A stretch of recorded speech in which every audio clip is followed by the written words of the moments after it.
It's crazy to think how much detailing Naughty Dog has actually put in this game. At the start of the game, players begin the prologue as Sarah, and if you look closely at the calendar on the wall, you'll see that Joel's birthday is marked as September 26th. This is a haunting bit of foreshadowing because, in the game's lore, this is the exact same day the cordyceps outbreak reached critical mass. This means the world effectively ended on Joel's birthday, forever cementing the tragic association between his greatest personal loss, Sarah, and the literal destruction of civilization. At the start, Sarah jokes that she sold hardcore drugs to buy Joel's watch. Where did you get the money for this? Drugs. I sell hardcore drugs. Later, the watch breaks during the chaos of the outbreak. Throughout the entire game, if you use photo mode or look closely, the watch remains broken at the exact time Sarah died, or roughly around the time the chaos started. Joel wears it not to tell time, but as a memento of his failure to save her. He keeps the broken watch as a trophy with him. It sits close to his heart as a constant, painful memory of her, but it also serves as a subtle emotional tell for the player.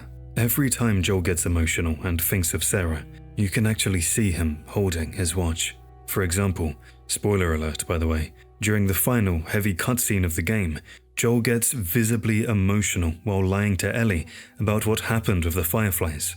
If you watch his hands, he's actually holding and rubbing his watch while he tells that lie. It's a brilliant, wordless way of showing that Sarah is on his mind, even as he chooses to save Ellie, proving just how much thought Naughty Dog puts into their silent storytelling.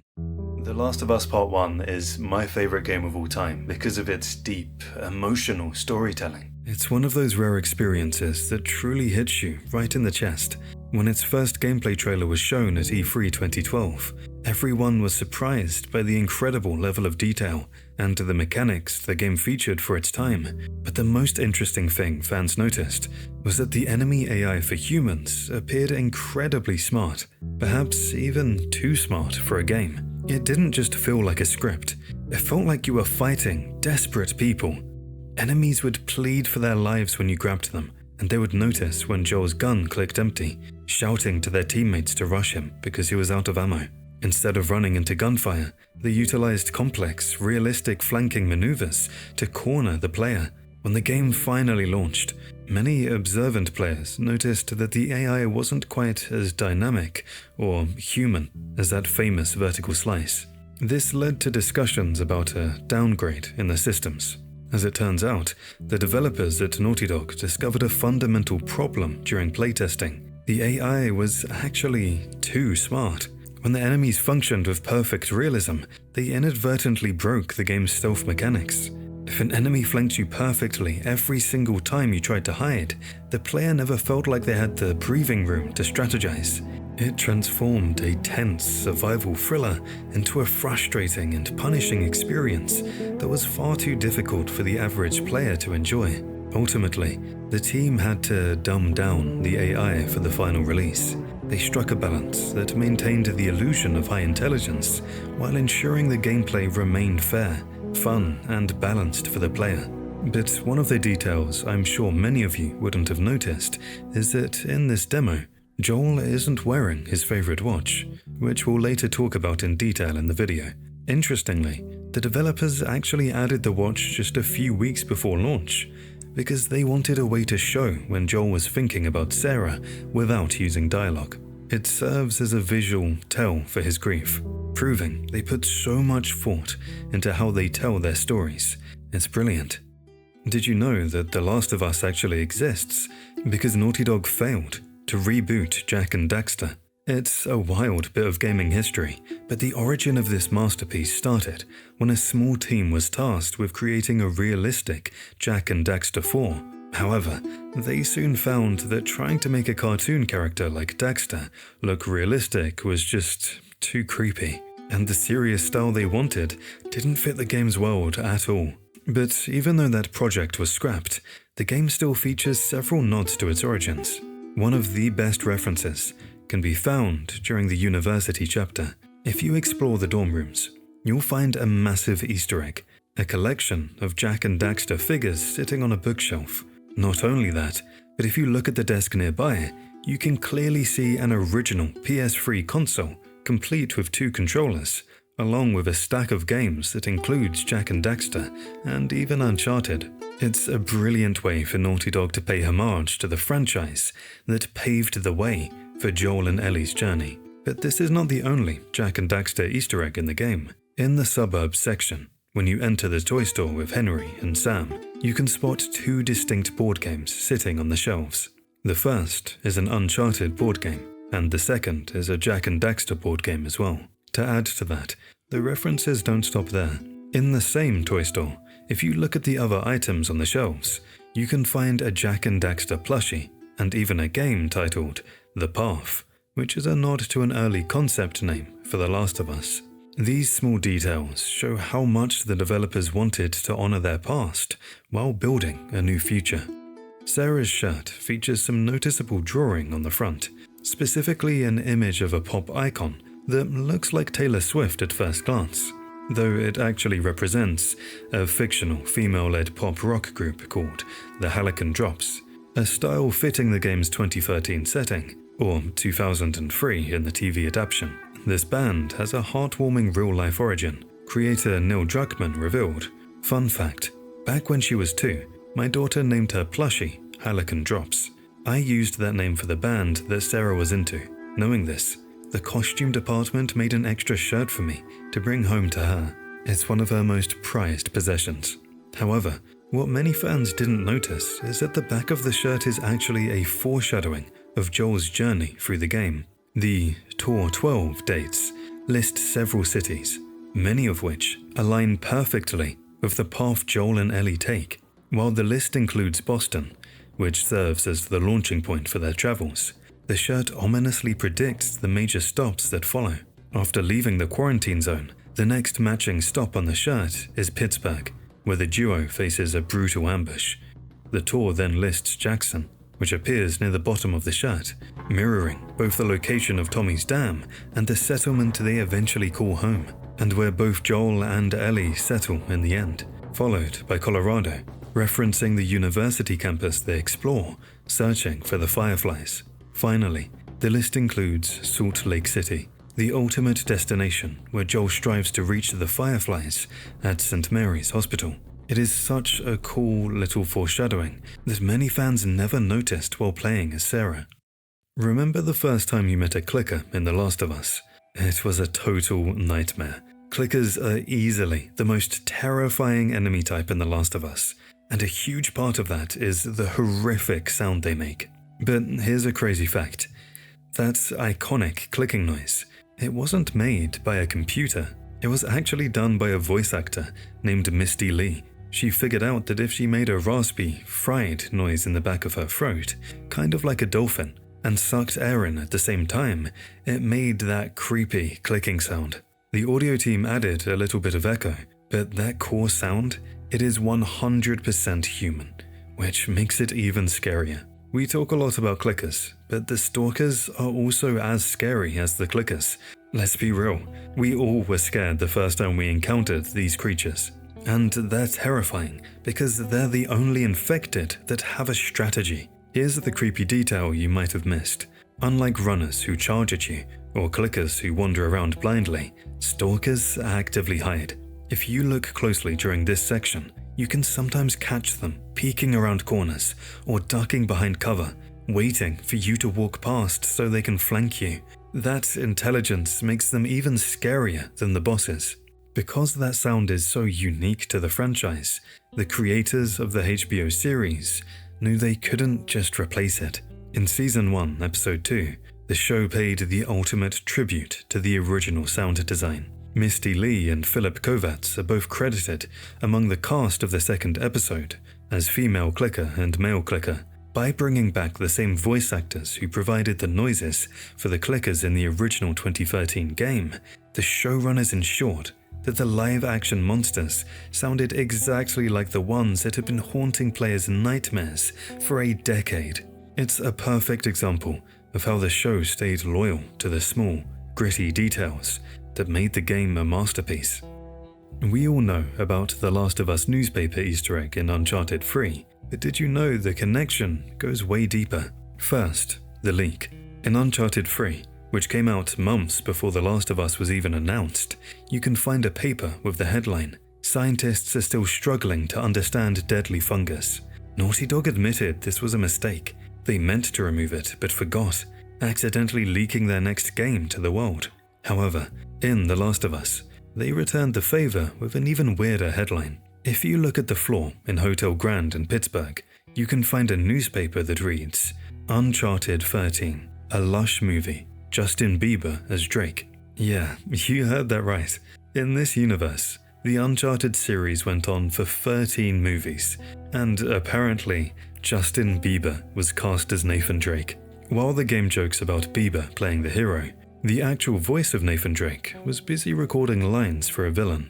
Nolan North, famous for playing Drake, voices David, the creepy cannibal leader. He used such a subtle, unsettling southern accent that most players watched the credits in disbelief because they couldn't recognize him. And if that wasn't enough, he also voices the generic soldier who knocks Joel out in the prologue, so the guy who plays Nathan Drake is basically everywhere. We always talk about the scariest moments in The Last of Us, but the giraffe scene in Salt Lake City is easily the most heartwarming. After the brutal trauma of the winter chapter, this is the first time we see Ellie actually smile and just be a kid again. It reminds us and Joel that, despite the apocalypse, there's still innocence worth saving. But here's the fact that might shock you. This iconic scene was almost cut from the game. During development, the team seriously debated removing it. Why? Because from a gameplay perspective, nothing happens. There are no enemies, no puzzles, and no danger. Developers were terrified that players would find it boring to suddenly stop the action for a petting zoo moment. And even when they decided to keep it, the scene almost looked completely different. In the original concept art, Joel and Ellie weren't looking at a giraffe at all. They were interacting with a zebra. So, why did they change it? The developers felt that a giraffe was more alien and majestic, but the main reason was the camera. A giraffe naturally forces the player to look up, revealing the beautiful skyline. A zebra would have kept the camera looking down at the ground, missing the view. But Naughty Dog didn't throw the idea away. If you played The Last of Us Part 2, you might remember that Jerry, Abby's dad, saves a zebra in his flashback. They literally recycled their unused idea from the first game to create a perfect parallel between the two father figures. Long before the iconic giraffe scene in Salt Lake City, the game actually teases this moment multiple times for a hidden visual thread. It starts as early as the prologue, where you can spot a stuffed giraffe sitting in Sarah's room, and continues 20 years later with a discarded giraffe plushie found in the rubble of the quarantine zone. The motif appears again in Pittsburgh, when Henry and Sam enter a toy store adorned with giraffe posters. These weren't accidental details. The giraffe represents innocence and the persistence of life amidst decay, serving as a deliberate trail of breadcrumbs leading up to Ellie's only real moment of peace. One of the most important plot points in The Last of Us is that Ellie is immune. The spores don't affect her, and even after being bitten by a clicker, she never turned. This leads to the ultimate question: why? The game gives a relatively simple answer, that the fungus doesn't affect her body. But if you're a huge Last of Us fan like me, you've likely wondered what actually made Ellie immune. In reality, Ellie might not be immune to the fungal infection in the way we typically think. In one of the recordings found in the hospital, the doctor notes that Ellie's white blood cells are perfectly normal and show no signs of a typical immune response. This suggests her body isn't actually fighting off the fungus as it should. A fascinating theory suggests this is because there are two different types of cordyceps involved. While a Cordyceps unilateralis is what infects people and turns them into zombie-like creatures, there's another type, called Tolypocladium inflatum, which is actually used in real-world antifungal medications. The theory is that Tolypocladium inflatum is somehow already present inside Ellie's body, acting as a biological shield that keeps the dangerous Cordyceps at bay. If this is true, Ellie isn't actually immune at all. She is simply infected by a completely different, harmless type of fungus that protects her from the dangerous one. Personally, I find this theory brilliant because it fits perfectly with the gritty, grounded science of the game. It makes Ellie's condition feel less like a superpower and more like a rare, accidental biological miracle, which adds so much depth to her character and the Firefly's desperate mission. The scene in the Capitol building where Tess sacrifices herself is genuinely heartbreaking. It's the moment that finally forces Joel to commit to the mission, just to honor her dying wish. But here's a mind-blowing fact. In the original script, Tess was actually the main villain. Instead of dying in the Capitol, she was supposed to survive the ambush but feel totally betrayed by Joel. Driven by anger, she would have hunted Joel and Ellie across the entire country purely for revenge. A huge reason for this original hostility was that Joel wasn't supposed to like her. Originally, Joel was written as a cold, detached smuggler who viewed Tess as just a business partner. He wasn't supposed to care about her at all. But during the first recording sessions, Troy Baker's performance was so emotional and protective that it completely changed the dynamic. He played Joel as someone who deeply cared for her, which forced Naughty Dog to rewrite their entire relationship. This change is actually part of why they scrapped the villain ending. They realized that a revenge mission didn't make sense for two reasons. One, why would someone waste precious ammo chasing a grudge in the apocalypse? And two, thanks to Troy, Joel and Tess's bond was now too strong for a simple betrayal story. And honestly, I am so glad they changed it. If they had kept it, we would have gotten a generic revenge plot instead of the deep, emotional father-daughter bond that makes the game a masterpiece. The hotel basement section in Pittsburgh is hands down one of the most terrifying parts of the entire game, as we discussed earlier. Joel is completely trapped in a pitch-black nightmare, forced to navigate creepy, flooded hallways and rooms just to find a way out. And the tension peaks the moment you pull the cord to start the generator. Suddenly, every enemy in the area gets alerted, and they all come straight for you. But here's a secret that can save your life. You actually do not have to kill the bloater that spawns. Most players panic and waste all their ammo fighting it, but if you find the keycard before you touch the generator, you can just start the power and immediately sprint to the door. You can escape without firing a single shot. However, if you are brave enough to stand your ground and kill it, the game actually notices. If you manage to take down the bloater in the basement, when you finally reunite with Ellie, she'll sometimes make a specific comment acknowledging the fight. It's a tiny detail, but it proves the game is tracking exactly how hard you had to fight just to survive.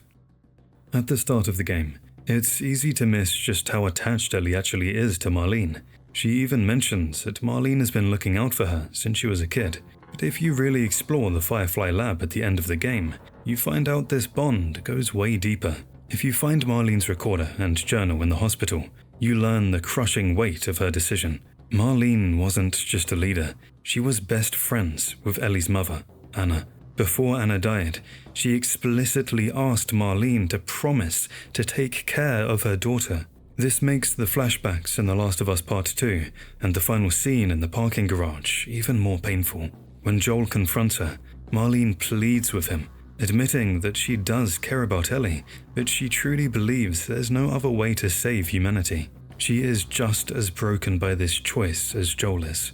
It adds a horrific layer of tragedy to the ending. When Joel pulls that trigger, he's killing the only other person in the world who loved Ellie as a daughter. But honestly, we just can't judge Joel's decision. Marlene was trying to save the world, but Joel was saving his world. And the game doubles down on this in Part 2. When Ellie finally confronts him about the truth, Joel doesn't apologize. He looks her in the eye and delivers one of the most powerful lines in the series. If the Lord gave me a second chance at that moment, I would do it all over again. As a father, if I were in Joel's shoes, I would have done the exact same thing. When Joel and Ellie finally reach the University of Eastern Colorado, they're expecting to find a massive Firefly base, but instead, all they find are monkeys roaming around the empty campus. It feels like a weird joke at first, but if you find the hidden recorder in the lab, the story gets dark, fast. The tape reveals that the Fireflies were actually experimenting on these monkeys, desperately trying to find a vaccine. But things went wrong. The lead researcher explains on the tape that he was bitten by one of the test subjects while trying to free them. Instead of euthanizing the monkeys to keep the infection contained, he made a fatal choice. He released them into the wild to save their lives, knowing he was dooming himself to turn into one of the infected alone in that lab. It's a heartbreaking detail that actually mirrors the ending of the game, just like Joel does later with Ellie. This researcher chose to save a life he cared about, even if it meant sacrificing the greater good of a cure. Since the outbreak in The Last of Us officially hit in September 2013, the PlayStation 3 was the newest console on the market at the time, and if you look closely, Naughty Dog made sure to hide them everywhere. The first one appears right at the start of the game. When you're playing as Sarah in the prologue, check the entertainment center in Joel's living room. You can clearly see a PS3 console hooked up to the TV, meaning Joel, or probably Sarah, was a gamer. Throughout the rest of the journey, you can spot them in various abandoned houses and apartments as you scavenge for supplies. But here's a cool detail for those replaying the PS5 remake. In the original game, they were the standard fat PS3s. In the remake, the models were updated to look more like PS3 Slims or generic consoles. But the best part, if you zoom in on the clutter next to these consoles, you will often find game discs scattered around. It's a fun reminder that even in the apocalypse, people still had great taste in video games. In the prologue, during the tense car ride with Tommy, at one point, they drive past a family standing on the side of a road, begging for help. Joel coldly orders Tommy to keep driving, saying, "Someone else will come along." It's the first time we see Joel's ruthless survival instinct kick in. But here's a heartbreaking detail that most players missed. If you pay attention later in the drive, you pass a wrecked car surrounded by infected, attacking people. If you look closely at the character models, it's the exact same family. Joel didn't just leave them stranded to wait for the next car. By refusing to stop, that family was left exposed on the road and was brutally killed just minutes later. It's a tiny, blink and you miss it detail, but it shows us immediately that in this world, kindness gets you killed. We know Joel had a normal life before the outbreak, and he even mentions in a few dialogues that he used to go to the cinema before the outbreak. But there is one specific movie he clearly remembers and maybe regrets. If you look closely in Sarah's room during the prologue, you can actually see a poster for a movie called Dawn of the Wolf.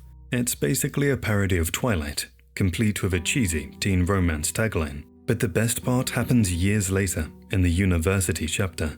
If you walk past one of these posters on the wall, Joel will actually stop and admit to Ellie that he saw it in theaters before everything went down. He gets super sheepish about it, mumbling that it was just a dumb teen movie. But Ellie immediately catches on and starts teasing him. It's a hilarious reminder that before he was a hardened survivor, Joel was just a regular dad, dragging himself to bad movies. We all know that satisfying feeling of upgrading a lead pipe or a bat with scissors to take down a clicker. But have you ever noticed how the sound changes?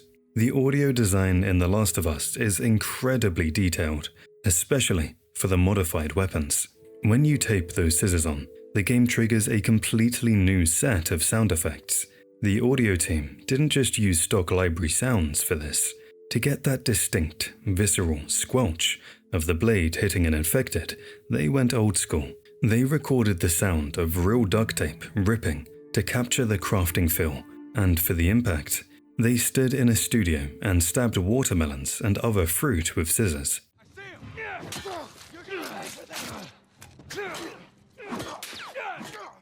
So every time you hear that gruesome crunching noise in combat, you're actually hearing a Naughty Dog developer murdering a melon. We all know Ellie loves space. In The Last of Us Part 2, that museum birthday scene where Joel gives her the astronaut experience is easily one of the most emotional moments in the series. But this obsession actually starts way back in the first game, with the Savage Starlight comics she collects. Most players just pick them up for the trophy, but if you actually read to the back of the issues in your inventory, you realize something mind-blowing. The comic is mirroring the game's story. The plot follows a character named Dr. Daniels and a group of travelers on a dangerous journey across space to save humanity. It is filled with betrayal, loss, and morally grey choices, paralleling Joel and Ellie's journey almost perfectly. And the craziest part, the final issue of the comic ends on a massive cliffhanger with an ambiguous conclusion, exactly like the controversial ending of The Last of Us itself.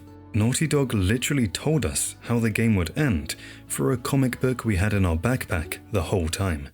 The gameplay of The Last of Us feels heavy and grounded for a reason, but it wasn't always that way. First off, the original build actually had a dedicated jump button, just like in Uncharted. You could hop around the map freely, but Naughty Dog removed it because they wanted Joel to feel like a tired, middle-aged man, not a superhero. They wanted every movement to feel like a struggle. But the craziest cut mechanic involves Joel's health.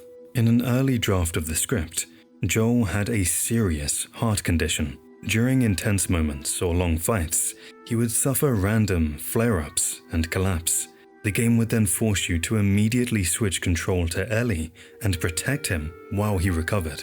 They eventually cut it because it messed up the pacing of the game. And honestly, thank God.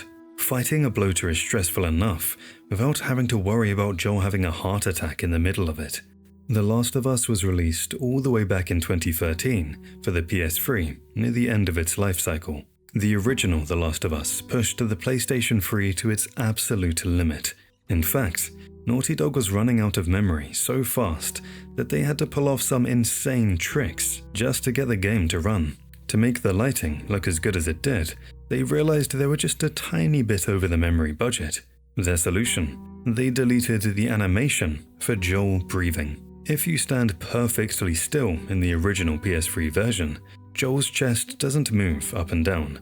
They figured no one would notice, and disabling that one animation saved just enough RAM to fit the lighting data for the levels. But memory limits didn't just affect the animations. They also forced the team to cut entire enemy types from the game. While we know runners, clickers, and bloaters, there were originally 2 more nightmare creatures that didn't make the cut. First was the Screamer. Instead of attacking you, the infected would spot you, turn around, and run away, screaming to alert every other enemy in the area. It sounds cool on paper, but they cut it because playtesters found it incredibly annoying to have to chase them down while being swarmed. The second one was the Shambler. You probably recognize these acid-spraying tanks from The Last of Us Part 2, but they were actually designed for the first game. The team really wanted them in, but due to technical constraints and time, they had to shelve the idea and wait 7 years to finally unleash them in the sequel. We already talked about the Deadly Fungus newspaper, but there's another hilarious headline on that same front page that most people ignore. Right next to the news about the end of the world, there's a massive article about a teen pop star who looks suspiciously like Justin Bieber. The paper discusses his upcoming tour, completely ignoring the reports of the UK flu starting to spread right next to it. It's a brilliant piece of satire by Naughty Dog. They were subtly pointing out that even if the apocalypse was literally knocking on the door, the world would probably still be more obsessed with celebrity gossip than with their own survival. Naughty Dog is famous for their insane attention to detail, but in the original PS3 launch of The Last of Us, one detail went horribly wrong. Throughout the game, you can find bulletin boards scattered in houses, laundry rooms, and offices. On one of these boards, there was a seemingly innocent flyer for a pest control company. The artists just needed a phone number to make the texture look realistic, so they grabbed one from an old asset they had lying around. But they forgot to check if the number still worked. Naturally, curious players found the flyer and decided to call the number in real life. And guess what? It wasn't a pest control company. It was an active adult phone sex hotline. Naughty Dog was mortified. Neil Druckmann had to publicly apologize, explaining that it was a total accident. They frantically released a patch to change the number to a fake 555 version, which is what you see in the remaster and remake today. Movies and TV shows are always trying to find a new way to reinvent the zombie genre. We've seen everything. The Walking Dead focused on the slow, rotting drama of survival. World War Z gave us terrifying, fast-moving swarms. And Army of the Dead even introduced intelligent, organized zombies.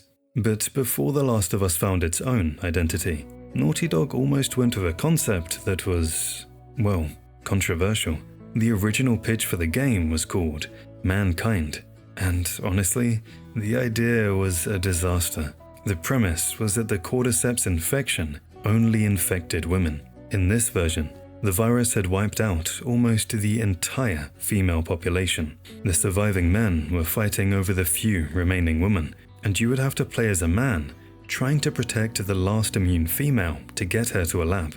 It was basically a video game version of Children of Men, but with a generic damsel in distress vibe. So, why did they scrap it? When the idea was pitched, the female employees at Naughty Dog immediately pushed back. They pointed out that the concept felt inherently misogynistic. It reduced the female character to nothing more than a valuable object that needed to be guarded, rather than a person. Neil Druckmann realized they were right. He scrapped the entire gender-specific virus idea and pivoted to a story where the infection hits everyone equally. This single decision saved the game. It allowed them to move away from a generic escort mission and focus on the deep, equal partnership between Joel and Ellie that makes the story a masterpiece. In the Pittsburgh chapter, there's a really tough moment inside the toy store. Sam finds a toy robot he loves, but Henry forces him to leave it behind, telling him they only carry what they need to survive. It's a harsh reminder that in Henry's eyes, there's no room for childhood in the apocalypse. But Ellie, being Ellie, decides to break the rules, and if you're observant, you can actually watch her do it. Most players follow Henry and Sam out the door, but if you keep your camera focused on Ellie as the other two walk away, you can see her linger behind for a split second. She checks to make sure no one is looking, quickly swipes the robot off the floor and shoves it into her pocket. It isn't just an animation. The game actually registers the theft immediately. If you pause the game and open your inventory right after leaving the store, you'll see the toy robot sitting there in your key items, long before the cutscene where she gifts it to him. It adds a bittersweet layer to the story. Ellie risked getting in trouble just to give Sam one night of happiness, only for him to turn the very next morning. One of the darkest stories in The Last of Us isn't told through a cutscene or a dialogue line. It's told through the silence of the rooms you scavenge. Throughout the game, but specifically in the Pittsburgh Hotel and the Suburbs chapter, you often find yourself walking into abandoned bathrooms. If you look at the bathtubs, you'll frequently see dried bloodstains or even skeletal remains with pill bottles or firearms lying nearby. It paints a horrific picture of the early days of the outbreak. These people weren't killed by clickers or runners. They were regular families who locked their doors, realized help wasn't coming, and made the impossible choice to end their own lives rather than turn into monsters. In my opinion, this is actually scarier than any boss fight in the game. It shows you the sheer level of hopelessness that took over the world in those first few weeks. And what makes it even sadder is how Joel and Ellie react to it. They don't. They walk right past these tragedies without saying a word. To us, it's shocking, but to them, seeing a family that chose the easy way out is just a normal Tuesday in the apocalypse. Most players know Ellie reads jokes from her book, no pun intended, but what they don't realize is that you're likely missing the majority of them. To actually hear all of them in the main game, you have to be incredibly patient. In specific, safe moments, like after clearing the Pittsburgh bookstore or walking through the suburbs, you have to stand perfectly still and wait for Ellie to get bored. If you rush, the dialogue never triggers. She drops some classics like, "I stayed up all night, wondering where the sun went, and then it dawned on me." I stayed up all night wondering where the sun went. Then it dawned on me. Oh, I get it. Or the one that usually gets a groan from Joel, It doesn't matter how much you push the envelope, it'll still be stationary. It doesn't matter how much you push the envelope, it'll still be stationary. What is that? It's a joke book. No pun intended. Volume 2 by Will Livingston. Let's keep going. But although Ellie retires from her life of jokes in the suburbs, she isn't completely done. In the Left Behind DLC, we actually get to see her biggest stand-up set yet. In the Fun and Games segment, right after riding the carousel, Riley gives Ellie the joke book. The game then gives you the option to tell jokes. If you want the full experience, you have to stand there and read every single joke in the set to trigger the complete interaction. This context makes the main game heartbreaking. When she reads these jokes to Joel later, she isn't just being a goofy kid or trying to annoy him. She is reliving the very last happy memory she had with her best friend before tragedy struck. We already mentioned that you can find Naughty Dog game discs next to the PS3 consoles, but the references go way deeper than just that. In the early Pittsburgh chapter, keep an eye out for a bar called A Sullivan's Irish Pub. This is a direct nod to everyone's favourite cigar-smoking mentor, Victor Sully Sullivan from Uncharted.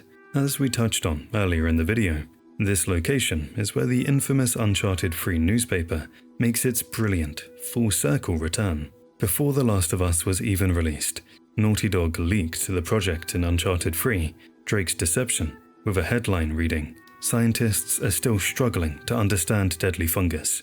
You can find that exact same newspaper lying on the floor and tables of this pub, a meta-tribute to the fact that the teaser went live before the game was even officially announced. The connection goes even deeper than just a headline, as the pub itself is a direct architectural recreation of the Pelican Inn from the opening of Uncharted 3. If you look closely behind the bar, you'll even see a record player and a Pelican sign that are identical to the ones seen in the Uncharted series. This Easter egg effectively bridges the Naughty Dog universe, hauntingly suggesting that while Nathan Drake was out hunting treasures, the end of the world was already being reported in the background, eventually leading to the ruinous state of the pub Joel and Ellie now walk through. And for those playing the PS5 remake, there's one more hidden gem in those same dorms, a tiny Nathan Drake plushie sitting on a bed, complete with his ring necklace. It seems that even in the apocalypse, Naughty Dog didn't want us to forget where they came from. All of these Easter eggs show just how deeply Naughty Dog loves weaving its own legacy into its worlds. But the references don't stop with hidden artifacts and background props. If you look closely at Ellie's shirt, you can spot a familiar symbol, the same logo seen on the jet ski during Chapter 12 of Uncharted, Drake's Fortune. It's an incredibly subtle detail, easy to miss unless you've spent serious time with Naughty Dog's earlier games. What makes this reference even cooler is how naturally it fits. Ellie's shirt doesn't feel like a forced cameo or a loud callback. It simply exists in the world, quietly rewarding longtime fans. In Uncharted, the jet ski sequence is one of the game's most memorable moments. Fast, chaotic, and full of personality. And seeing that same logo repurposed here feels like a shared DNA between universes, rather than a simple Easter egg. The ending of The Last of Us is one of the most tense, dramatic moments in gaming history. Joel lies to Ellie's face. She says, "Okay," and the screen cuts to black. However, there is a version of that scene that is a little less serious. While filming that final moment on the motion capture stage, the cast pulled a massive prank. The director told Troy Baker to do one more take, but instead of the heavy lines, Troy suddenly burst into song, improvising a full musical number. Ashley Johnson didn't miss a beat. She immediately joined in, singing and dancing in her mocap suit while the crew watched in shock. The funny thing is, in real life, Ashley Johnson is actually a very talented singer. In the first game, Ellie doesn't really sing because she's a kid just trying to survive. But because the developers knew how good Ashley was in person, they eventually leaned into it. If you've played The Last of Us Part 2, you know there are a couple of beautiful, emotional moments where Ellie finally picks up a guitar and shows off that voice. This chemistry was a huge part of why the game succeeded. Even though Neil Druckmann wrote the script, he gave the actors a ton of freedom. Troy and Ashley weren't just reading lines from a page, they were helping build Joel and Ellie from the ground up. If a line didn't feel right, they would work with Neil to fix it. They were basically co-authors of their characters, and that teamwork is what turned a simple zombie story into an emotional masterpiece. It was a total break of character, but here's the best part. Naughty Dog still has the files. Because the cameras were rolling, the motion capture data for this musical ending actually sits in the vault somewhere. They showed it once to a live audience, but it has never been released to the public. Somewhere out there, there's a version of Joel and Ellie singing their way into the credits. Speaking of alternate endings, while the musical number was just a joke, the writers actually drafted a serious conclusion that would have changed the entire meaning of the game. In this original version, Joel and Ellie don't stop at the hospital. They make it all the way to San Francisco. There, they find a city run by a fully functional government, a place where society had actually survived and rebuilt. The game would have ended with them settling down in a safe haven, giving players a traditional, hopeful resolution. However, this idea was rejected for being too optimistic. The director realized that a Hollywood happy ending felt dishonest. It betrayed the dark, grounded tone they had built for 15 hours. He argued that this story wasn't about saving the world or finding paradise.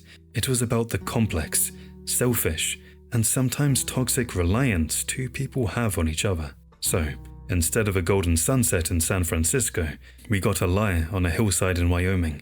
And honestly, it was the right call. The ambiguous ending is what makes the game a masterpiece, rather than just another zombie movie. When players first meet Bill in the game, he seems like the ultimate survivor. He's paranoid, lives in a town filled with booby traps, and seemingly prefers to be completely alone. He looks like a crazy maniac who is self-obsessed and only cares about his traps. But if you explore carefully, you realize that his isolation wasn't a choice. It was a breakup. In the game, Joel and Ellie go to Bill's town specifically to find a car battery. During this mission, they stumble upon a house and find a body hanging from the ceiling. This is Frank, Bill's former partner. It looks like a standard suicide to avoid infection, but there's a brutal detail hidden on the floor. Frank's suicide note. If you pick it up and read it, the letter is devastating. Frank writes that he didn't just kill himself to escape the virus, he did it to get away from Bill. He explicitly says, "I want you to know, I hated your guts." He couldn't stand Bill's paranoid, controlling way of living anymore. In the game, their story ends in bitterness and resentment, showing how mere survival can destroy love. But the HBO show took this tragedy and flipped it completely. In one of the biggest deviations from the source material, the show dedicates an entire episode to a decades-long love story between the two. Instead of Frank leaving in hatred, the show depicts them growing old together and choosing to go out peacefully in each other's arms. It's a fascinating contrast. The game shows us the reality of how the apocalypse breaks people apart, while the show gives us a glimpse of how it can bring them together. After escaping the hunters in Pittsburgh, Joel and Ellie, along with their new allies, Henry and Sam, stumble upon the entrance to a massive underground sewer system. At first glance, the area appears eerie and abandoned, but as they move deeper into the tunnels, they discover that this wasn't just a drainage system, it was once a thriving, hidden community. When the cordyceps virus broke out, everybody across the country took shelter in quarantine. Ish was a fisherman who beached his boat near the city of Pittsburgh, right by the sewer entrance. What surprised him most wasn't the zombies, but the humans who had become bloodthirsty toward one another in a brutal survival of the fittest situation. Seeking safety, Ish made the sewers his home, keeping it cut off from the rest of the world with limited, hidden entrances. At first, he was completely alone, but everything changed one day while he was out scavenging and encountered a group of survivors. We find a letter from Ish describing that meeting. "Yesterday, I met with some people who did not want to shoot me on sight. Shocking, I know. We traded some supplies and went on our merry way. They had kids with them, and they seemed pretty scared. I almost told them about this place. What if they're like the others?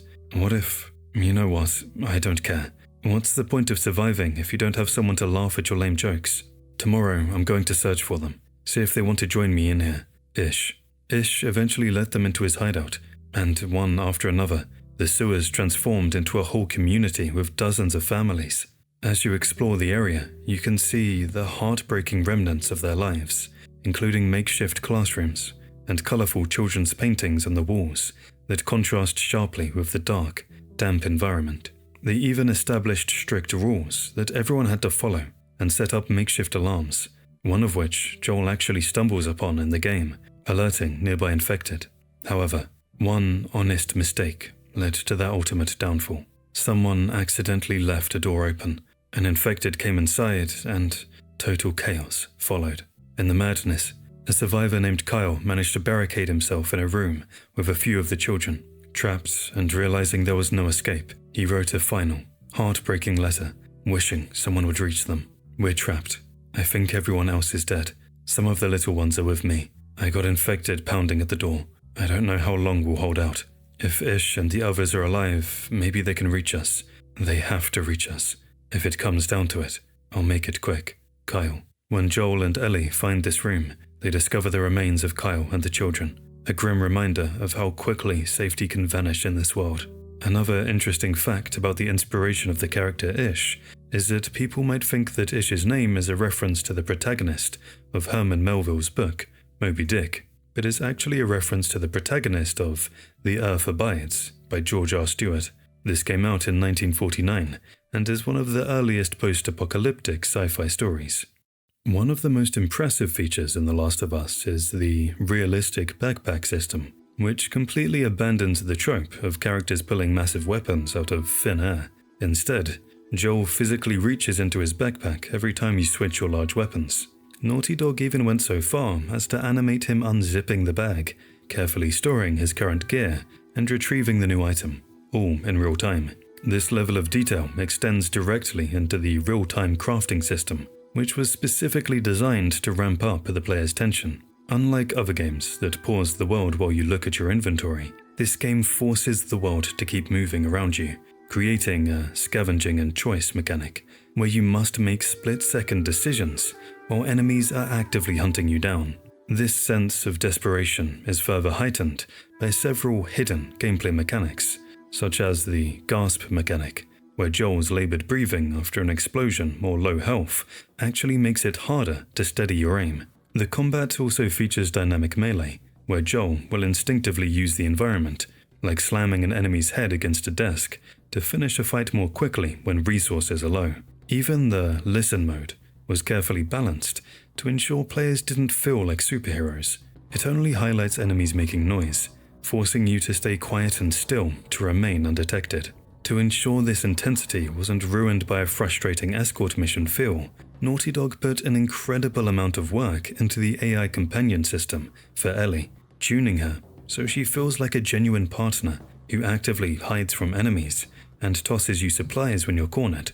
A particularly brilliant invisible trick the developers used involved setting up a system where enemies essentially ignore Ellie while the player is in stealth. Because AI pathfinding can be unpredictable, Naughty Dog made the choice to make Ellie and other companions effectively invisible to the enemy's detection meters unless the player has already been spotted. This prevents the immersion-breaking frustration of having a companion accidentally walk right in front of a guard and trigger a game over, keeping the focus entirely on your own tactical survival. As the game progresses, it's incredible to watch how Joel and Ellie's bond grows, shifting from a relationship of cold necessity to a genuine, protective connection. What's truly impressive is that this emotional growth wasn't just kept to the cutscenes. It's actually hard-coded into the gameplay through Ellie's evolving AI. In the early chapters, Ellie is clearly inexperienced. She tends to stay back, keeping her distance from the violence, as she relies entirely on Joel to handle the threats.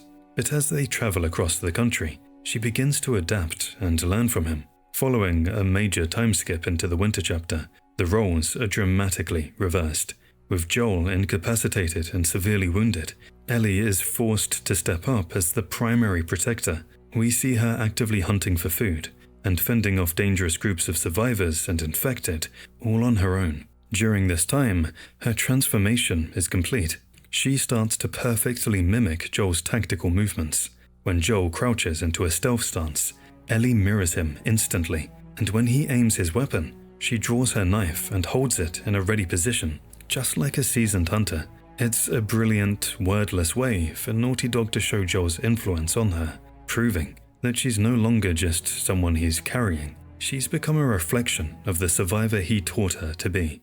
The ending of The Last of Us is widely considered one of the greatest in history. A massive reason for that is the music. As the final scene fades to black and the track The Path begins to play, it hits so hard every time. The music balances relief with a deep sense of unease, perfectly mirroring the heavy choice Joel just made. Honestly, this might be my favorite video game music of all time. I just can't get enough of it. It doesn't just play in the background. It shifts and changes to match the emotional weight of every scene. What's even more interesting is how the music was actually composed. To get that unique sound, composer Gustavo Santaolalla completely moved away from the standard, grand orchestras you usually hear in big-budget games. He wanted a vibe of danger and innocence mixed together. To achieve this, he focused on a hollow and lonely soundscape that reflected the crumbling world. He famously used out-of-tune guitars and even played on PVC plumbing pipes to get those haunting, resonant tones. He even recorded inside bathrooms and kitchens to get a raw, echoey vibe. He even forced himself to play instruments he was totally unfamiliar with. He wanted the music to feel organic, as if a survivor was actually playing it in the middle of the apocalypse. What's truly fascinating is how Naughty Dog even found him. Usually, game studios look for established video game composers, but the team was determined to find someone who could capture a specific Latin American soul and raw emotion. They didn't want a typical gamer soundtrack. They wanted a film-like score that felt human. After hearing Gustavo's Oscar-winning work on movies like Babel and Brokeback Mountain, they realized he was the only person for the job. Even though he had never worked on a video game before, he was so moved by the story of Joel and Ellie that he agreed to join the project. He actually loved the game so much that he's literally in it. In the game, there's a photograph of Joel and his daughter, who's wearing a football jersey sporting the colors of Argentina. This pays homage to Argentine composer Gustavo Santaolalla. If you look closely at the remake or early on in Part 2, you can find a man sitting in a chair playing a banjo. That character is a perfect digital recreation of Gustavo Santaolalla. It's a beautiful tribute to the man who gave this world its soul. The ending music of The Last of Us is something I'll never get over. As that final acoustic guitar riff kicks in, it carries so much weight. For me, that ending hits really hard because it doesn't give you the closure you want, but rather the closure the story deserves. It leaves you sitting in silence, questioning everything you just did. However, the game we know and love almost had a completely different conclusion. Before settling on Ellie's famous, ambiguous okay, the team at Naughty Dog actually considered a much happier ending. In one version of the script, Joel and Ellie would have arrived in San Francisco or a similar coastal city that was being run by a fully functional, stable government. The scene would have shown them finally settling down in safety, implying a happily ever after for the duo. It was a traditional resolution where the heroes finally found the peace they were searching for throughout their entire journey. Ultimately, Neil Druckmann and the creative team rejected this idea because they felt it betrayed the true tone of the game.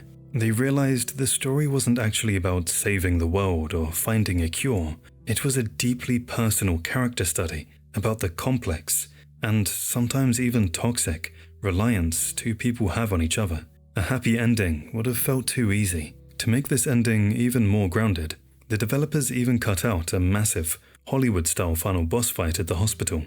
Originally, there were plans for a much more action movie escape involving heavy machinery and explosions. Interestingly, we eventually saw Naughty Dog revisit this idea of a terrifying, high-stakes basement encounter in The Last of Us Part 2, where Abby fights the horrific Rat King in the depths of the hospital.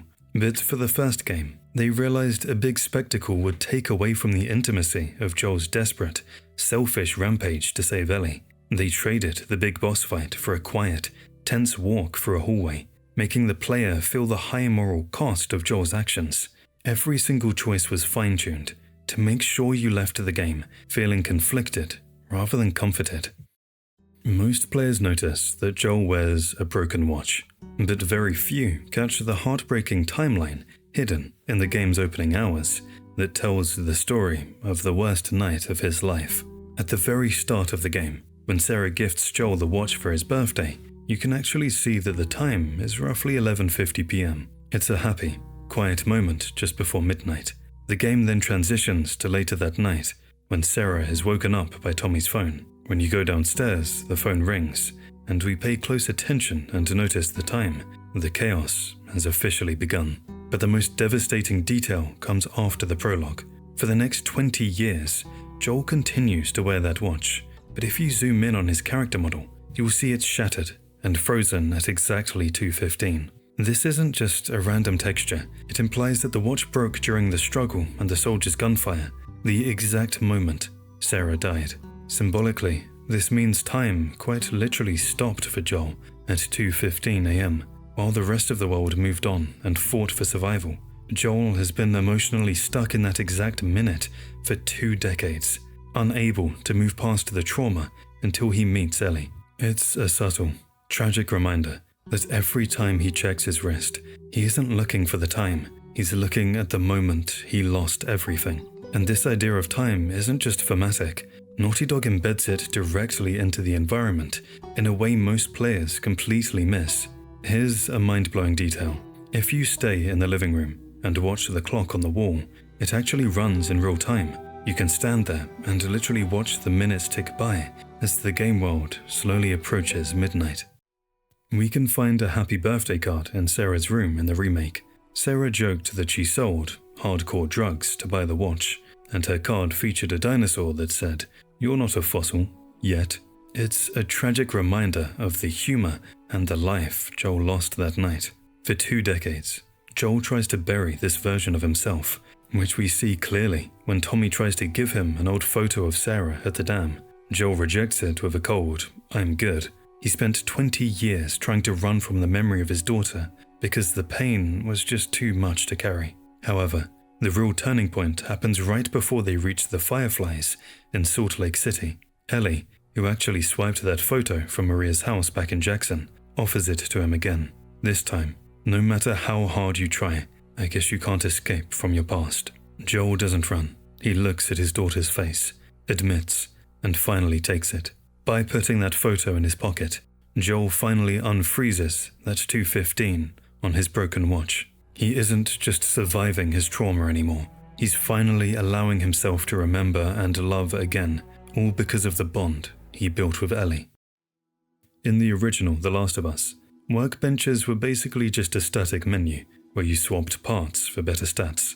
They were essential for survival, allowing you to increase magazine size or add a scope, but they didn't really feel like you were actually building anything. However, in the remake, Naughty Dog completely overhauled this to make it one of the most satisfying parts of the game.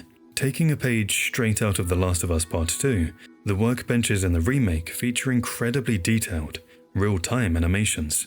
Every single gun and every specific upgrade has its own unique animation. It's a massive jump in detail that makes the world feel grounded. You aren't just clicking a button in a menu, you're actually watching Joel use his years of survival experience to maintain the tools that keep him and Ellie alive. If you upgrade the reload speed on the 9mm pistol, the camera zooms in close as Joel carefully polishes the internal slide and greases the springs. If you add a holster to the shotgun, you watch him physically screw the leather strap into the wooden stock. It turns a simple gameplay mechanic into a piece of gritty storytelling, showing the real mechanical skill required to survive in a world where everything has to be repaired by hand. In the Suburbs chapter, if you linger in the bedroom with Sam, you can trigger a missable conversation that actually defines Ellie's entire character arc. It's actually a hidden conversation between Ellie and Sam that most players walk right past. While Sam is playing with a toy, you can trigger a dialogue where he asks Ellie what she is most afraid of. Ellie admits that her biggest fear isn't the infected, it's being left all alone. What are you scared of? I'm scared of ending up alone. This fear is the driving force behind her entire character, and it comes to a head after they reach Jackson, when Joel decides the mission is too dangerous for him and assigns Tommy the task of taking her the rest of the way to the Fireflies. Ellie feels it as the ultimate betrayal. She runs away and hides in a nearby ranch house, leading to that iconic, emotional confrontation. She screams at Joel, reminding him that everyone she has ever cared for has either died or left her. Everyone except for him. She was literally pleading with the one person she had left not to abandon her like the rest. This makes it incredibly ironic and heartbreaking that the one person she finally trusted to stay, the person she cared for most, is the one who is brutally taken from her at the start of The Last of Us Part 2. The very thing she feared most, being left alone by the person she loved, eventually became her reality in the most violent way possible. This conversation of Sam also includes a chilling piece of foreshadowing. Sam asks Ellie if she thinks the people inside the infected are still there, trapped. Ellie doesn't have an answer, but the game gives us one just minutes later when Sam is tanned, and his own brother has to end his life. This specific exchange perfectly sets up the ending of the game. It establishes Ellie's survivor's guilt and her desperate need for her life to mean something. She isn't just trying to save the world, she's trying to justify why she is the only one who didn't have to die or be left behind. It took players nearly 7 years to discover this Easter egg, because you literally have to trick the game to see it. In the prologue, while playing as Sarah, when you enter Joel's bedroom, you can see the TV playing the news, and suddenly, an explosion happens outside, and then the connection cuts and the TV goes blank. However, if you run downstairs after the explosion to trigger the next checkpoint, then quit, reload your save, and run back upstairs to Joel's room, the TV screen changes completely. It shows a crystal clear image of an ant infected with cordyceps. This is a direct screenshot from the BBC Planet Earth documentary that originally inspired Naughty Dog to create the game, a story we'll cover in detail later in the video. Neil Druckmann openly stated that the idea of cordyceps was taken from this show, and it's really cool how they used this as a reference in the game. Sadly, you can't see this anymore. Naughty Dog removed this specific image in the PS5 remake, making it a rare secret that only exists in the original and remastered versions. But the one secret you can notice is that if you look around Joel's bedroom, you can find a painting of a deer in a snowy forest. This is a beautiful piece of foreshadowing, and a direct reference to the Winter chapter, the very first time the player gets to take control of Ellie as she hunts a deer in the snow. It's a subtle way of showing that Ellie's journey was already being teased at the very beginning of the game. For hardcore fans, the story of the first game doesn't actually end with the word OK. There's a secret epilogue that explains exactly how the sequel begins. In July 2014, Naughty Dog hosted a one-time special event called The Last of Us: One Night Live in Santa Monica. It was a celebration where the original cast, including Troy Baker and Ashley Johnson, performed the game's cinematic scenes live on stage for an audience. But the real treasure came after the show was supposed to end. Neil Druckmann, the director, walked onto the stage and asked the audience to put away all phones and cameras. He strictly forbade any recording because he wanted to show them something that wasn't in the game. They then performed a brand new scene, set a few weeks after the credits roll. In this lost scene, Ellie is sitting alone in her room at Tommy's Dam, listening to her Walkman and looking completely distant. Joel enters the room, desperate to break the ice. He tries to tell a joke, hoping to see her smile again, but Ellie stays silent. The tension is palpable. She knows he lied, and he knows she knows. Finally, Joel reveals why he came in. He pulls out a guitar and admits that he has been working on a song.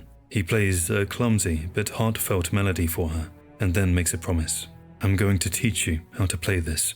The scene ends with Joel leaving the room, and for the first time since the hospital, Ellie plucks a string on the guitar and smiles. For 6 years, this scene was considered lost media, existing only in the memories of the 200 people who were in that room. But at the start of The Last of Us Part 2, we finally see this promise fulfilled. The sequel opens with Joel actually giving her that guitar and teaching her the first chords. This context changes everything. It bridges the gap between the two games perfectly and explains why that guitar is Ellie's most prized possession in Part 2. It wasn't just an instrument, it was Joel's peace offering. It was his way of saying, "I love you," when he couldn't find the words. And did you know that you can actually kill 2 enemies with 1 bullet in The Last of Us? If you take your hunting rifle to a workbench and fully upgrade the armor piercing and power stats, the rounds become strong enough to travel completely through a target. This means if you line up 2 enemies perfectly, the game's physics engine will calculate the bullet passing through the first enemy's head and killing the guy standing behind him. It is a rare double kill, but it saves you precious ammo on grounded difficulty. But there's an even crazier combat trick that works on the toughest enemy in the game. During the winter chapter, when you're playing as Ellie and teaming up with David to fight off waves of infected, you eventually get cornered in a warehouse. A massive bloater drops down from the roof to attack you. Usually, this fight is a nightmare, but speedrunners discovered a glitch. If you time your shot perfectly and hit the bloater's leg while it is still in midair jumping down, the game's physics freak out.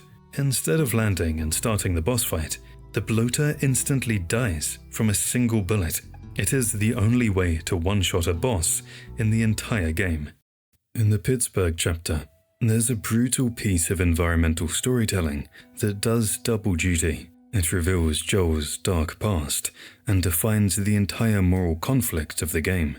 If you linger near a pile of executed civilians covered in tarps, you can trigger a specific optional conversation. Ellie looks at the bodies and says, "Your fellow hunters did this." Joel immediately corrects her, "My money's on the military." But what's interesting to notice is how she calls hunters his fellow. It's kind of funny, but ironically true at the same time. This is a direct callback to the ambush at the start of the city. When a man pretended to be injured to stop their car, Joel didn't hesitate to run him over. When Ellie asked how he knew it was a trap, he admitted, "I've been on both sides." But the conversation about the bodies gets even darker. Ellie asks why the military would execute all these people, and Joel replies with the line that haunts the entire game. "Dead people don't get infected. You sacrifice the few to save the many." This is the golden rule of the zombie genre, but the genius of the story is how it flips this logic on its head. For the whole game, Joel believes in sacrificing the few, but at the very end, in the hospital, he betrays his own philosophy. When he saves Ellie, he decides that the few matter more than the many, bringing his character arc to a violent, contradictory conclusion. In the winter chapter, Ellie risks everything to trade with David and get medicine for a dying Joel. She manages to secure a syringe of penicillin to treat his wound. But there's a brilliant layer of irony here that most players miss. The entire world of The Last of Us has been destroyed by a fungus, the cordyceps. It is the force that ended civilization. However, penicillin itself is also derived from a fungus, the penicillin mold. So, in a world where a fungus is actively trying to kill Joel every single day, it is actually another fungus that ends up saving his life. It's a poetic detail. The very thing that destroyed the world is also the only reason the main character survives it. Western games famously struggle to find an audience in Japan, but The Last of Us was a rare exception. Despite being slapped with a strict Z rating, the highest restriction possible for violence, the game absolutely crushed the charts. In its very first week, it sold nearly 118,000 copies, clearing out 88% of the entire initial shipment. But Japanese players didn't just get the game, they got a secret the rest of the world didn't. While the American manuals simply listed the characters as Joel and Ellie, the instruction booklet included in the Japanese version revealed their full legal names from day one: Joel Miller and Ellie Williams. Now, honestly, I still just call them Joel and Ellie. Adding the last names feels a little weird, but for years, fans debated if this was actually canon. It wasn't until The Last of Us Part 2 and the HBO series was released that we finally got the confirmation. The Japanese manual had been right the entire time. Everyone knows Ashley Johnson as the incredible voice and motion capture actress behind Ellie. She is the soul of the character, but you probably saw her in one of the biggest movies of all time and didn't even realize it. In the first Avengers movie, 2012, Ashley Johnson plays a small but pivotal role. She is the waitress who gets caught in the Chitauri attack in New York. Originally, she was supposed to have a much bigger arc, including a romantic subplot with Steve Rogers. It was filmed, but mostly cut. So, in a weird multiverse way, Ellie almost dated Captain America. Merle Dandridge, the voice of Marlene, is actually royalty in the gaming world. Long before she was leading the Fireflies, she was the voice of Alex Vance in Half-Life 2. So, the woman who tasked Joel with smuggling Ellie is also the co-star of one of the highest-rated PC games of all time. The Last of Us is known for its emotional storytelling, but it also has a gritty multiplayer mode called Factions that kept players hooked for years. In Factions, you pick a side, hunters or fireflies, and fight to keep your clan alive. But even in this brutal online mode, there's a touch of the main game's magic hidden in the background.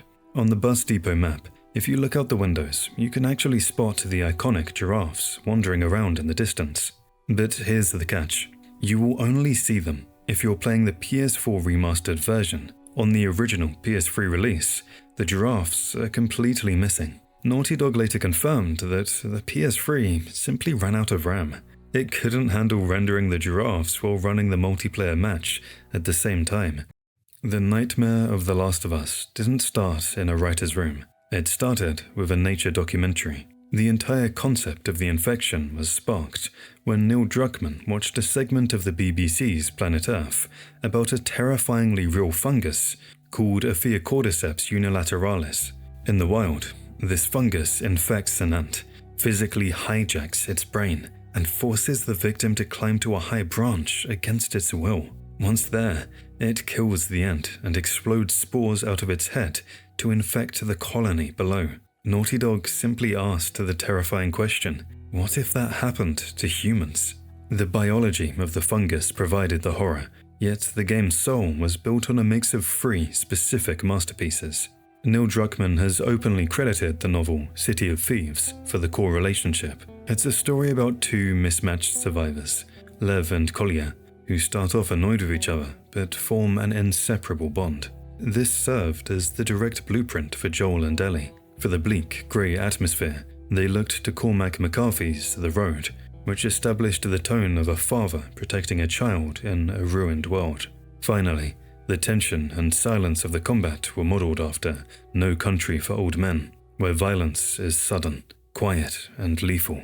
In fact, the connection runs so deep that Joel was actually named after Joel Cohen, one of the directors of that film. It is this combination of real-world biology mixed with award-winning literature that makes the game feel so disturbingly grounded. We've spoken about historical events, movies, and photographs, yet other legendary video games played a massive role in shaping this journey too. The team drew huge inspiration from the PlayStation 2 classic Ico. They specifically looked at the dynamic between the 2 main characters and how they interacted with each other to make the bond between Joel and Ellie feel earned.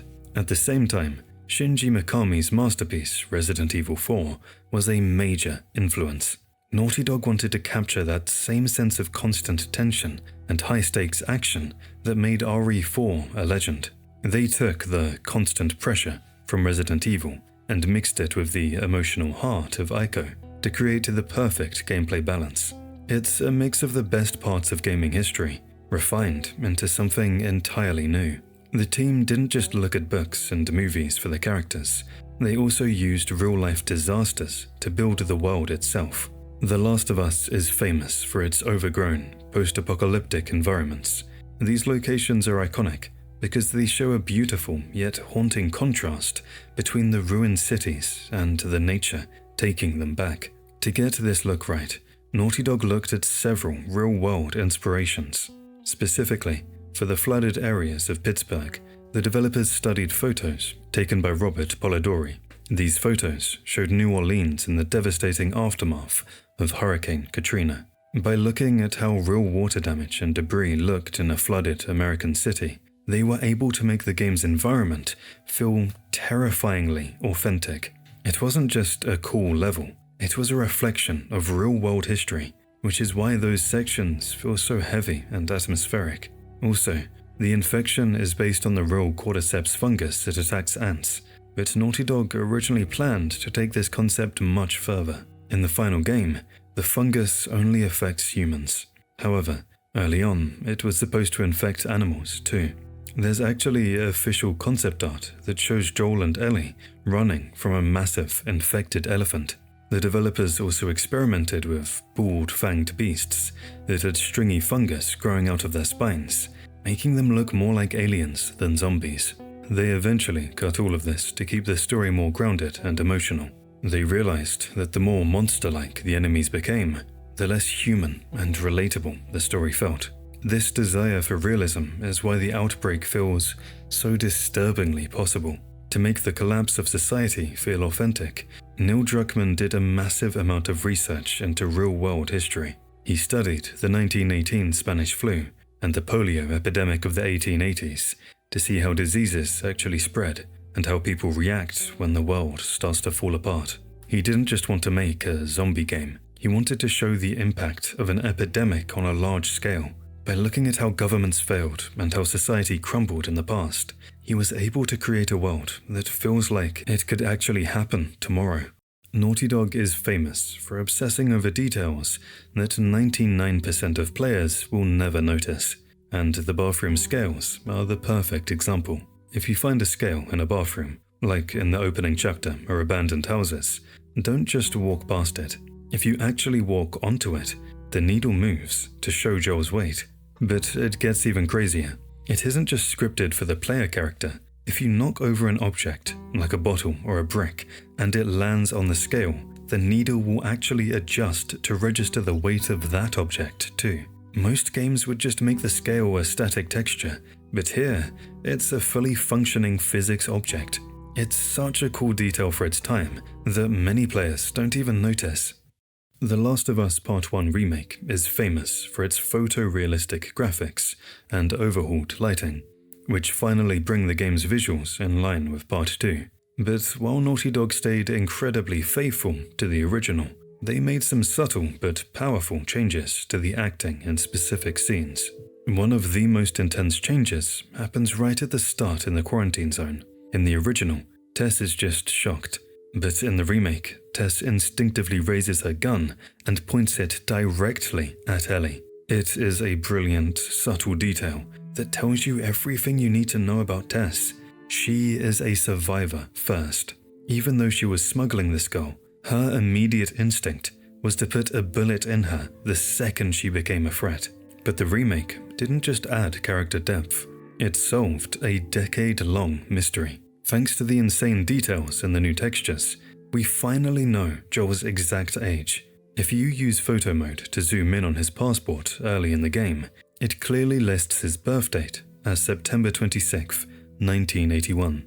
This officially confirms that Joel was 32 years old when the world ended, and 52 years old during his journey with Ellie. So, the remake didn't just make Joel look older, it canonically defined exactly how old he is. Have you ever noticed that some scenes in the game actually have two different versions of the exact same dialogue? It depends entirely on how you play. For example, in the section where Joel and Ellie search for Bill, there's a moment where you have to boost Ellie over a fence. If you try to do this while infected are still roaming nearby, Joel will actually whisper his instructions to avoid alerting them. That's not such a good idea. Well, I can't boost you up. How else are we gonna get over there? But if you clear out all the enemies first, and then trigger the interaction, he delivers the exact same line in a normal, full voice. No, that's not such a good idea. Well, I can't boost you up. How else are we gonna open it? It adds a huge layer of versatility to the game. preventing that awkward video game trope where characters shout instructions at each other while supposedly trying to be stealthy. It's just one more way Naughty Dog keeps the immersion unbroken. Clickers are easily the scariest enemy in the game, because one mistake usually means instant death. If they get their hands on you, it's almost always game over. The only official way to survive a grab is by upgrading your survival skills. You have to spend supplements to unlock the Shiv Master ability. This specific skill allows you to stab the clicker in the neck to break free, but it comes at a cost. It instantly destroys one of your precious shivs. But here's a pro tip that saves your shivs and your life. You can actually use human enemies as clicker shields. It's really helpful in tense situations where you're outnumbered. If you are in an encounter with both humans and infected, like in the subway tunnels, try grabbing a human enemy as a hostage. If a clicker rushes you while you're holding someone, the game's AI will prioritize the hostage instead of you. The clicker will snatch the enemy from your arms and tear them apart, giving you an instant kill without wasting a single resource. Safes in the game give you really important upgrades and supplies that can mean the difference between life and death. But let's be honest, it was always kind of annoying to have to scour every corner of the level just to find the specific note of the combination. Well, it turns out the remake lets you bypass the scavenger hunt and go full Hollywood burglar. You see, Naughty Dog brought over a mechanic from Part 2, where the safe locking mechanism is fully simulated. If you wear headphones and turn the volume up, you don't need to read a single word, just spin the dial slowly. You'll hear a distinct, heavier mechanical clunk exactly when the dial hits the correct number. It allows you to crack every single safe in the game just by listening, making you feel less like a scavenger and more like a master thief. Some of the game's smartest details are actually happening right in the palms of your hands. Next time you play, take a look at your controller. It's actually a living health bar. If you're on PS4 or PS5, the light bar physically syncs with Joel's condition. It glows a calm green when you're fine, shifts to orange when you take a hit, and flashes a warning red when you're one hit away from death. But on the PS5 remake, the controller stops being a plastic brick and starts mimicking the world. You can literally feel the gentle patter of rainfall through the haptic vibrations, but the detail goes even deeper. When you fire a shotgun, the kickback feels heavy and violent in your hands compared to the light pop of a pistol. The adaptive triggers physically tighten to simulate the heavy tension of a bowstring, making your finger fight the resistance just like Joel does. They even mapped the dialogue to the haptics, so when Joel speaks, you can feel the resonance of his voice in the controller, while the built-in speaker handles the sharp click of your flashlight. But here's the craziest part. The vibration is so precise, it's basically a speaker. I actually found this out by accident. I had my TV muted and my headphones turned down, and suddenly I heard a faint voice. I put the controller up to my ear, and I could clearly hear Joel yelling, "It's over, Tess," coming purely from the vibration motors. If you turn on the speech vibration setting and mute your TV, you can actually hear every line of dialogue just by holding the controller to your ear. That is an insane level of engineering. This hands-on immersion is best shown through the flashlight shake mechanic. If you play with a controller, you probably do this instinctively, but it's a dedicated survival feature. When Joel's flashlight starts flickering, the light beam actually dims and turns yellow. To fix it, you have to physically shake the controller to recharge the battery. It's a mechanic taken from cheap wind-up flashlights used in real survival situations, making you feel the same frustration and urgency Joel feels when his only light source starts to fail in a dark, clicker-infested hallway. While the game implies Bill is gay through his relationship with Frank, there's a hilarious, specific detail that confirms it before you even find the body. During the car ride to Pittsburgh, Ellie discovers a magazine in the back seat. She asks why the pages are stuck together, and then looks at the centerfold and shouts, "Whoa, how the hell does he walk around with that thing?" It's a funny moment, but it's also the confirmation. If you look closely at the texture of the magazine in the game's files, it is explicitly a male adult magazine, confirming Bill's preferences without a single line of serious exposition. It was a subtle detail in 2013, but the HBO show eventually took this backstory and expanded it into a dedicated episode that confirmed everything the game had been hinting at for a decade. The combat AI in The Last of Us isn't just about flanking. It actually has a self-preservation instinct that most players completely miss. If you systematically wipe out a hunter's entire squad and corner the last remaining survivor, the dynamic completely changes. Instead of charging at you, if you aim your weapon at him, he'll realize he's outmatched. He'll stop fighting, throw his hands up, and physically drop to his knees to beg for his life. You'll hear genuine panic in their voice lines, pleading things like, "Take it easy, man. Look, I don't want to die." Or, "We can work something out." He begs you to leave him. It creates this incredibly tense, moral standoff where you feel like a monster for holding a gun to a defenseless man, although it's all an act. The game doesn't actually have a non-lethal spare mechanic. If you lower your gun, turn your back, or just hesitate for too long, their fear instantly vanishes.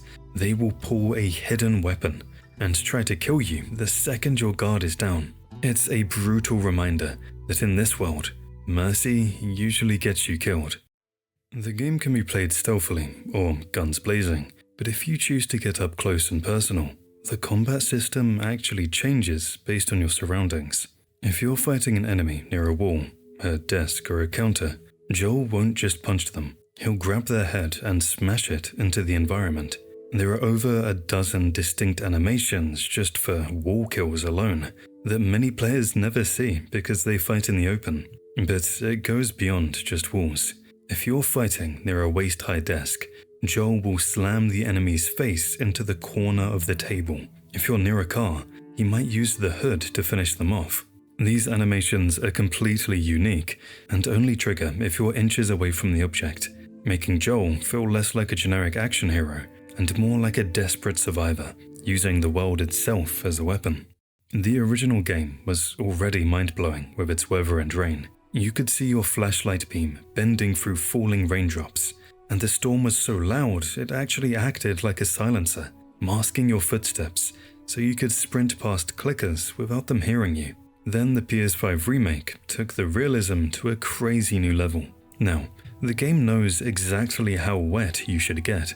If Joel walks through a puddle that only goes up to his knees, only the bottom of his pants gets soaked. The rest of his jeans stay bone dry. And if you stand in the rain, his clothes don't just instantly turn shiny. The fabric actually gets darker slowly over time as it soaks up the water, just like real clothes would.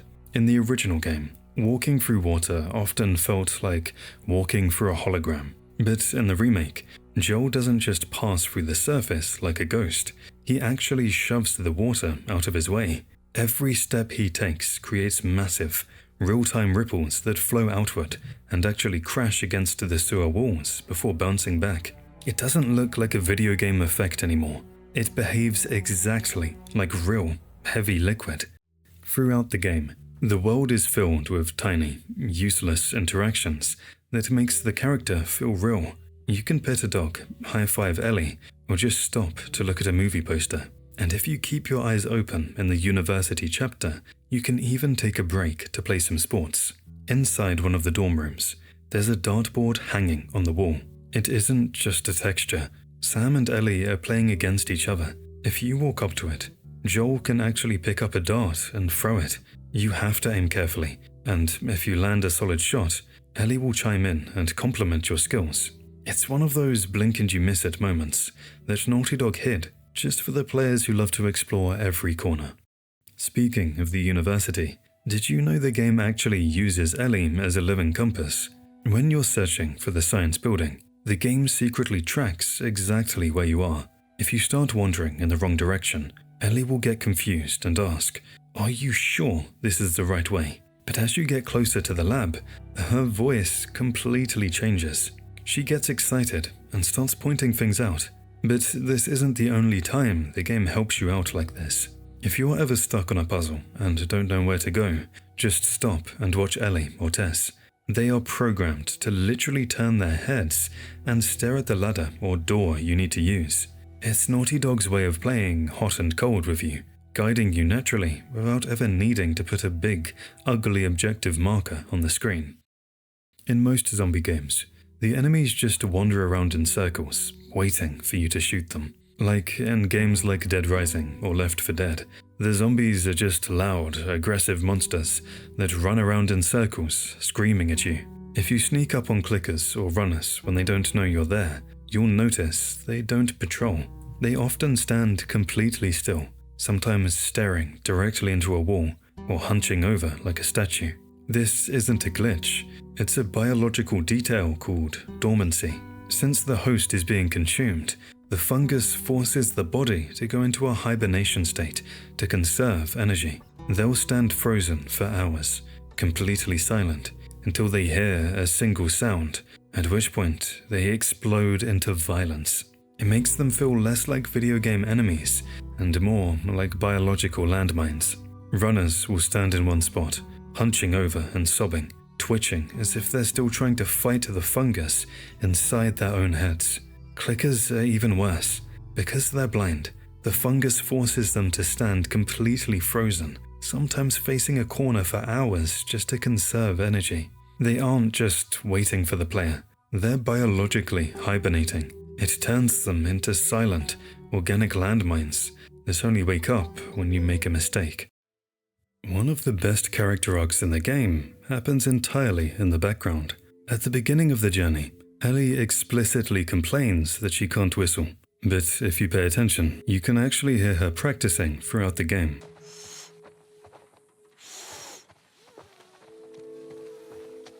Are you alright? I'm trying to learn how to whistle.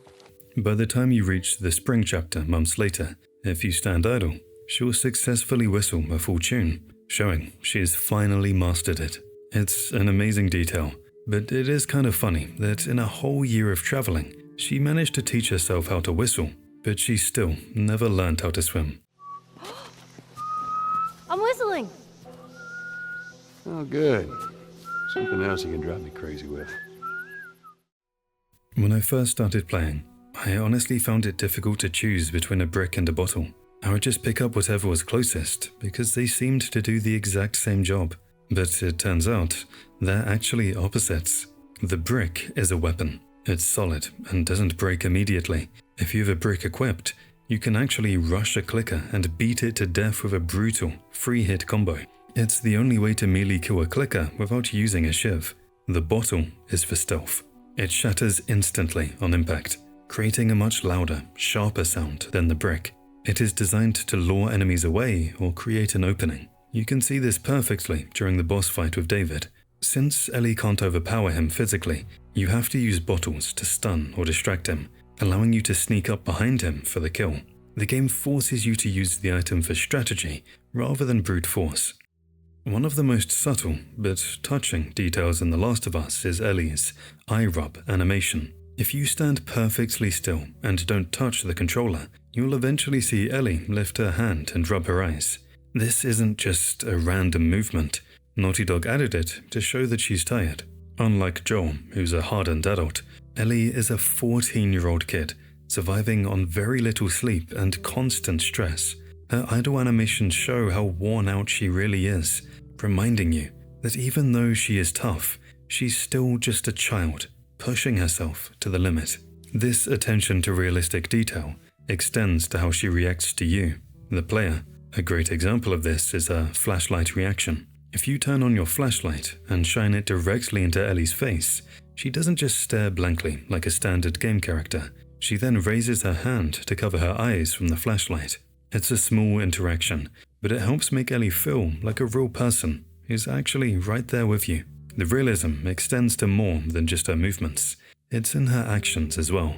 Ellie is arguably the most sarcastic character in gaming history. She has zero filter, and the game actually has hidden dialogue that only triggers if you annoy her. If you just stand there and do nothing for too long, she'll actually start making fun of you for being boring. And if you start shooting your gun at nothing like a maniac, she'll literally roast you for wasting ammo.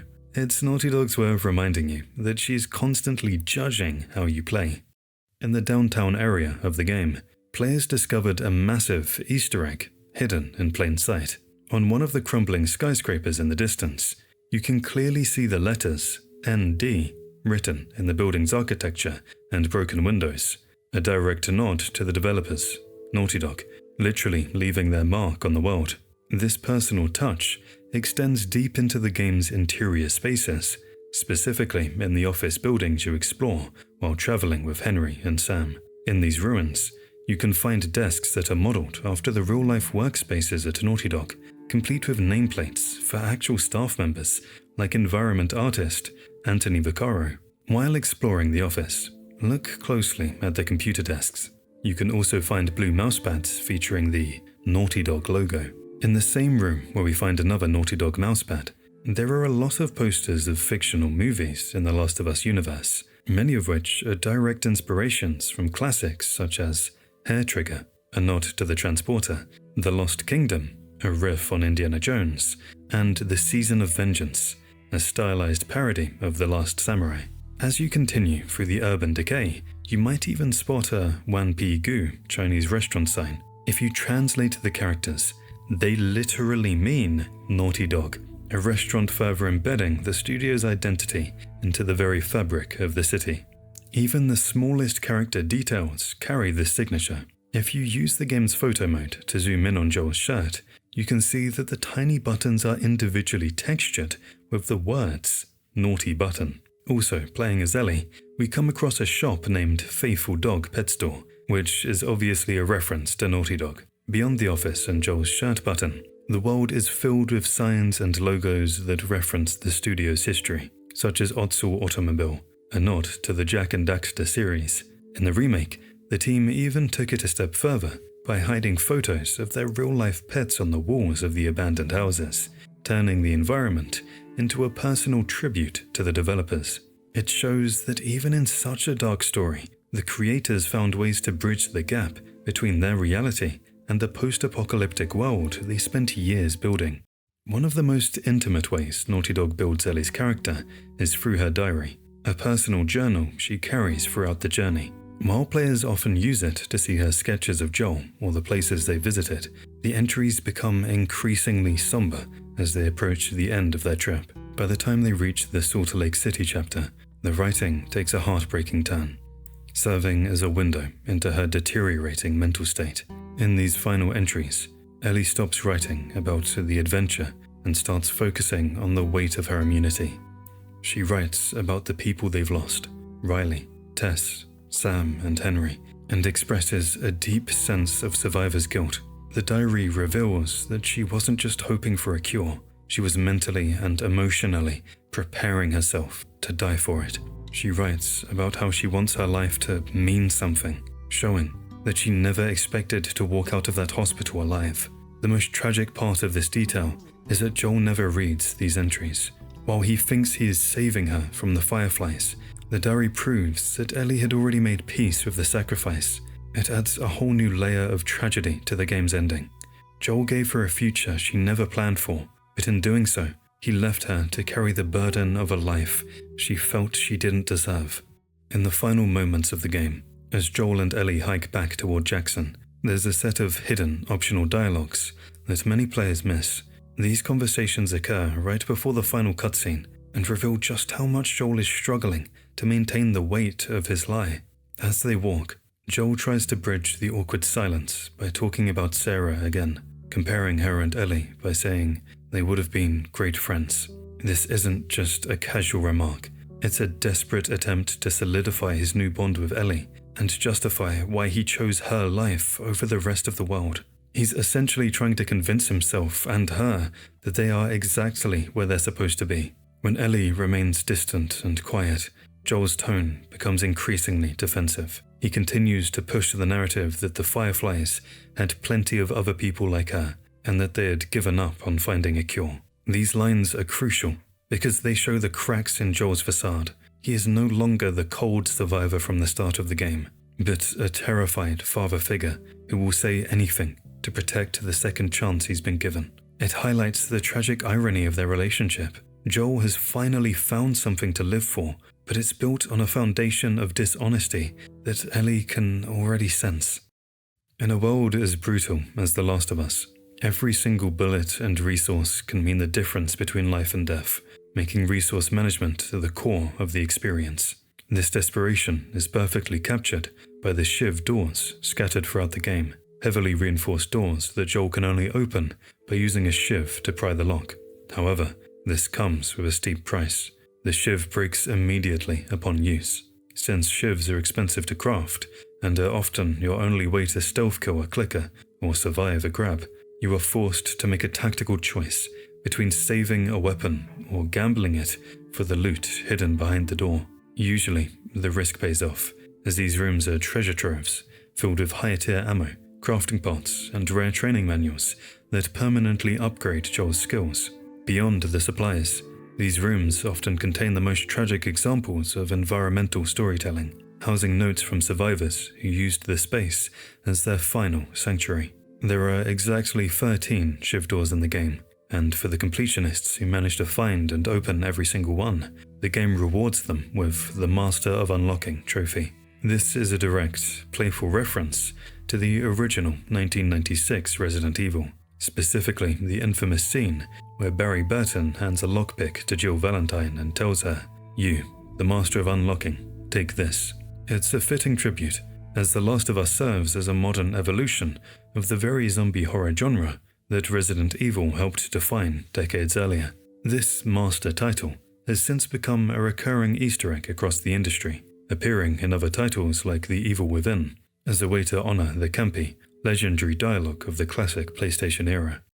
While exploring the quiet neighborhood in the woods section with Bill, you might stumble upon a house that feels oddly familiar if you're a fan of survival horror.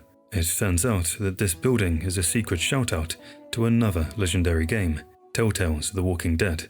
Now, I think that The Walking Dead might be one of the best stories ever put in a game. Without The Walking Dead, we wouldn't have gotten games like The Last of Us.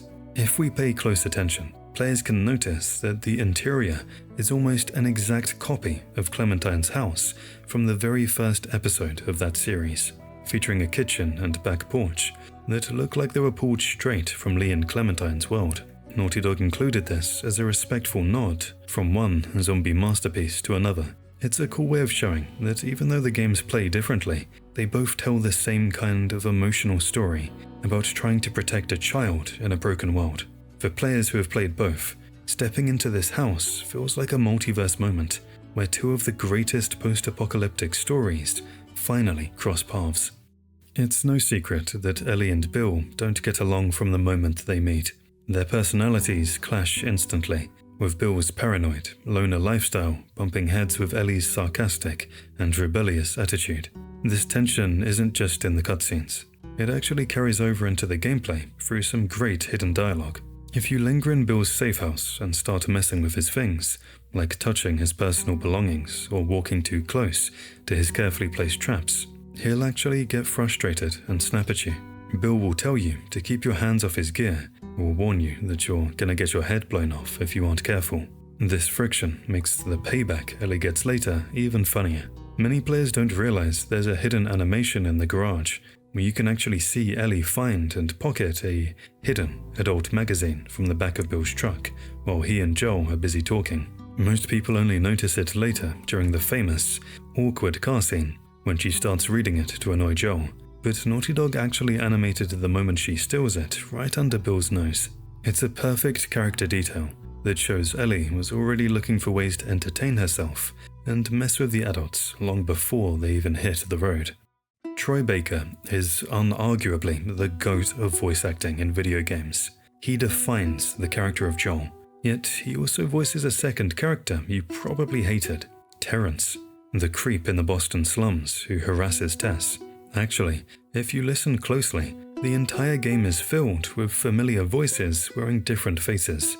Naughty Dog reuses their talent pool constantly, so you will often hear the same few actors screaming as different hunters and soldiers throughout the campaign. The casting process itself was basically a game of musical chairs. Jeffrey Pierce, who plays Tommy, actually walked in on day one to audition for Joel. He didn't get the lead, but they liked his chemistry enough to cast him as the brother instead. The craziest connection is Robin Atkin Downes. He plays Robert, the arms dealer you chase in the very first hour. He also returns as the Firefly soldier who knocks Joel out at the hospital. So technically, the same actor is responsible for starting Joel's journey and ending it. One of the reasons I love this game so much is how deeply we all connect with Joel. The entire story really boils down to one simple, terrifying question. How far would you go to save your daughter? Neil Druckmann actually wrote the script based on his own fears when he became a father. He realized that the love for a child is completely irrational. You can't quantify it. As he put it, you don't say, well, I'm willing to kill 5 people to save my kid, but 6 is too many. There is no limit. In a recent interview with IGN, he finally gave his opinion on whether Joel's decisions were right or wrong. He stated that, I believe Joel was right. If I were in Joel's position, I hope I would be able to do what he did to save my daughter. Craig Mazin, who has been partnered with Druckmann for the last few years working on HBO's The Last of Us, chimed in. That's so interesting, because I think that if I were in Joel's position, I probably would have done what he did, but I'd like to think that I wouldn't. That's the interesting push and pull of the morality of it, and that's why the ending of the first game is so provocative and so wonderful. It just doesn't let you off the hook as a player. Capturing that level of moral complexity is incredibly difficult, and honestly, trying to find a title that represented it was a nightmare for the developers. Naming a video game is surprisingly agonizing. As game director Bruce Straley admitted, picking names sucks. You're saying this is meaningful and you're going to go with this for eternity. So, how did they actually land on The Last of Us? According to Bruce, it was a massive, messy process. He explained, we literally had a Word doc open, and I created 50 names. Neil created 50 names. We polled the company, so we got another 50 names, and Sony even contributed a bunch. We opened it up because nobody knows where a good idea is going to come from. But in the end, the winner came from Neil. Straley recalled, I think the name was originally on Neil's list. We whittled the list down, and both he and I independently picked The Last of Us. It was the perfect choice because of its double meaning. It can refer to the last survivors of humanity, or more intimately, it refers to Joel and Ellie, the last people on Earth who truly matter to each other. It wasn't just a name, it was the entire point of the story. Here's also an interesting detail they provided during an interview about how those early ideas shaped the game. The inspiration for Ellie, and specifically how she acts during gameplay, was actually an idea Neil Druckmann and Bruce Straley had for Uncharted 2 that never even made it into the game. Near the end of the game, in the hospital, when Joel is sprinting through the Firefly hospital to save Ellie, most players are too busy shooting soldiers to look at the walls. But if you stop for a second in the hallway, you'll see a standard medical eye chart. If you actually read the letters, they don't spell random gibberish. They spell out a hidden message from the developers. Run. You are nearly there. Don't quit. It is the developers literally breaking the fourth wall to cheer you on during the climax of the game. While this particular Easter egg is quite humorous, there's another deeper secret in the ending that most players might have missed. This is easily one of the coolest hidden details in the entire game. Many players have noticed that the beginning and the end of the story are actually perfect mirrors of each other, just in reverse. In the prologue, Joel flees his home with his daughter Sarah. They use a car to escape, they crash, and then Joel carries Sarah in his arms until they're stopped by a soldier who shoots at them, ending with Sarah's death. The ending flips the script. Joel carries Ellie, holding her exactly the way he held Sarah when she was dying, but this time, he is the one doing the shooting. He kills Marlene, puts Ellie in a car, and drives towards her home instead of away from one. Neil Druckmann actually confirmed this visual rhyme was intentional. The very first shot of the game is a close-up of Sarah, and the very last shot of the game is a close-up of Ellie. It perfectly symbolizes that the hole in Joel's heart has finally been filled. Early in the game, you have to hunt down Robert, this shady arms dealer who sold your weapons to the Fireflies and kicked off the entire story. You eventually corner him in a warehouse district, specifically labeled Area 5. Most players assume it's just a generic military codename, but it is actually a very specific shout-out. Area 5 is the name of the real-life production company that filmed all the behind-the-scenes content for Naughty Dog. They're the team that produced the famous Grounded documentary, which is widely considered one of the best making-of films in gaming history. Speaking of which, that documentary covers a lot of key things about the game's difficult development. If you're a big The Last of Us fan like me, you honestly need to check it out on YouTube. It's totally free to watch, and gives you a completely new appreciation for the masterpiece they created. Ellie and Joel's relationship is at the heart of The Last of Us, and that bond only exists because of Joel's daughter, Sarah, and her untimely death. Interestingly enough, very early on during the game's conceptualization, Ellie was actually going to be Joel's biological daughter, and there was no Sarah. The team eventually felt that their ambitions for the narrative and character development were being restricted by this blood relation, so they decided to change things up. Naughty Dog realized that if Joel was already her father, he would have to protect her. There would be no choice involved. By making them strangers, they forced Joel to go through a grueling emotional journey, from viewing Ellie as just cargo to eventually viewing her as his own child. This was a massive turning point for the script. If they had kept Ellie as his daughter, it would have robbed the story of its most powerful theme, that family isn't just who you're born with, it's who you choose to die for. The fact that they're two broken strangers who choose to become a family is exactly what makes their journey a masterpiece. In my opinion, this is a particular change that made The Last of Us separate from all other games. We just discussed how the music was made using plumbing pipes and out-of-tune guitars, but that obsession with sound didn't stop there. In the gaming world, most developers take a bit of a shortcut. They reuse sound effects from their older games to save time and money. Think about it. A footstep is just a footstep, right? Why record a new one when you already have thousands on your computer? But for The Last of Us, Naughty Dog refused to take the easy way out. The game's audio lead, Philip Kovacs, was incredibly strict about this. He insisted that every single sound effect in the game had to be created from scratch. They didn't reuse a single file from the Uncharted games or anything else they had made before. Every rustle of grass, every bone-crunching punch, and every terrifying click from the infected was recorded specifically for this game. They wanted the world to feel completely real and unique. You aren't hearing recycled sounds from an old action game. You're hearing the gritty, raw reality of Joel and Ellie's world. It's that level of detail that makes the game feel so immersive. Also, in the PS4 version of the game, they upgraded the audio effects to make the game more immersive. Did you know that Ellie was originally going to be much quieter, like 0 words, kind of quiet? They had originally conceptualized a mute character that the player would be with for a large chunk of the story. The goal was to create a deep relationship between two people without any spoken words. I don't know about you, but I honestly can't imagine a version of this game where Ellie is mute. Could you imagine Ellie not swearing at every hunter she sees, or not annoying Joel with her terrible pun books? The game would be way too quiet. In fact, the developers went in the complete opposite direction. They made Ellie the loudest, most foul-mouthed character in the entire game. Throughout the story, Ellie drops more F-bombs than any other character. If you count them up, she hits 53 to be precise. Some gamers found it hilarious, while others thought it was a bit much for a 14-year-old. It's definitely a bit shocking to realize she curses more than the hardened survivalists or the gritty hunters, but it makes total sense for her character. Ellie is a product of a fallen world. She didn't grow up in a polite society. She grew up in a brutal military quarantine zone and the dangerous wilderness. The team took that original mute companion idea and flipped it on its head. Instead of making Ellie a silent partner, they gave her a loud personality that really fleshes out her character in every way possible. Instead, they kept the focus on building a bond through gameplay, making sure she felt like a real, fiery person by your side, rather than just a quiet, computer-controlled sidekick. This bond wasn't just built in cutscenes though. It happened while you were simply walking around. During gameplay, Joel and Ellie talk to each other constantly as they move throughout the world.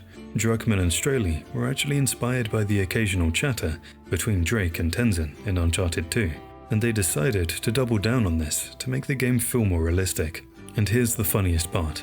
Ellie drops even more F-bombs during these random travel conversations, but those aren't even included in the official 53 count tally. If you count the gameplay dialogue, that number is way higher. Go Ellie. We all love Ellie, but she wouldn't be the icon she is without Ashley Johnson. While the writers gave Ellie her lines, it was Ashley who truly gave her a soul. It's actually her humor that made us feel like we were protecting a real person, not just a bunch of pixels. The industry definitely noticed her incredible work too. Ashley Johnson actually won 2 BAFTA awards for her role as Ellie. She took home the Best Performer award for both the original The Last of Us and the Left Behind DLC. It's rare for an actor to win back-to-back like that, but her performance was just that powerful. Troy Baker also won many awards for his groundbreaking performance. Troy won Best Voice Actor at the 2013 Spike VGX Awards, which was the show that eventually became the Game Awards. He took home the top honors that night, specifically for his work as Joel. He also won the Outstanding Lead Performance in a Drama at the NAVGTR Awards, where the judges praised the incredible emotional depth he brought to the character. Even when he didn't win the trophy, he was always at the top of the list. He was a top nominee for Best Voice Acting at the DICE Awards, and was nominated for Best Performer at the BAFTAs.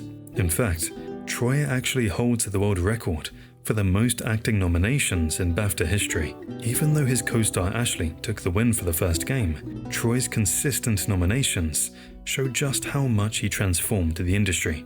Together, these two didn't just play characters, they set a new standard for what acting in a video game could actually be. Did you know that you can actually beat huge parts of The Last of Us without firing a single bullet? Through years of trial and error, die-hard fans discovered a secret trick for the greatest difficulties. You don't always have to stay and fight. Unlike games like Dark Souls, The Last of Us doesn't have a stamina bar. This means Joel can sprint forever without getting tired. In Survivor and Grounded modes, where ammo is almost impossible to find and enemies are incredibly smart, running is often the best strategy. Many players have found success by simply sprinting past an entire combat zone to reach the next door or cutscene. If things get too intense, you can just run, hide, and reset the encounter. Of course, there are some moments where the game forces you to make a stand and fight your way out. But for most of the journey, the ultimate survival tactic is a mix of 3 things: run, hide, and fight. It turns out that sometimes the bravest thing you can do in the apocalypse is just get out of there as fast as you can. The Last of Us is famous for having some of the most lifelike characters ever seen in a game. But that wasn't just clever computer programming. To make the world feel truly human, Naughty Dog used motion capture technology for almost all the movements and cutscenes. This means that when you see Joel stumble or Ellie shrug, you're actually watching the real, physical movements of the actors recorded in a studio. Instead of just sitting in a quiet booth and reading lines as they do for cartoons, the actors were on a stage, wearing tight suits covered in little sensors. They performed every hug, every shove, and every emotional breakdown together in the same room. This allowed the game to capture the tiny, natural ways humans move that a computer just can't fake on its own. While the technology back then couldn't perfectly track every single tiny facial muscle, it allowed the animators to get incredibly close to real human emotions. It allowed us to see the sadness in their eyes or the way their bodies tensed up during a scary moment. By the time the second game came around, the technology had gotten even better, making those performances look almost like a live-action movie. It's the reason we feel so connected to them. We aren't just watching a game, we're watching a captured performance of a real human being. It's that extra layer of life that makes every interaction feel so heavy and real. There are tons of weapons in The Last of Us, but most people don't realize they're actually leaving half the power of those guns behind. To unlock the full potential of your weapons, you have to find 5 hidden toolboxes scattered across the game. The kicker, these are incredibly easy to miss, and if you walk past one, you might never get the chance to max out your favorite gear. To make sure you're fully prepared for the final fight, you have to be a bit of a detective. You'll want to keep your eyes peeled in these 5 specific spots. First, check under the church in Bill's town. After Bill gives you the nail bomb, look in the basement room right next to his gear. It's sitting on a metal shelf. Next, when you reach Pittsburgh, Look in the very first garage you enter after the big hunter's ambush. It's right there on a workbench next to a smoke bomb. As you head into the sewer tunnels in the suburbs, don't just rush through. After you help Ellie across the water using the wooden pallet, look for a small room on the left before you reach the gate. The third toolbox is hidden inside. You also can't forget the science building at the university. In the long hallway on the second floor, you'll find a door that requires a shiv to open. It's worth the price though, because the fourth toolbox is waiting for you inside. Finally, the last one is tucked away in the triage tents at the bus depot. Right past the medical area where the giraffes are, look for the large white tent in the back. The final toolbox is sitting right there. Grabbing these doesn't just make your guns better, it changes the way you play. Whether it's a faster reload or a bigger clip, these toolboxes are the difference between being a victim and being a survivor. If you want to achieve that max potential and see everything the game has to offer, don't just run for the exit. Stop and look for the tools. If you think you've mastered the game, you have to try permadeath mode. But it's not as scary as it sounds. Permadeath can sound like a challenge that is just too much to bear. Imagine playing for 10 hours, making one tiny mistake and losing everything. However, there are actually some great ways to make this run doable for normal players. In The Last of Us Part 1, the developers knew that losing days of progress would be a nightmare. So they allowed you to choose exactly how permanent your death really is. Instead of just one setting, you can choose the nature of your permadeath run. If you die, you can set the game to send you all the way back to the very beginning of the game, back to the start of the current act, or just back to the start of the current chapter. That final option, the chapter setting, is a lifesaver. It's perfect for players who want the high stakes of knowing they can't just restart a checkpoint, but who find the idea of losing more than an hour of playtime unbearable. It turns the game into a tense, tactical experience where every move matters, without making you want to throw your controller through the window. It's the ultimate way to test your skills and see if you really have what it takes to survive the apocalypse. It all starts with the visuals.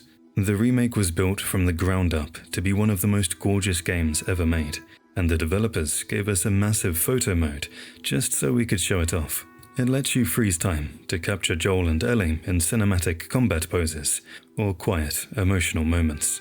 If you want to prove just how detailed this world is, this is the tool to do it. But the real fun starts after you finish the game once. Completing the story unlocks a vault of extras that were added in the remake to totally change how the game looks and plays. First, there are the unlockable outfits. In the remake, you can swap Joel and Ellie's simple survival clothes for unique skins. These range from cool shirts referencing Naughty Dog's earlier games, like Jak and Daxter, to popular TV shows. It might break the immersion a bit to see Ellie in a bright graphic tee during a blizzard, but it's a blast to see them in something new. Then, you have the gameplay filters. When you first play the game, you can only use filters like black and white or sepia in photo mode. But after you win, you can turn these filters on for the entire game. You can play the whole adventure in a gritty noir style, or even a vibrant cel-shaded look that makes it feel like a comic book. Finally, for the ultimate challenge, the remake brought in Mirror World. This mode is exactly what it sounds like. It flips the entire world horizontally. Everything that was on the left is now on the right. It sounds simple, but it is incredibly disorienting. Your character even appears on the right side of the screen instead of the left. It forces your brain to relearn the maps and the combat layouts all over again. Between the outfits, the filters, and the flipped perspective, Naughty Dog used the remake to make sure that this masterful adventure stays fresh and engaging long after you've seen the ending. Did you know that the very first DLC for this mode actually took us back to some of the most hauntingly empty locations from the story? It was called the Abandoned Territories pack, and it included 4 separate maps that had been left completely desolate after the outbreak: the bookstore, the suburbs, the bus depot, and the hometown. Each area was designed with a totally unique layout to challenge players in different ways, all without the constant fear of a clicker or a bloater sneaking up on you. Instead, the danger was the other players. The maps ranged from the tight, claustrophobic corners of the bookstore, perfect for a shiv and smoke bomb, to the sprawling, open streets of the suburbs, and the bus depot that required a steady hand and long-range sniping skills. It allowed players to slow down and really appreciate the environmental storytelling of these iconic locations while locked in a high-stakes battle for survival. Even though the infected weren't there, the tension of the abandoned territories was just as thick as any level in the main game. If you thought those maps were a challenge, the final DLC took things to a whole new level of brutal. This pack was called Reclaimed Territories, and it didn't just add new places to play, it introduced the infamous Grounded mode to the single-player story. This is widely known as the hardest possible way to play the game. It turns the enemy AI into ruthless hunters and strips away almost all your ammo and resources. It's the ultimate test of survival, where every single brick and bottle becomes a treasure. On top of that, the DLC added 4 extra maps for multiplayer that were designed to be even tougher. These maps blended indoor and outdoor combat perfectly, but they also tightened the areas where you could hide, meaning you were constantly looking over your shoulder. To cap things off, they even added harsh weather effects like wind and rain to make the world feel even more dangerous. Between the smarter enemies and the punishing environment, this DLC was basically a love letter to the fans who wanted the game to be as punishing as possible. Believe it or not, even the loading screen was designed to be something you can actually play with. As you wait for the world to load, you will see those iconic floating spores drifting across the dark screen. It's a very calm and quiet scene, but what many fans totally missed is that you actually have a tiny bit of control over them. If you tilt or move your controller, the spores will actually change direction and drift along with your movements. It's a small, cool touch that lets you mess around with the atmosphere while you prepare for the chaos to come. But the coolest secret about the menu screen only shows up once you've actually finished the journey. When you first start the game, the main menu is pretty dark and moody. You see an overgrown window with a knife leaning against the frame. It feels cold, lonely, and a bit scary. However, once you beat the game, that screen changes forever. The next time you reach the menu, the lighting is totally different. Instead of that cold blue tint, the room is filled with a warm, golden sunlight. Ellie's switchblade is still there, but the whole vibe feels peaceful and hopeful. It's a quiet way for the developers to give you a pat on the back and show you that the long, brutal winter is finally over. It's the perfect cherry on top of one of the best games ever made. Even in a world this brutal, the developers still found a way to hide a hilarious tribute to one of the most famous workplaces in TV history. If you're a fan of The Office, you might have done a double take during the Financial District segment in Pittsburgh. In the Part 1 remake, Naughty Dog added a massive Easter egg that feels completely out of place in the apocalypse. When you're in the sniper nest on the second floor of a building in the back right-hand corner of the area, you can hop through a window and find yourself in a room that looks suspiciously familiar. It's an almost identical recreation of the Dunder Mifflin offices from the hit sitcom The Office. Everything from the layout of the desks to the placement of the reception area is a match for the US version of the show. It's a surreal moment. One second, you're fighting for your life against desperate hunters, and the next, you're standing right where Michael Scott and Dwight Schrute would have been. It's a great reminder that even in a world full of clickers, the developers at Naughty Dog still have a great sense of humor. We just talked about the developers hiding references to The Office, but Naughty Dog also slipped in a very clever meta-reference to the game itself, using some clever corporate branding. While you're exploring the dangerous streets of Pittsburgh, keep an eye out for a poster about employee rights. You can find it near the mob attack note during that chapter. On the surface, it just looks like a normal piece of background detail to make the world feel lived in. But if you look at the fine print, the poster is actually issued by a fictional company called Jack, a subtle nod to Naughty Dog's Jak and Daxter series. The coolest part, the poster actually lists a phone number, 1-800-555-TLOU. Not only does that spell out the acronym for the game, but it also features the actual website URL for The Last of Us. It's a fun little fourth wall break that rewards players who take the time to read the posters on the walls instead of just running from the hunters. That employee rights poster isn't the only time Naughty Dog decided to tip their hat to their platforming roots while you're exploring the ruins of the city. In fact, if you're looking for a caffeine fix in the apocalypse, you might spot a familiar name from the PlayStation 2 era. In the suburbs chapter, you can go downstairs and there's a cafe. If you look at the logo on the side of one of the carts, it says Java Jack. This is a clear-cut reference to the Jak and Daxter franchise, with the specific spelling of Jack acting as a direct nod to the iconic hero. It's a fun little reminder that even though the world ended in 2013, the legacy of Naughty Dog's earlier hits is still scattered throughout the streets of Boston and Pittsburgh. Whether it's posters or coffee stands, the developers love leaving these breadcrumbs for longtime fans to find. We've talked about the giraffes and their deeper meaning earlier in the video, but Naughty Dog actually hid a major hint about that emotional moment right at the very start of the game. If you look closely during the Quarantine Zone chapter, you'll find a secret bit of foreshadowing that most players walk right past. Just before you have your first big firefight with Robert's men, don't follow the main path immediately. If you head off to the left, you'll find a young girl petting a toy giraffe. It's a direct reference to the legendary moment that happens much later in Salt Lake City, where Ellie finally gets to see a real one. But the game doesn't stop there.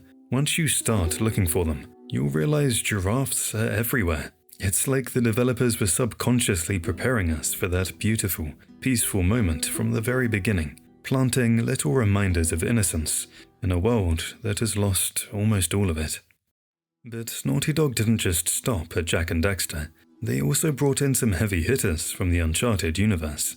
If you've read the prequel comic, The Last of Us: American Dreams, or explored the abandoned mall in the Boston Quarantine Zone, you've likely seen Raj's Arcade. While it looks like just another dusty shop in a dead mall, the name is actually a huge shout-out to the Uncharted franchise.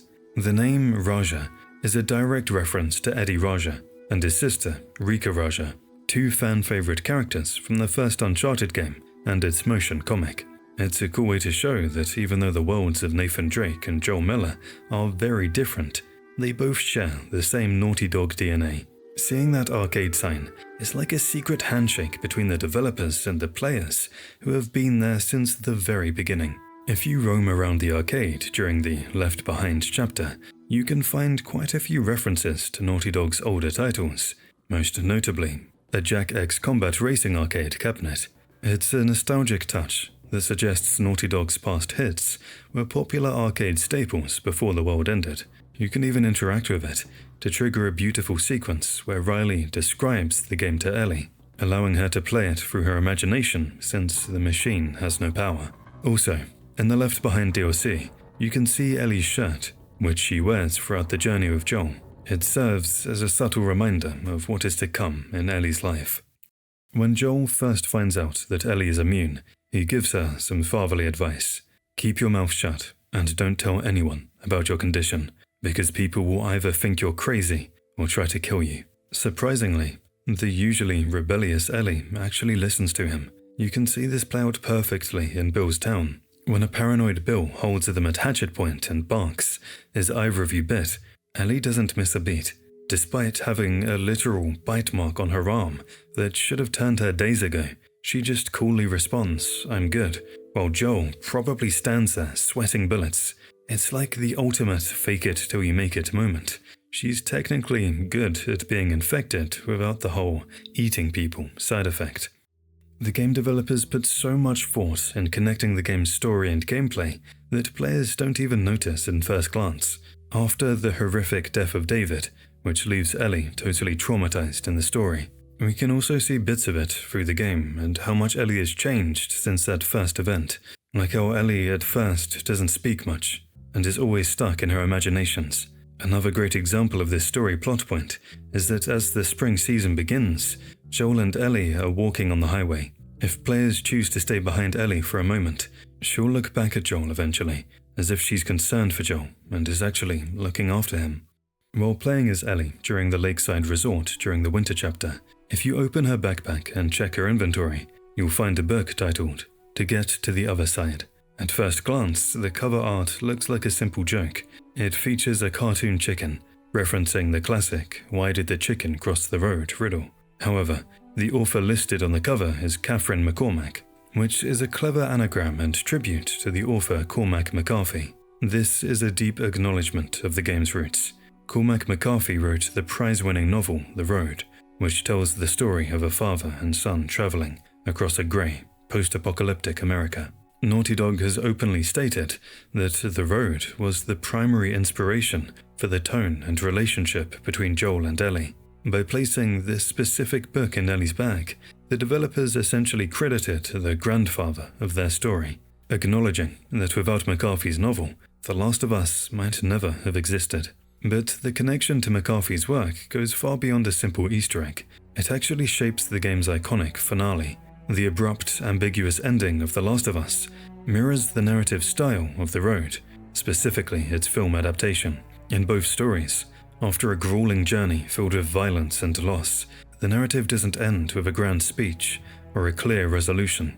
Instead, it ends on a quiet, uncertain note with a single word of acceptance. Just as the boy in The Road must accept a new reality to survive, Ellie's final line, a simple, resigned "okay," mirrors that same bleak acceptance of a lie in order to keep moving forward. Here, we can clearly see the reference to the novel in an artistic way. Speaking of personal touches hidden in the environment, there's a heartwarming secret tucked away in the Pittsburgh hotel that pays tribute to the animal members of the Naughty Dog team. If you explore the Hotel Grand thoroughly, you can find a hidden room located in the flooded lobby area, specifically behind the front desk or in the side offices, depending on the version. Inside, there's a wall filled with framed, professional-style portraits of dogs and cats. These aren't just random stock photos, they're the actual, real-life pets of the development team. It's a charming break from the game's heavy atmosphere. In a world where nature has reclaimed civilization and infected monsters roam the streets, this small shrine serves as a reminder of the unconditional love animals provide, a stark contrast to the vicious guard dogs you're forced to fight later on in the game. While many games use fictional viruses, the infection in The Last of Us is actually based on a real-life, biological phenomenon. It's caused by the cordyceps fungus, which in nature primarily targets insects like ants, hijacking their brains and controlling their movements before eventually sprouting through their bodies to spread spores. The original game is intentionally ambiguous and doesn't explain too much about the background of the infection's origin. It provides subtle clues for observant players. While playing as Sarah in the prologue, you can find a newspaper in the house titled The Texas Herald that offers the first major hint about how the world began to fall apart. The newspaper reveals that the infection likely originated in South America and spread through the food supply. Specifically, it highlights a warning from the Food and Drug Administration, FDA, about tainted shipments. The exact quotes from the newspaper reveal the alarming scale of the initial spread. FDA expands list of banned contaminated crops. Admissions to area hospitals have increased by 300% due to the mysterious infection. For years, fans debated how such a fungus could take down civilization in a single day, and the HBO series finally provided the chilling explanation. In the third episode, Joel explains that the fungus likely contaminated basic ingredients of major food brands sold globally.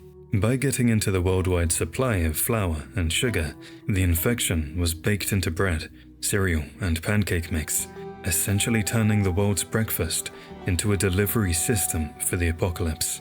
This explanation was masterfully foreshadowed in the very first episode. If you watch closely, Sarah and Joel narrowly miss being infected because they don't have any flour in their house. Sarah can't make Joel's birthday pancakes because they're out of the mix.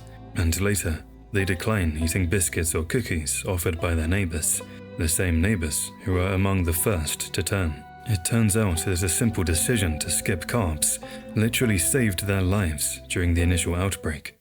Interestingly, when Joel makes his fateful decision to lie to Ellie at the end of the game, he tells her a very specific fabrication. Turns out, there's a whole lot more like you. He claims the Fireflies had found dozens of immune people and that the search for a cure had simply failed. While Joel invents this so that Ellie doesn't feel guilty, and also to hide the violence he committed, a hidden detail in the final level has led many players to question if he might have accidentally been closer to the truth than he realized. During the final rush through St. Mary's Hospital, if you search the operating area, you can find the surgeon's recorder. In this audio log, the head doctor mentions that, as we've seen in all past cases, the levels of fungi in the blood are too high. For years, this specific line fueled a massive fan theory that the Fireflies had experimented on other immune subjects before Ellie and failed, essentially proving that Joel's lie was actually a reality. However, a closer listen to the full recording reveals a much heavier truth.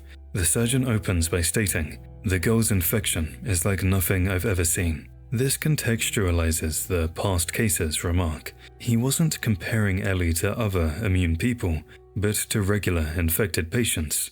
This confirms that Ellie was, in fact, the first and only immune person the Fireflies had ever encountered.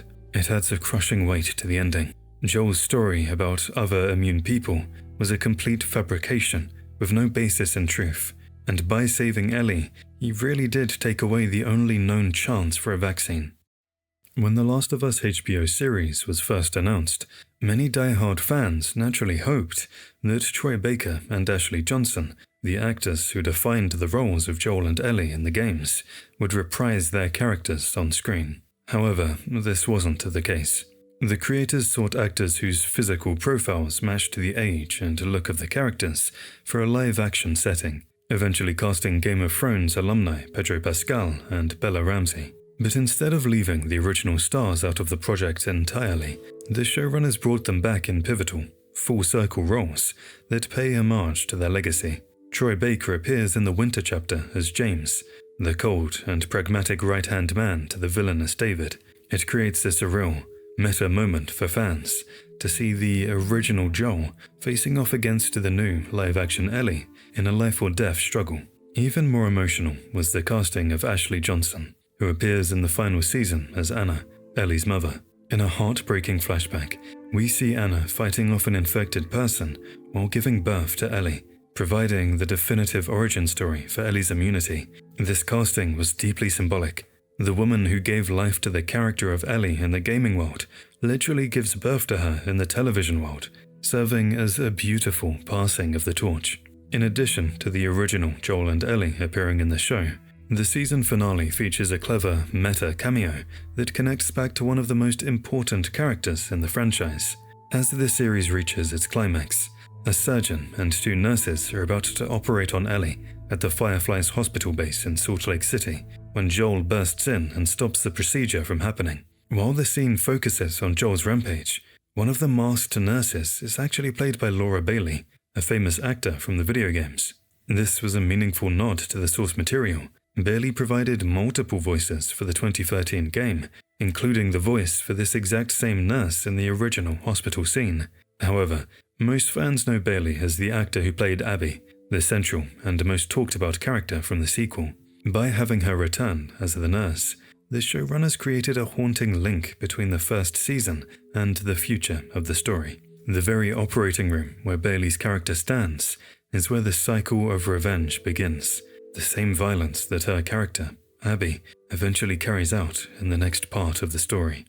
Earlier, we discussed how Ellie was the only immune person the Fireflies had ever encountered, making her the holy grail for a dying world. While that makes Joel's decision to save her feel like a blow to humanity, a hidden recording found in the final chapter at the Salt Lake City Hospital suggests that the Fireflies were far more desperate than they let on.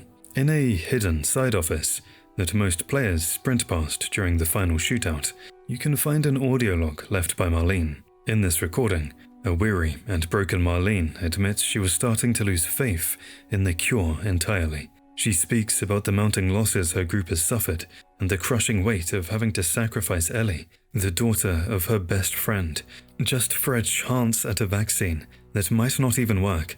The discovery adds a massive layer of complexity to the game's ending. It proves that the Fireflies weren't just cold-blooded scientists, they were a dying, desperate organization led by a woman who was at her absolute breaking point. Finding this room reveals that Marlene was effectively doubling down on Ellie's surgery because she had nothing else left to live for. If the surgery failed, all the deaths she had overseen would have been for nothing. It makes the final conversation between Joel and Marlene even more tragic, as it shows two people who have both lost everything, fighting over the one thing they have left, Ellie. We all wondered how the brutal hunters originated, and The Last of Us show finally gave a sneak peek into their dark backstory for a specific new character. Appearing in Season 1, Episodes 4 and 5, Melanie Lynskey makes her debut as Kathleen. She was the sister of a man who led a rebel movement in Kansas City that successfully overthrew the Fedra military operation, which had been exploiting survivors in the QZ. Her brother died at the hands of Fedra soldiers after Henry ratted him out in exchange for life-saving medicine for his brother, Sam. Following her brother's death, Kathleen took over and led the rebels to push out Fedra and claim the city for themselves. In the original video game, this faction is referred to as the Hunters, and they operate primarily in Pittsburgh. Through scattered messages and notes found in the game world, players pick up breadcrumbs about how the Hunters similarly led a bloody revolt against Fedra that began over dwindling food and resources. This backstory is heavily expanded on in the show through Kathleen's leadership, showing that the Hunters didn't start out as villains. They were regular people who became monsters after being pushed to the brink by an oppressive military government. Aside from the heavy origins of factions like the Hunters, the show also finds time for quieter moments of character bonding that pay direct tribute to the source material. Appearing in Season 1, Episode 4, a key scene unfolds as Joel and Ellie are driving towards Kansas City. Ellie mentions that she got something from Bill's town, pulling out a Hank Williams cassette tape. This is a moment directly inspired by the game, where Ellie's love for old-school music helps break the ice with a grumpy Joel. In the original 2013 game, the duo listens to Williams' song, "I'll Never Get Out of This World Alive," a title that serves as a grimly ironic commentary on their situation. In the show, the scene plays out with a slightly different track by the same artist, Alone and Forsaken. While the song choice changed, Ellie's reaction remained the same. She genuinely likes the song and uses it to connect with Joel's past. This small detail highlights that, despite the 20-year gap since the world ended, music remains one of the few ways the two generations can understand one another. It also serves as a subtle nod to the game's original announcement trailer, which used Alone and Forsaken to set the haunting, lonely tone of the series long before it ever hit shelves. One of the most terrifying human characters in the series is David, the leader of the cannibal group in Colorado. Played by the incredibly talented Nolan North, David's manipulation and violence haunt Ellie long after their final encounter. While his impact on her mental state is obvious, there is a very specific, subtle detail in her dialogue that shows just how deep his psychological scars actually go. In the first game, David tells Ellie that he doesn't believe in luck. He goes into a chilling explanation, eventually revealing that it wasn't luck that brought them together, but rather the fact that his group was the one Joel and Ellie fought at the university. This philosophy was his way of justifying his predatory behavior and the fate of their meeting. Years later, in Part 2, this moment is shown to have stuck with Ellie in a haunting way. When Dina mentions having good luck during their journey, Ellie immediately responds with, "I don't believe in luck." It's a small, easy-to-miss callback that proves David's words left a permanent mark on her worldview. Even though she survived the encounter, she carried a piece of his dark philosophy with her into adulthood, showing that the trauma of the winter chapter never truly left her. In the Left Behind DLC, one of the most memorable moments is when Riley takes Ellie to a broken arcade cabinet called The Turning. Even though the machine has no power, Riley uses her imagination to narrate a fierce battle, requiring you to follow her cues for a series of button prompts. If you manage to hit every single prompt perfectly, without missing a single one, you unlock a secret trophy called Angel Knives. This isn't just a random name. It's a deep-cut reference to the franchise's expanded lore. The character of Angel Knives was created by artist Faith Erin Hicks, specifically for the prequel comic book miniseries, The The Last of Us: American Dreams. In the comics, Ellie is a huge fan of this fictional character, making the arcade scene a heartwarming realization of her childhood dreams. To add even more to this fact, Ellie plays a fighting game. She imagines herself as Angel Knives, a powerful warrior, and the character Ellie fights in the arcade is known as Black Fang. Much like Angel Knives, he's a recurring figure in the fictional lore of the game's world. Beyond being a nod to the comics, the sequence is layered with meta references and dark foreshadowing. The name of the game itself, The Turning, is actually a clever joke by director Neil Druckmann, who originally pitched a zombie story with that exact title years before The Last of Us was ever made. More chillingly, the title serves as a direct omen for the DLC's climax. While Ellie and Riley spend their final night playing at a game called The Turning, they're ultimately forced to face the literal turning that occurs after a bite, leading to the tragic end of their journey together. This makes the light-hearted arcade scene one of the most bittersweet moments in the series, as the girls bond over a fictional fight just moments before their real fight for survival begins. In the Left Behind DLC, one of the most heartwarming yet bittersweet moments happens when Ellie and Riley break into a Halloween store called Spooky Town. This room is a literal playground of nostalgia where you can interact with various shelves to try on different masks, each triggering a unique and often funny conversation between the two girls. It's a rare moment where the heavy weight of the apocalypse vanishes, allowing them to just be normal teenagers for a few minutes. You can try on several iconic masks, including the Wolfman. Riley surprises Ellie with this one, jokingly telling her she looks badass and making her roar, or the Triple Phoenix, a bizarre, three-headed bird mask that Riley finds adorable, though Ellie isn't quite so sure. Aside from the masks, the room features the Skella fortune-telling toy, which Ellie uses to ask questions about her future, like whether she'll ever get to play a video game or leave the quarantine zone. Personally, I think this section is genius, because it uses these silly masks to build a massive amount of emotional connection before the story takes its tragic turn. It's a beautiful reminder that even in the world of monsters, the most important thing Ellie ever had was her friendship with Riley. One of the most unique relics of the past in the franchise can be found during the photo booth sequence in the mall. In the original 2014 PS3 release of Left Behind, the game actually allowed players to link their real-life Facebook accounts. If you chose this option, the goofy photos Ellie and Riley took in the booth would be automatically uploaded and posted to your actual Facebook wall, blurring the lines between the game world and the real world. At the time the game was released, Facebook was at its peak as the dominant social media platform, and social integration was a massive trend in the gaming industry. Developers were constantly looking for ways to let players share their experiences instantly. While this feature was eventually removed in the PS4 remaster and the PS5 remake, the menu interface itself wasn't completely scrubbed. If you look closely at the screen in the photo booth during the newer versions, you can still see the legacy social media icons and layout. It remains as a digital footprint of that era, serving as a reminder of a time when connecting your gaming console to your social life was a brand new, exciting concept. In the Halloween shop, there's a mystic skull called the Skeleseer that acts as a post-apocalyptic magic 8-ball.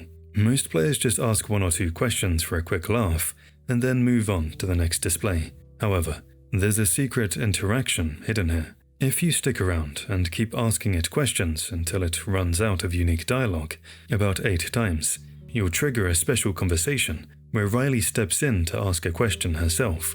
This hidden moment is actually a requirement for the BFF's trophy, which rewards players for finding all the optional conversations in the mall. It's a great example of how the developers at Naughty Dog reward players for slowing down and fully soaking in the chemistry between the two leads. Aside from the emotional character beats, the game features some incredible technical details during the more playful moments, specifically during the water gunfight with Riley. In this sequence, the game uses a highly advanced, unique soak system to track every hit. If you look closely at Riley's clothes when you shoot her, the water textures are completely dynamic. Instead of her entire outfit switching to a generic, wet version, Her clothes only get darker and appear wet in the specific spots where the water actually hits her. If you hit her on the shoulder, only the shoulder darkens. If you spray her back, a wet trail appears exactly where you aimed. This level of precision shows the incredible amount of care Naughty Dog put into even the smallest interactions, making the world feel reactive and grounded, even during a simple game of tag. In the main game, finding Firefly pendants often feels like a grim treasure hunt, as you usually find them glinting in the sunlight while hanging from trees, or tucked away on the bodies of those who didn't make it. These small pieces of jewelry serve as silent headstones for fallen rebels, but the Left Behind DLC offers a much more personal look at one. If you look closely at Riley throughout the DLC, she's wearing a Firefly pendant of her own. While these are simply collectibles for Joel in the main story, Riley's is special. It's the only one in the entire franchise that you see a character actively wearing and interacting with during the narrative. Instead of being a static item found on a corpse or a branch, the pendant is a living symbol of Riley's hope and her new identity. Even a decade after its release, The Last of Us is still yielding secrets that have remained hidden in plain sight.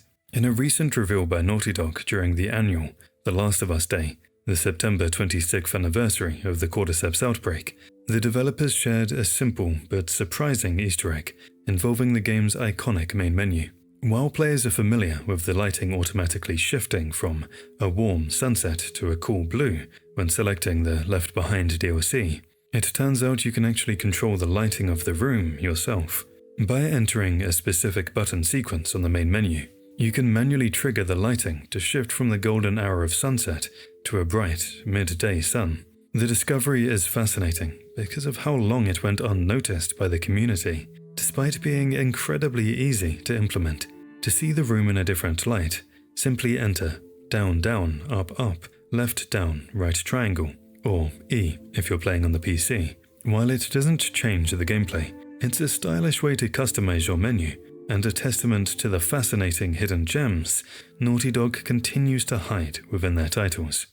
Since the world of The Last of Us technically ended in 2013, you can find PlayStation 3 consoles scattered throughout the game in homes and bedrooms, a nod to the platform where the journey first began. However, because the Left Behind DLC was released in 2014 alongside the PS4 remastered version, Naughty Dog didn't miss a chance to sneak in a cheeky next-gen Easter egg. While exploring Raja's arcade in the mall, you can actually find a PlayStation 4 console hidden behind the counter. It's a complete break in the game's timeline, as the PS4 wouldn't have existed when the Cordyceps outbreak hit in September 2013. By placing it there, the developers gave a wink to the fans who had just upgraded their hardware to play the remastered version. It's a fun, immersion-breaking detail that serves as a high five to the players moving into the next generation of gaming, even while Ellie and Riley remain trapped in the ruins of the old one. Aside from the Firefly pendants, Naughty Dog is famous for weaving subtle brand names throughout their world to create a sense of continuity.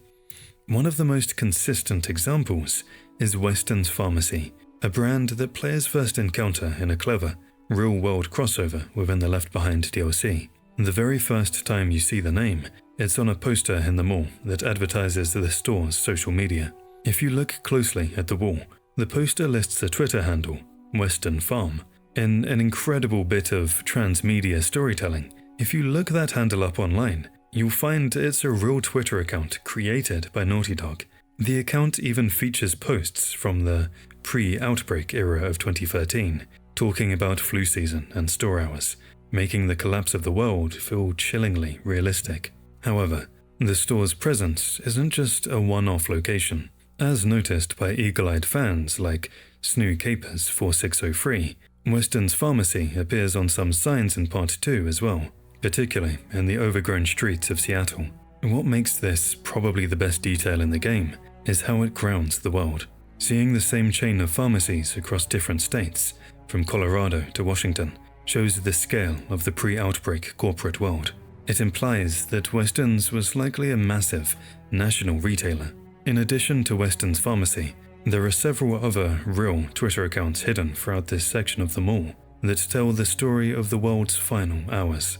This level of detail is a masterclass in environmental storytelling, as Naughty Dog created a digital paper trail for the brand's Ellie and Riley walk past.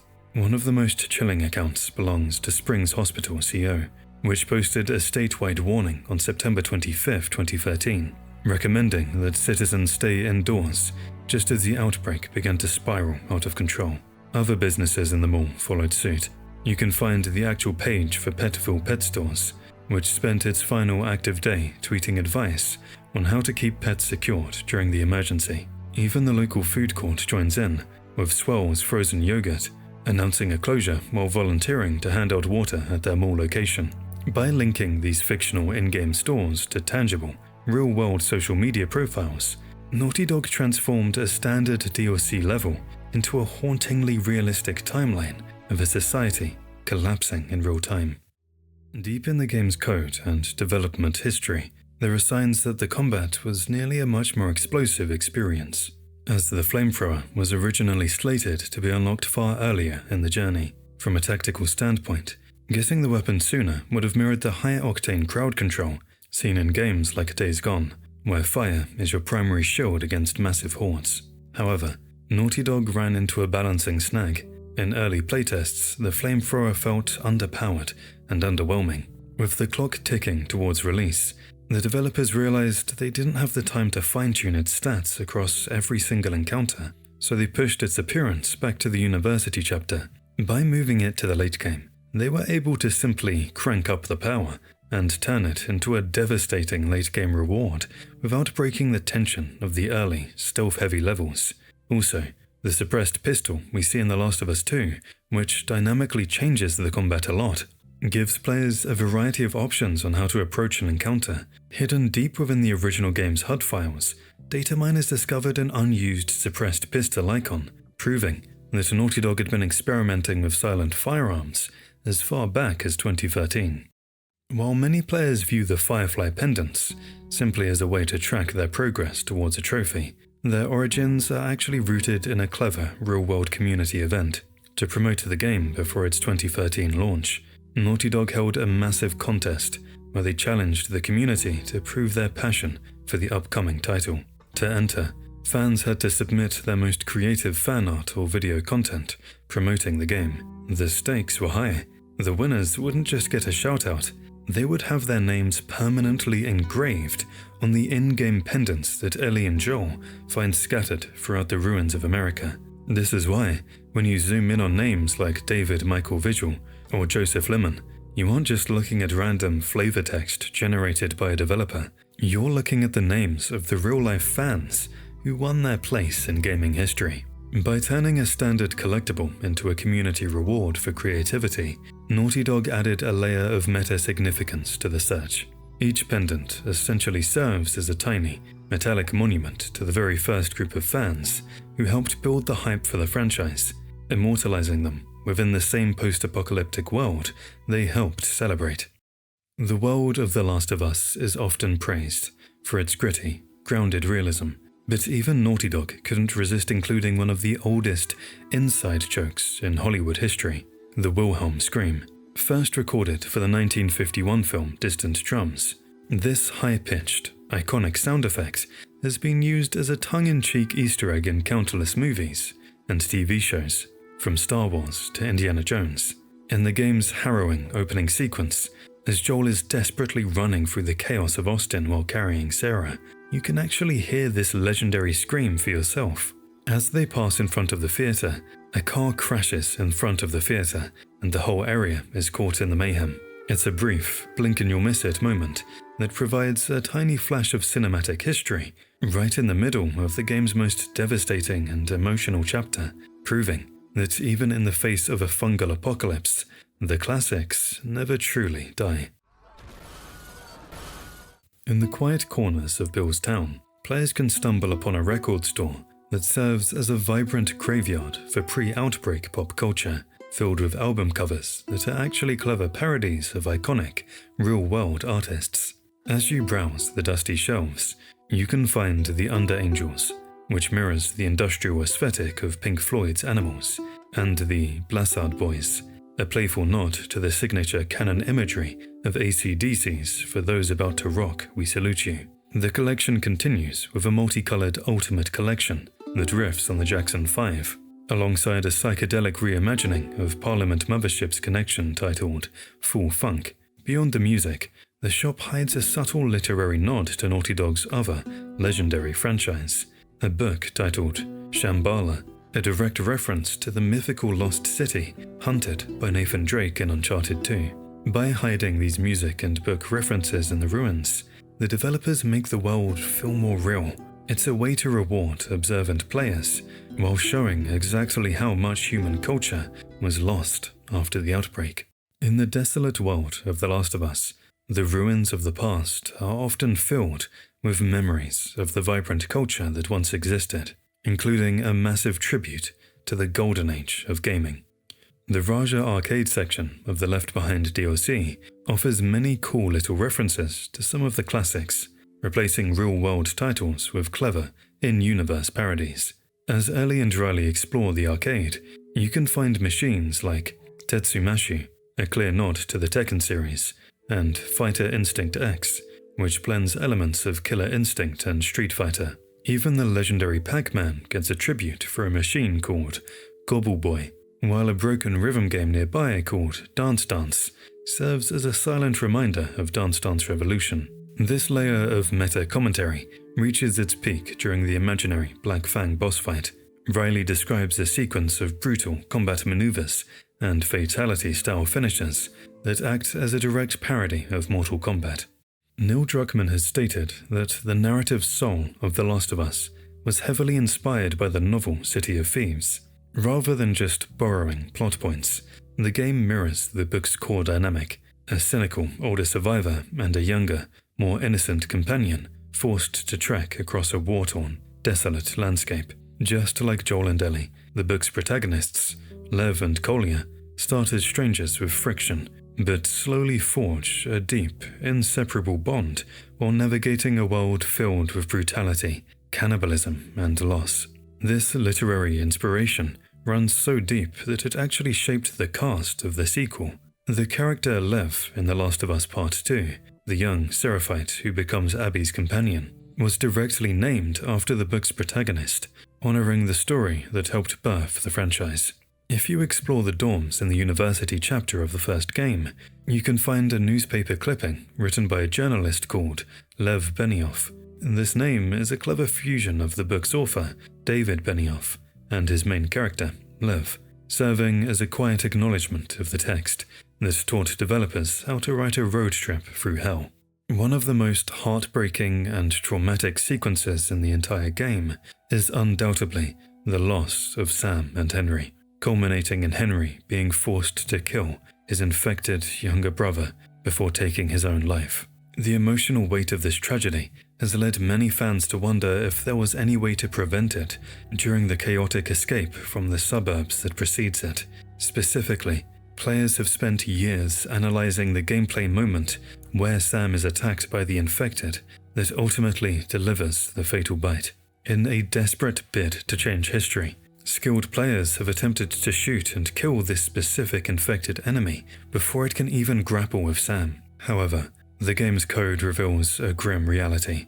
That specific enemy is programmed to be invincible during that sequence.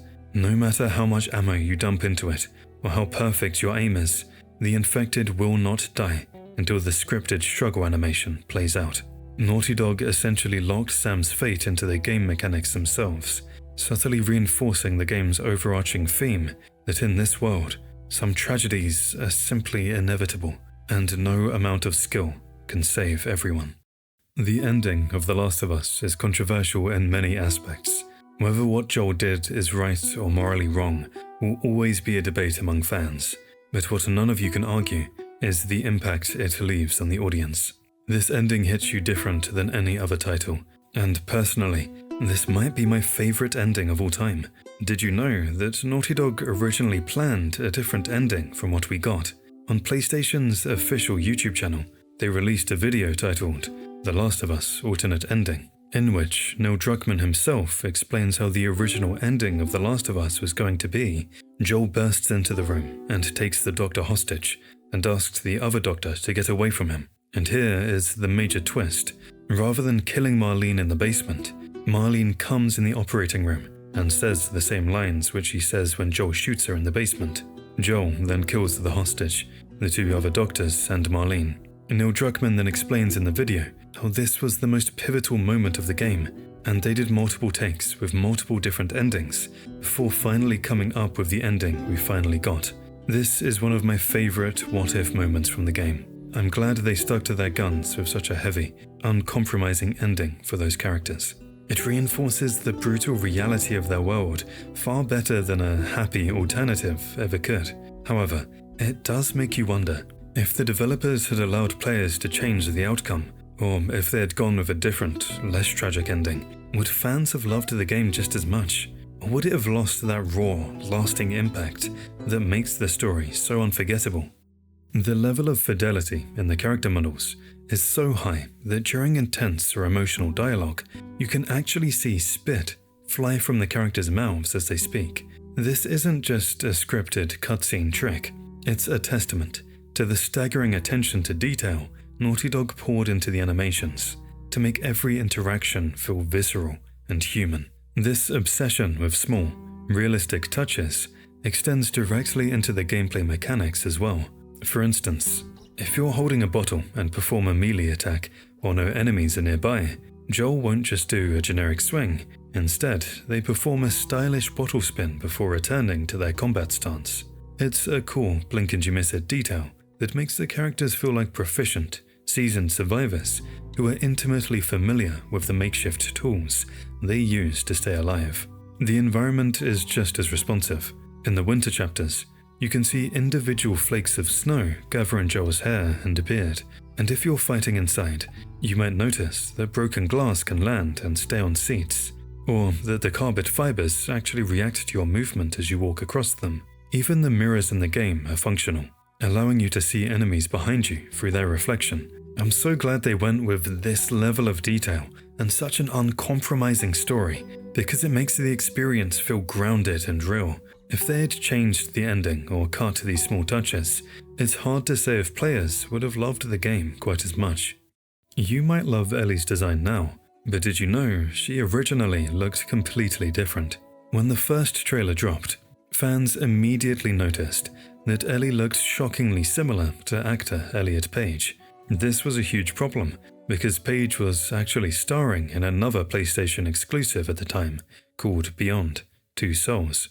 He even publicly called them out, saying, "I guess I should be flattered that they ripped off my likeness." To avoid a legal nightmare, Naughty Dog scrambled to fix it. They hastily redesigned Ellie's face to look less like Paige and more like her actual voice actress, Ashley Johnson. And honestly, it was the perfect move. Ashley Johnson absolutely nailed the role, and the redesign allowed the animators to capture her specific micro-expressions and emotional performance in a way the original model never could. The Ellie we got isn't just a character model, she is Ashley. Abby Anderson is arguably the most controversial character in Naughty Dog history. When The Last of Us Part 2 launched, her introduction didn't just divide the fanbase, it shattered it. For many players, the decision to force us to play as Joel's killer felt like a betrayal, and it took a long time and multiple playthroughs for many to understand the game's message about perspective and the cycle of violence.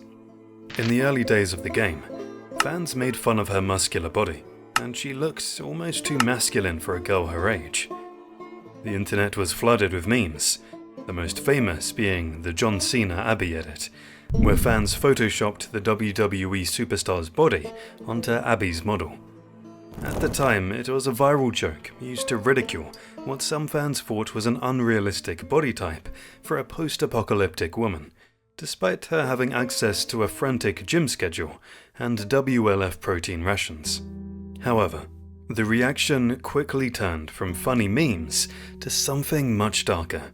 The hatred for the character bled into real life, targeted directly at Laura Bailey, the voice actress who brought Abby to life. The situation got so toxic that Bailey had to go public with the death threats she was receiving. These weren't just vague comments. People were sending explicit threats to hurt her, and, horrifyingly, her infant son. It got so bad that Naughty Dog had to issue an official statement condemning the harassment.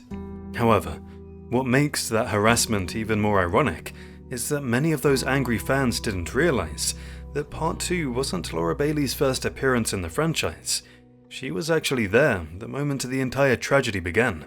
If you go back to the climax of the first game, specifically the operating room scene where Joel kills the surgeon, Abby's dad, to save Ellie, there's a terrified nurse with Abby's dad in the corner. It creates a mind-blowing accidental connection. In the first game, Laura Bailey, as the nurse, witnessed Joel kill Abby's father. In the second game, Laura Bailey, as Abby, killed Joel for that exact crime. It's a poetic, full-circle moment in casting that proves she was destined to be part of this story from the very start, whether the fans realized it or not.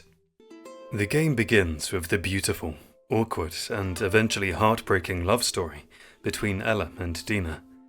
We watch their bond grow from a kiss at a dance to raising a family on a farm. But did you know that Dina wasn't Ellie's first girlfriend in Jackson? If you take the time to read through Ellie's journal, you'll find multiple references to an ex-girlfriend named Kat. She isn't just a random name from the past, though. She actually left a permanent mark on Ellie's character design. Kat was a tattoo artist, and she's the one responsible for Ellie's iconic moth tattoo. Before the tattoo, Ellie had to burn her arm with chemicals to hide her bite mark, and she was forced to wear long sleeves constantly to hide the scar. Kat designed the moth and fern tattoo specifically to cover up that ugly chemical burn.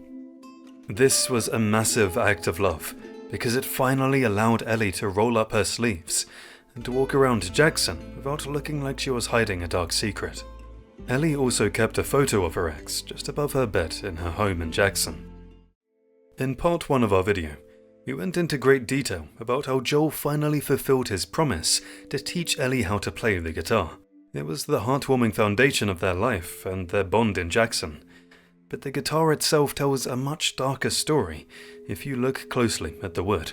This detail, pointed out by eagle-eyed player with the Reddit username Alton Dalton, showcases Naughty Dog's obsessive attention to the passage of time. If you look at the headstock of Ellie's guitar, the top part where the tuning pegs are, you can see a moth or a butterfly logo. When Joel first gives her the guitar, and during the museum trip, the guitar has no wear and tear. The logo is clear, sharp, and brand new. As the years pass and you play through the main campaign, the headstock shows realistic physical damage. It gets scratched, chipped, and worn down. By the time you reach the final scene at the farmhouse, the guitar is so worn that you can no longer make out the logo at all. This isn't just texture work, it's heavy symbolism. The moth is Ellie's symbol. It represents her connection to Joel and her drive to find the light. The fact that the logo is completely faded away by the end represents how her relentless quest for vengeance has stripped away the last pieces of her old self. Just like a moth drawn to a flame, she got too close to the fire, and in the process, she burned away the very thing Joel left her. Ellie was so deep in her cycle of revenge that she completely forgot who she was. Her sole purpose became punishing Abby for what happened to Joel, and that obsession pushed her so far that she lost herself in the process. By the end of the game, even though she finally decides to let Abby go, she returns home to find that she has lost everything. Dina, JJ, and her peace.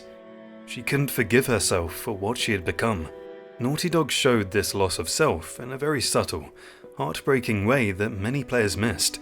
If you stand in front of a mirror with Ellie after the game's most traumatic events, she can't even look at herself. Instead of looking at her reflection like a normal person, her eyes dart away. She avoids making eye contact with her own image, as if she's ashamed of the person looking back at her. This detail is even more powerful when you compare it to Naughty Dog's previous game, Uncharted 4. In that game, Nathan Drake playfully makes faces and poses in the mirror, showing his confidence and charm. Ellie's reaction is the complete opposite. It shows that while Nathan was a hero looking for adventure, Ellie was a broken survivor, who couldn't bear to see the monster she thought she had become. In the first game, there's a heartbreaking moment where Tommy reveals he went back to Joel's old home in Texas, years after the outbreak. He tells Joel there wasn't much left, but he managed to salvage the photo of Joel and his daughter, Sarah, the photo Ellie eventually gives to Joel at the end of the journey. But it turns out that photo wasn't the only thing Tommy saved from the ruins of their old life. There's a wholesome detail that connects the very beginning of the series to the very end. If you look at the front porch of Joel's house in Jackson in Part 2, there's a wooden wind chime hanging near the door. If you compare it to the prologue of the first game, it's the exact same wind chime that hung on Joel's porch in Texas on the night Sarah died. This isn't just a reused asset, it's a deliberate storytelling choice. It implies that when Tommy went back to Texas, he grabbed the wind chime along with the photo, knowing it was a piece of home. Joel likely kept it in a box for decades, and eventually it found its way to Joel's house. It creates a beautiful, silent connection between Sarah, Joel's first daughter, and Ellie, the daughter he found. It shows that in this quiet life on the farm, Joel's past and present had finally merged into one family. And the wind chime isn't the only piece of Joel that Ellie tried to save. If you pay close attention to the hallway in Joel's house in Jackson, there's a distinctive mirror hanging on the wall. Later in the game, if you look around Ellie's farmhouse, you'll find that exact same mirror hanging in her bathroom. It suggests that after Joel's death, Ellie went back to his house and salvaged the everyday items that meant something to her. It's a heartbreaking realization. Every morning when Ellie wakes up at the farm and looks in the mirror, she's looking at herself for a piece of Joel's life. If you've made it this far, why don't you hit that subscribe button? I'm sure you want to see the many more interesting videos that we've got planned for this channel. In a behind-the-scenes look at the development of the game, it was revealed that Naughty Dog did something almost unheard of in the industry. They gave their composer, Gustavo Santaolalla, complete and total creative freedom. Santaolalla isn't just any musician. He's the Oscar-winning composer behind films like Babel and Beautiful. But what makes his work on The Last of Us so unique is the bizarre way he achieved that haunting sound. Unlike most game composers who write music to match specific gameplay footage, Santaolalla created the soundtrack solely based on the story and themes the developer told him about. He wasn't looking at pixels. He was looking at the emotion. This freedom allowed him to experiment with instruments he had never used before to capture the feeling of a broken world. To create that signature low-frequency tension that makes your stomach turn, he used a detuned guitar. By loosening the strings, he created a slack, rattling sound that felt raw and imperfect, just like the characters in the game. Perhaps the craziest detail is where he recorded. Instead of using a pristine, soundproof professional studio for every track, Santaolalla often recorded in bathrooms or kitchens. He wanted the natural reverb and the cold acoustic of tiled rooms to make the music feel lonely and grounded. While Gustavo Santaolalla is the face of music, if you look closely at the credits on Spotify, you'll realize that The Last of Us Part 2 actually had two musical masterminds working side by side. The game was co-composed by Santaolalla and Mac Quayle, famous for his work on Mr. Robot. They split the game's soul into two distinct halves. Santaolalla handled the heartbreak. He created the emotional, acoustic tracks that make you cry. Quayle handled the fear. He created the pulsing, electronic tension that plays during combat encounters, making your heart race. The power of this partnership hits hardest at the very end of the game, with Santaolalla's track, Beyond Desolation, using a ronroco, a small string instrument that looks like a guitar, but sounds much sadder. He created a melody that leaves the player feeling exactly how Ellie feels, completely hopeless. The instrument, a mix between an Argentinian charango and a Spanish guitar, has a hollow, lonely sound that captures the feeling of sitting in an empty house. It's this balance, Quayle stressing you out and Santaolalla breaking your heart, that gives the game its unique, exhausting atmosphere. And thankfully, it seems this winning formula carried over to the HBO adaptation as well. One of the coolest, most interesting Easter eggs in the entire series involves a fake pharmacy that Naughty Dog brought to life in the real world. In the Left Behind DLC, Ellie and Riley come across a Western pharmacy poster. To make the world feel authentic, Naughty Dog actually created a real Twitter account for the fictional business, Weston's Pharma. If you visit the page, you can see generic updates about sales and flu shots, but the final tweet is chilling. Posted on September 26, 2013, the in-universe outbreak day, it simply reads, "Weston's will be closed until further notice." What makes this impressive is that Naughty Dog kept this account active and posted that final update months after the original game had already been released. It was a detail solely for the superfans who were digging deep into the lore, but the reference doesn't stop there. In The Last of Us Part 2, Ellie actually visits a Weston's pharmacy location again while exploring Seattle. It's a small detail. Seeing that familiar logo in the sequel isn't just a recycled poster that Naughty Dog randomly used. It's a callback to the last normal day of society, and a subtle reminder of the time Ellie spent with Riley before everything went dark. With The Last of Us Season 2 finally out, fans are getting a deeper look into the characters and the world. The show isn't just retelling the story, it's filling the gaps and bringing some of the game's smallest, most charming details to life. During a patrol scene, there's a passing mention that Ellie and Joel are planning to watch Curtis and Viper 2. For those who haven't scoured every inch of the game, Curtis and Viper is a fictional 80s action movie franchise within the Last of Us universe. It's basically Joel's favourite thing, a cheesy buddy cop movie about two spies. In the game, you can find posters for it in Joel's house, and he frequently talks about how much he wants to show it to Ellie. The show also includes a direct recreation of a fan-favourite environment detail. While exploring, Ellie and Dina come across a supermarket Employee of the Month board hanging on the wall. If you look closely, one of the top spots is hilariously claimed by a dog.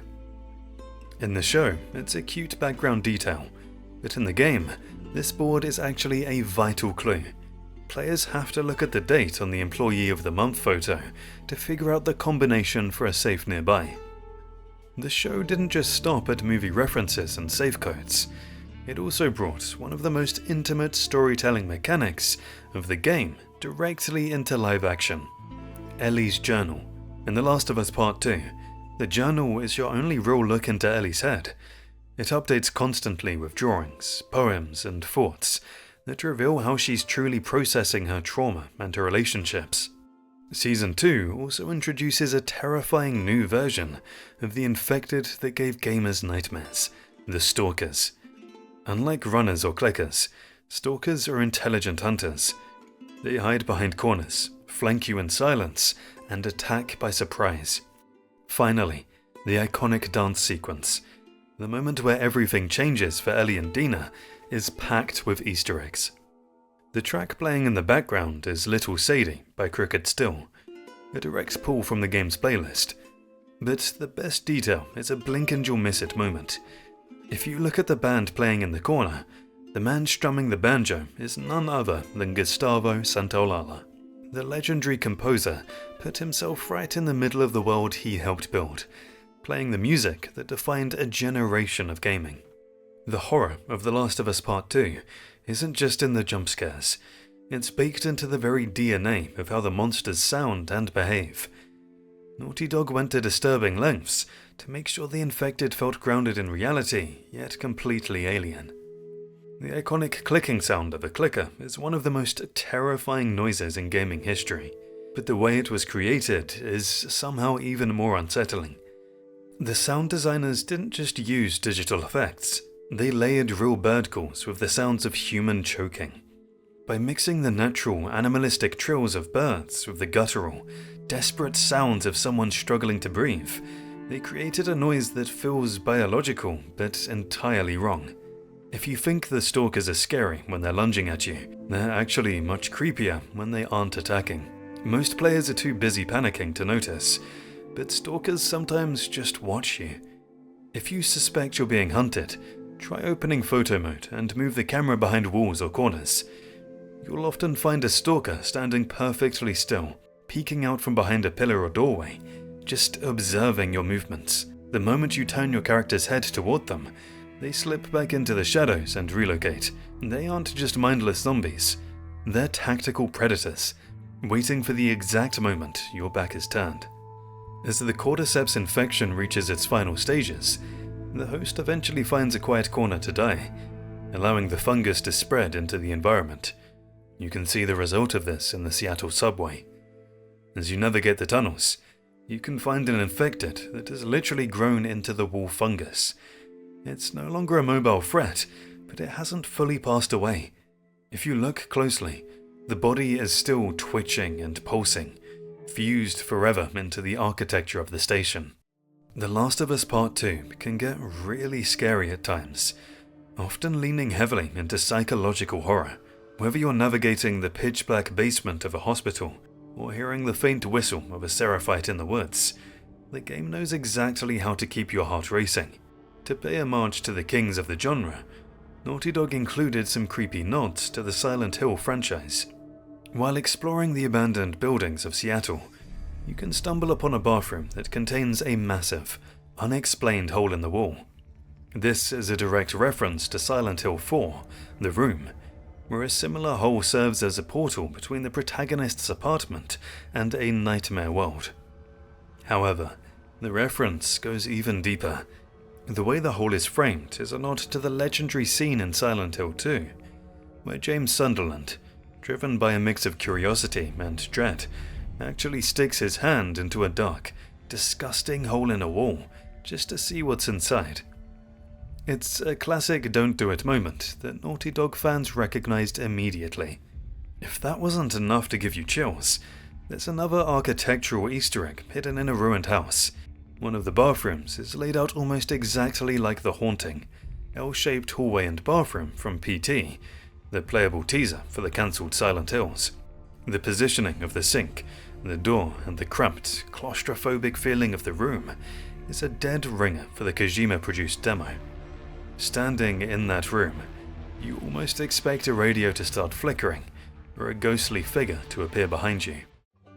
The Last of Us has always worn its love for the Uncharted series on its sleeve. From the Sullivan's Pub, a nod to Victor Sullivan and the Nathan Drake plushie, to newspapers in the first game that headline a new Uncharted movie, the two worlds are constantly winking at each other. In The Last of Us Part 2, Naughty Dog took this a step further by referencing an Uncharted Easter egg that was actually inside another Easter egg from the first game's DLC. On Seattle Day 1, immediately after you enter the Capitol Hill area, you'll come across a spooky, dilapidated Halloween costume store. If you cross the street right at the start of the section, it's the first shop you'll see. Inside, tucked away among the masks and props, you'll find a mannequin that looks exactly like the one from the Left Behind DLC. But the real prize is on one of the clothing racks, a complete Nathan Drake costume. Before Ellie sets off for Santa Barbara, we get a glimpse of the peaceful life she could have had. She enjoys a quiet, domestic existence in a farmhouse with Dina and their baby, JJ. It's a moment of rare beauty in a bleak world, and the soundtrack Ellie chooses for this moment is incredibly telling. During this chapter, Ellie puts a vinyl record on the player. The song is Ain't No Grave, a classic track, originally written by Claude Eli and famously performed by Johnny Cash.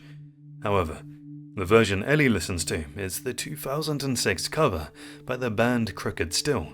The lyrics about rising up and not being held down by the grave foreshadow Ellie's inability to let her trauma rest in peace.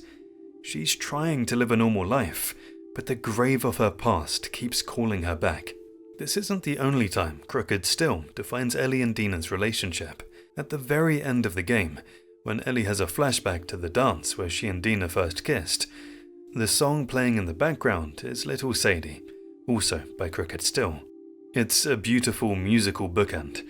The band that played during the start of their romance is the same band Ellie listens to when that romance is seemingly secure at the farm, binding their love story together through the music. One of the smartest literary references in the game happens during Abby's day one in Seattle. When you arrive at the massive forward operating base, FOB, you can overhear a guard asking Abby if she is finished reading The Count of Monte Cristo. This isn't just a random book recommendation, it's a perfect mirror for the entire story of The Last of Us Part 2. At first glance, the book fits because it's the ultimate story of a person obsessed with revenge. Edmond Dantes, the Count, spends years plotting to destroy the people who wronged him, just as Abby spent 4 years training her body and mind to kill Joel. There's a deeper layer to this reference though. While some might say the Count loses everything, the truth is more complicated and more fitting for Abby. In the book, Edmund realizes he's gone too far and eventually stops himself, choosing forgiveness over total destruction. However, before he stops, he causes immense suffering and loses a huge part of his own humanity. This is exactly what happens to Abby. She gets her revenge, but it costs her all of her friends and her peace of mind. Like the Count, she eventually finds a way to stop when she meets Lev, choosing to protect someone rather than destroy them. She survives, but she leaves a piece of her soul behind in the process. The downtown Seattle chapter is one of the most unique parts of the game because it gives us a massive, explorable map that feels totally different from the linear levels. It turns out that section wasn't just an experiment, it was a glimpse of what the entire game was supposed to be. Speaking to IGN, creative director Neil Druckmann revealed that The Last of Us Part 2 was originally planned to be a full open-world game with several different hubs, just like the downtown area. The original story structure was very different too. In this open-world version, you would start playing as Abby, not Ellie. You would complete various missions and contracts in an open hub. Eventually, Abby would be attacked and saved by Joel and Tommy. They would bring Abby's group back to Jackson, and that is where her true colors would be revealed. So why did they cut it? Naughty Dog realized that the freedom of an open world killed the tension of the story. In a game about urgent revenge and grief, letting the player wander off to find collectibles for 5 hours ruined the pacing. They scrapped the open world concept to protect the narrative, leaving the downtown Seattle section as the only survivor of that original vision. The Seraphites, or Scars as the WLF calls them, are the most terrifying faction in the game. They're a primitivist cult that rejects old world technology, communicates through chilling whistles in the woods, and ritualistically disembowels their enemies. For most of the game, you see them only as brutal, faceless monsters. But originally, Naughty Dog planned a completely different introduction to their home turf. During development, the team built and then deleted an entire level where Ellie travelled to the Seraphite Island. Unlike the fiery war zone we see in the final game during Abby's campaign, this level was meant to show the island in a peaceful state. The goal was to humanize the cult. Naughty Dog wanted the players to see the Seraphites not just as killers, but as a functioning society with families, children, and a culture that actually worked for them. The idea was to show that, from their perspective, the Seraphites were just people trying to survive. However, the level was ultimately cut because it hurt the pacing of the game. As narrative lead Hallie Gross explained to the Washington Post, "It was really cool. The designers had a lot of great elements to it, but we ended up scrapping it because it didn't move her story along narratively. Essentially, stopping Ellie's revenge mission to have her sightseeing on an island felt out of character. While it would have been fascinating to see the human side of the Scars, the developers decided that keeping Ellie's momentum was more important than fleshing out the enemy's backstory. I really wish Joel's death wasn't in the game. But since we have to live with the heartbreak, we might as well know how it almost ended differently. In the original script for Joel's death scene, he wasn't supposed to stay silent. Right before the final blow, Joel was going to look up at Ellie and whisper one final word: Sarah. The implication was that in his final moments, his mind was blurring the lines between his lost daughter and the girl he saved, acknowledging that Ellie had become his Sarah in the end. It sounds powerful on paper, but Troy Baker, Joel's actor, argued against it. He told Neil Druckmann, "I don't think he should say anything." They shot both versions, but Troy was right. The silence was far more devastating. It showed that Joel wasn't delirious. He was fully present, looking at Ellie and accepting his fate without needing to explain himself. If you think the ending we got was depressing, the original plan was even bleaker. While the final showdown still took place on the beach in Santa Barbara, the outcome was originally going to be the complete opposite. In the initial drafts, Ellie actually kills Abby. During the drowning scene, Ellie doesn't stop. She holds Abby under the water until she stops moving. The game would have ended with Ellie walking away, leaving a dead Abby in the water and Lev completely helpless and alone on the boat. The writers eventually scrapped this because it felt too hopeless. They realized that if Ellie killed Abby, there was truly no coming back for her character. Letting Abby go was the only way to keep a tiny sliver of humanity left in Ellie's soul. It's no secret that The Last of Us Part 2 is a massive game, but the actual numbers behind its creation are frankly staggering. Development didn't just take a while, it was a marathon. Work on the game technically began all the way back in 2014 and didn't finish until 2020. That's a roughly 6-year cycle that cost Sony a mind-blowing $220 million to produce. At its peak, the studio had around 200 full-time employees working around the clock to bring Seattle to life. So why did it take so long? It wasn't just about polishing the graphics, it was about saving another franchise. According to Neil Druckmann, development effectively halted early on. Naughty Dog had to pull almost everyone off the project to rescue Uncharted 4, A Thief's End, which was going through a turbulent production. For a long time, development on The Last of Us Part 2 was likely just Druckmann and a tiny skeleton crew, sketching ideas while the rest of the studio crunched to finish Nathan Drake's story. Only after Uncharted shipped did the team fully ramp up again. Spending $250 million on a risky, polarizing story is a terrifying gamble, but it paid off instantly. Druckmann confirmed that the game became profitable within the first week.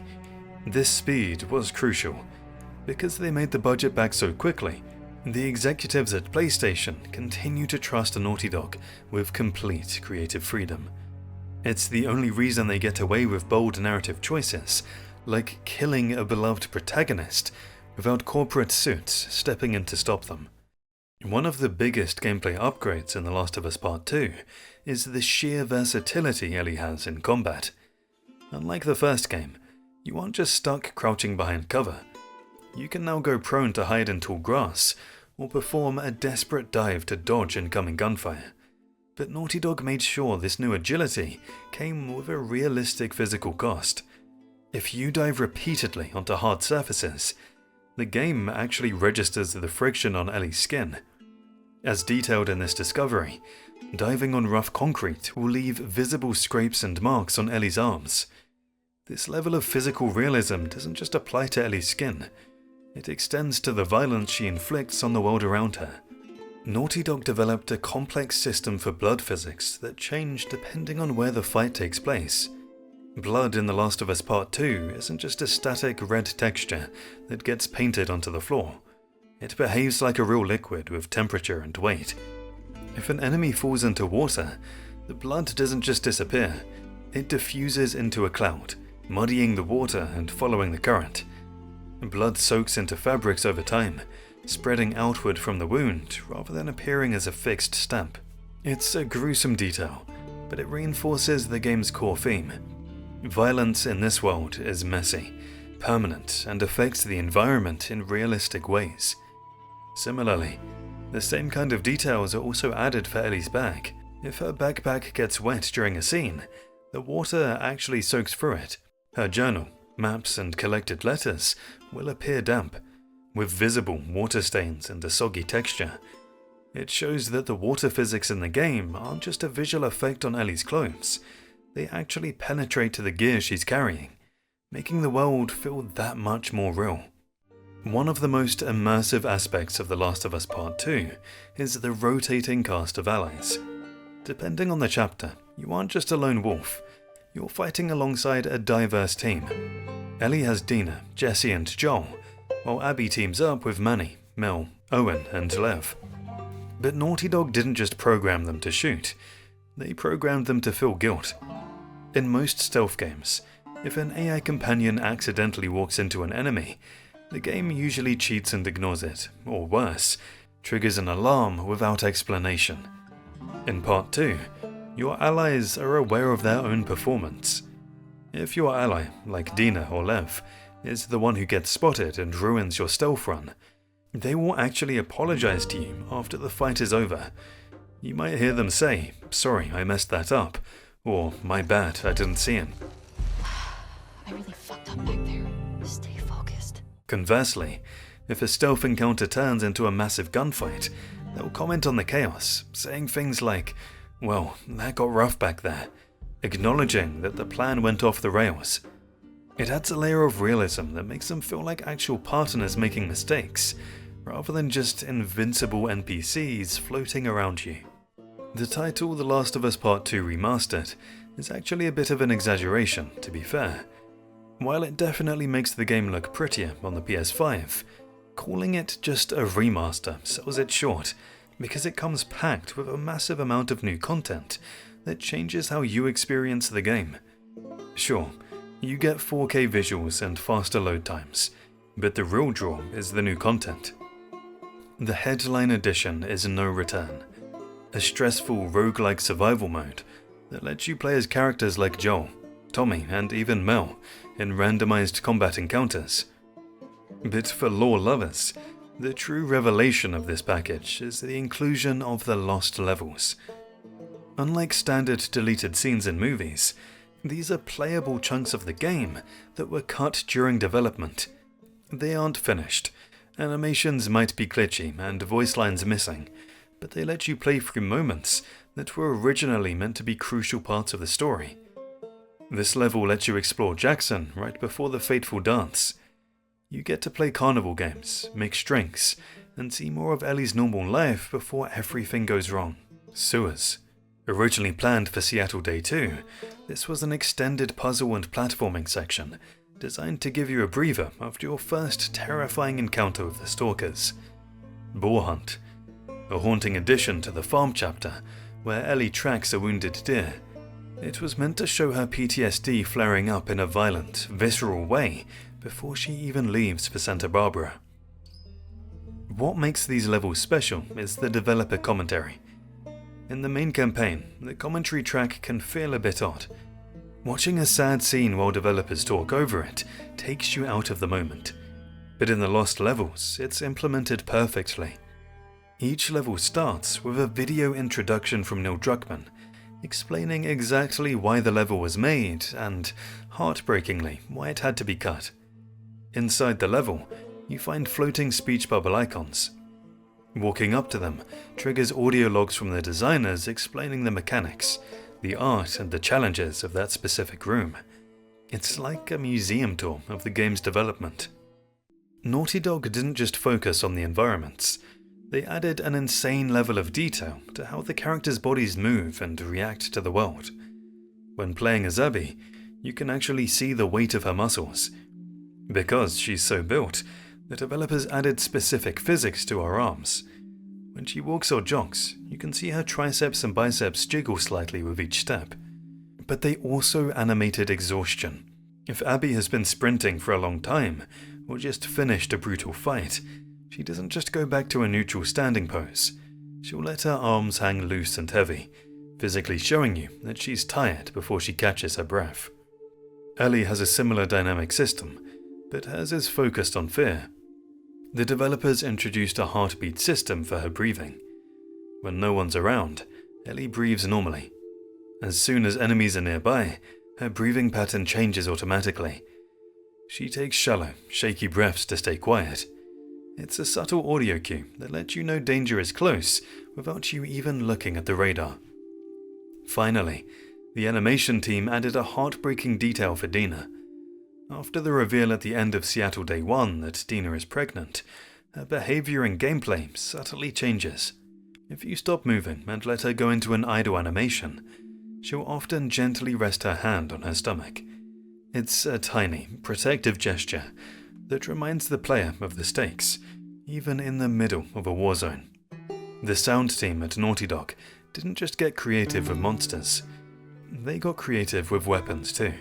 You might think the sound of a bow stretching is simple to record, but for The Last of Us Part 2, they wanted something that sounded more stressed and aged. To create the signature creaking sound of Ellie drawing her bowstring back, the sound designers didn't use a bow at all. Instead, they recorded the sound of turning the tuning pegs on an old, unstrung violin. That specific wood-on-wood friction created a creak that felt tight and dangerous, perfectly capturing the feeling of a weapon that, like everything else in this world, is old, worn, and barely holding together. It's no secret that Neil Druckmann loves hiding pieces of his own life and Naughty Dog's history inside his games. We've seen it with the Uncharted rings, the Jak and Daxter cabinets, and the Crash Bandicoot posters. But in Jackson, he hid a tribute that's far more personal than a simple Easter egg. Early in the game, before Ellie and Dina leave for their patrol, you can explore the peaceful streets of Jackson. Near the stables, you can find a dog hanging out by the fence. If you walk up to him, you get a prompt to pet him, and the characters will greet him by name, Buckley. This isn't just a random name. Buckley was Neil Druckmann's real-life dog. Sadly, the real Buckley passed away, but Druckmann decided to immortalize him in the game. By placing him in Jackson, the safest, warmest place in the entire Last of Us universe, he ensured that his best friend gets to live on forever in a world where he's happy, loved, and safe from the cordyceps. The Last of Us is world-renowned for its devastatingly emotional storytelling, setting the bar for narrative-driven games. But amidst the praise for Joel and Ellie's journey, many fans forget that the original game also included one of the most underrated multiplayer modes of all time, Factions. In the original The Last of Us, Factions was a surprisingly deep, tactical, multiplayer experience. You picked a side, Fireflies or Hunters, and your goal was to survive for 12 weeks. Every match you played gathered supplies to keep your clan alive. It wasn't a run-and-gun shooter, it was slow, brutal, and stealthy. You had to craft bombs mid-match, revive teammates, and execute enemies. Modes like Supply Raid and Interrogation created tense 4v4 battles that felt just as grounded as the single-player campaign. For years, Naughty Dog and Sony teased that a new, expanded version of Factions was coming. They released concept art and updates, claiming it was their most ambitious project ever. However, in late 2023, Naughty Dog officially cancelled the project to focus on single-player titles, leaving fans with only rumours of what could have been. According to leaks and developer comments, this wasn't just a simple deathmatch mode.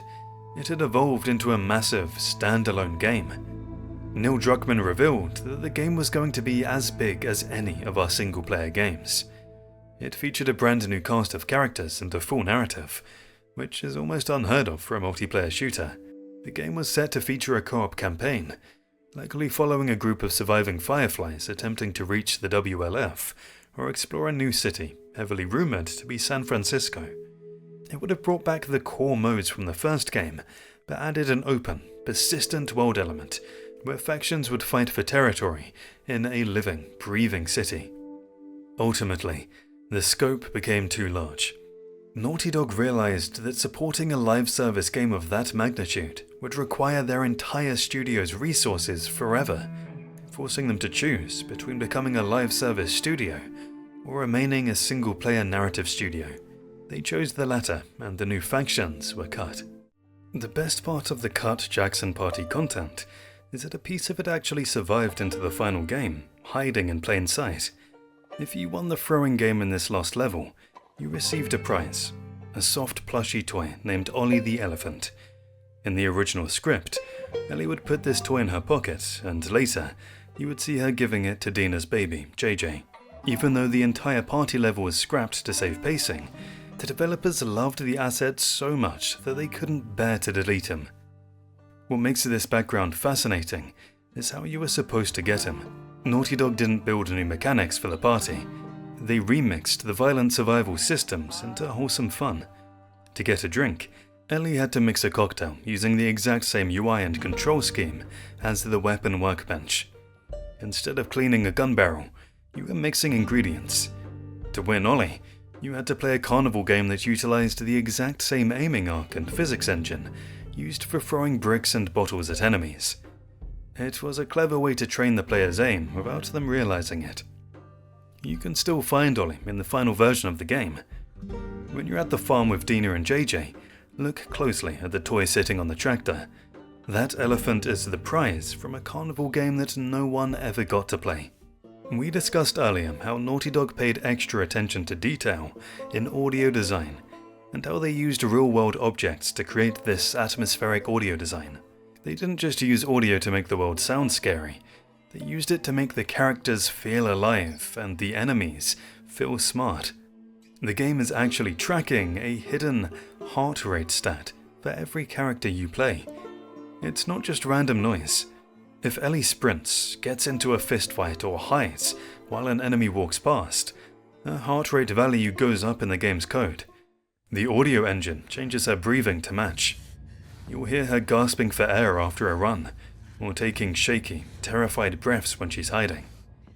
You don't need a UI bar to tell you she's stressed, you can hear it in her lungs. On the flip side, the enemies use sound as a weapon.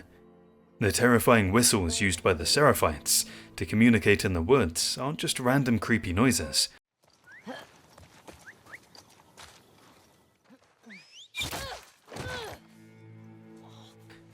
Naughty Dog hired a professional whistler to help create a legitimate vocabulary. Different whistles mean specific things like flank left, I found her, or all clear. If you pay close enough attention, you can actually learn to recognize the patterns and to know exactly what they're planning before they attack. When you reach the final chapter of the game in Santa Barbara, the vibe changes completely. You're no longer in rainy Seattle. You're in a sunny, palm tree-filled resort that's run by a brutal group of slavers called the Rattlers. As you sneak through this area, fighting off enemies in tactical gear, you might hear a voice that sounds incredibly familiar. One of those ruthless slavers is played by none other than the famous rapper, Logic. Logic, whose real name is Bobby Hall, is a massive superfan of The Last of Us. He loved the first game so much that he contacted Neil Druckmann and practically begged to be in the sequel. He didn't care if it was a small role, he just wanted to be a part of the world. Naughty Dog granted his wish, casting him as a character credited simply as Small Rattler. He's the slaver who ambushes Ellie in the woods and helps capture her. He's the one wearing the cool tactical vest and sunglasses who taunts Ellie while she's trapped. However, this cameo doesn't last long. True to the brutal nature of the game, being a celebrity didn't save him. In the end, he becomes just another obstacle in Ellie's path, and she brutally kills him during her escape from the resort. It seems that Dina picked up the habit of stealing directly from her girlfriend. We know from the first game that Ellie has a bit of a problem with taking things that aren't hers. She stole the robot toy for Sam, the joke book, and even Bill's magazine. In The Last of Us Part 2, we see that Dina followed in her footsteps perfectly. During the Seattle patrol, when Ellie and Dina enter the bookstore, they start joking around about a specific book they find on the shelf. The conversation implies it's a cheesy romance novel. Once the chat is over, if you move the camera and watch closely, Dina pulls a classic Ellie move. When she thinks you aren't looking, she sneakily grabs the book and stuffs it right into her bag. This little moment became a huge hit with fans. As Reddit user, Gibby from iCarly, trademark, shared, "Mine is probably Dina stealing the gay romance novel, lol." It's a hilarious detail. Even though stealing doesn't really matter in a world where money is useless, The fact that Dina felt the need to be sneaky about it shows that she and Ellie really are a perfect match.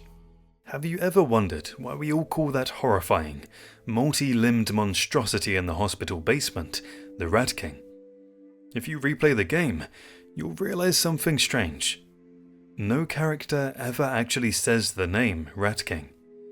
Abby just calls it a monster. The WLF soldiers don't have a name for it, because no one who saw it ever lived to tell the tale. The name Rat King only appears in 2 places outside the story, inside the unlockable model viewer and in the game's credits. The name itself is a reference to a disgusting, real-world phenomenon where a group of rats get their tails knotted together, creating one giant, writhing mass, a perfect metaphor for this infected nightmare. But the most disturbing part is how they brought it to life. This wasn't a computer simulation. To capture the grotesque, uncoordinated movement of a creature made of multiple bodies fused together, Naughty Dog hired 3 separate stunt actors. They literally tied these 3 actors together on the motion capture stage. They had to try to move in sync while fighting against each other's weight. This physical struggle created the jerky, unnatural, and terrifying movement that made the Rat King feel so wrong to look at. The game almost gave Ellie a truly happy ending. Before the final trip to Santa Barbara, the story pauses at a farmhouse, showing us that Ellie and Dina managed to escape the cycle of hatred. For a brief moment, they're living the exact life they always dreamed of. They have a quiet house, a flock of sheep, beautiful sunsets, and they're raising Dina's baby together. It feels like the peace they fought so hard for has finally arrived. The most touching detail of this chapter is the baby's name, JJ. While it's never explicitly spelled out in a dialogue line, it's widely accepted that JJ stands for Joel and Jesse. Jesse is the biological father of the son, and Joel, the father figure who died saving Ellie. By naming the baby JJ, Dina and Ellie ensured that the 2 men who loved them most would live on, even in this quiet, peaceful future. Ellie really misses Joel, and as the game goes on, you can see her almost forgetting herself in this endless cycle of vengeance. She's so consumed by the violence and the need to kill Abby that she starts losing the ability to hold on to the good memories of the man that she's fighting for. This heartbreak is captured perfectly in Ellie's journal.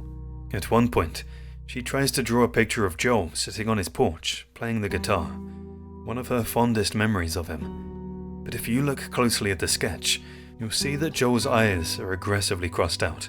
Next to the drawing, she's written a devastating note. I can't remember them.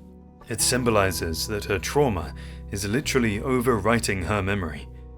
The image of Joel's dead, battered face from the lodge is so overpowering that she can no longer picture the eyes of the man who looked at her with love.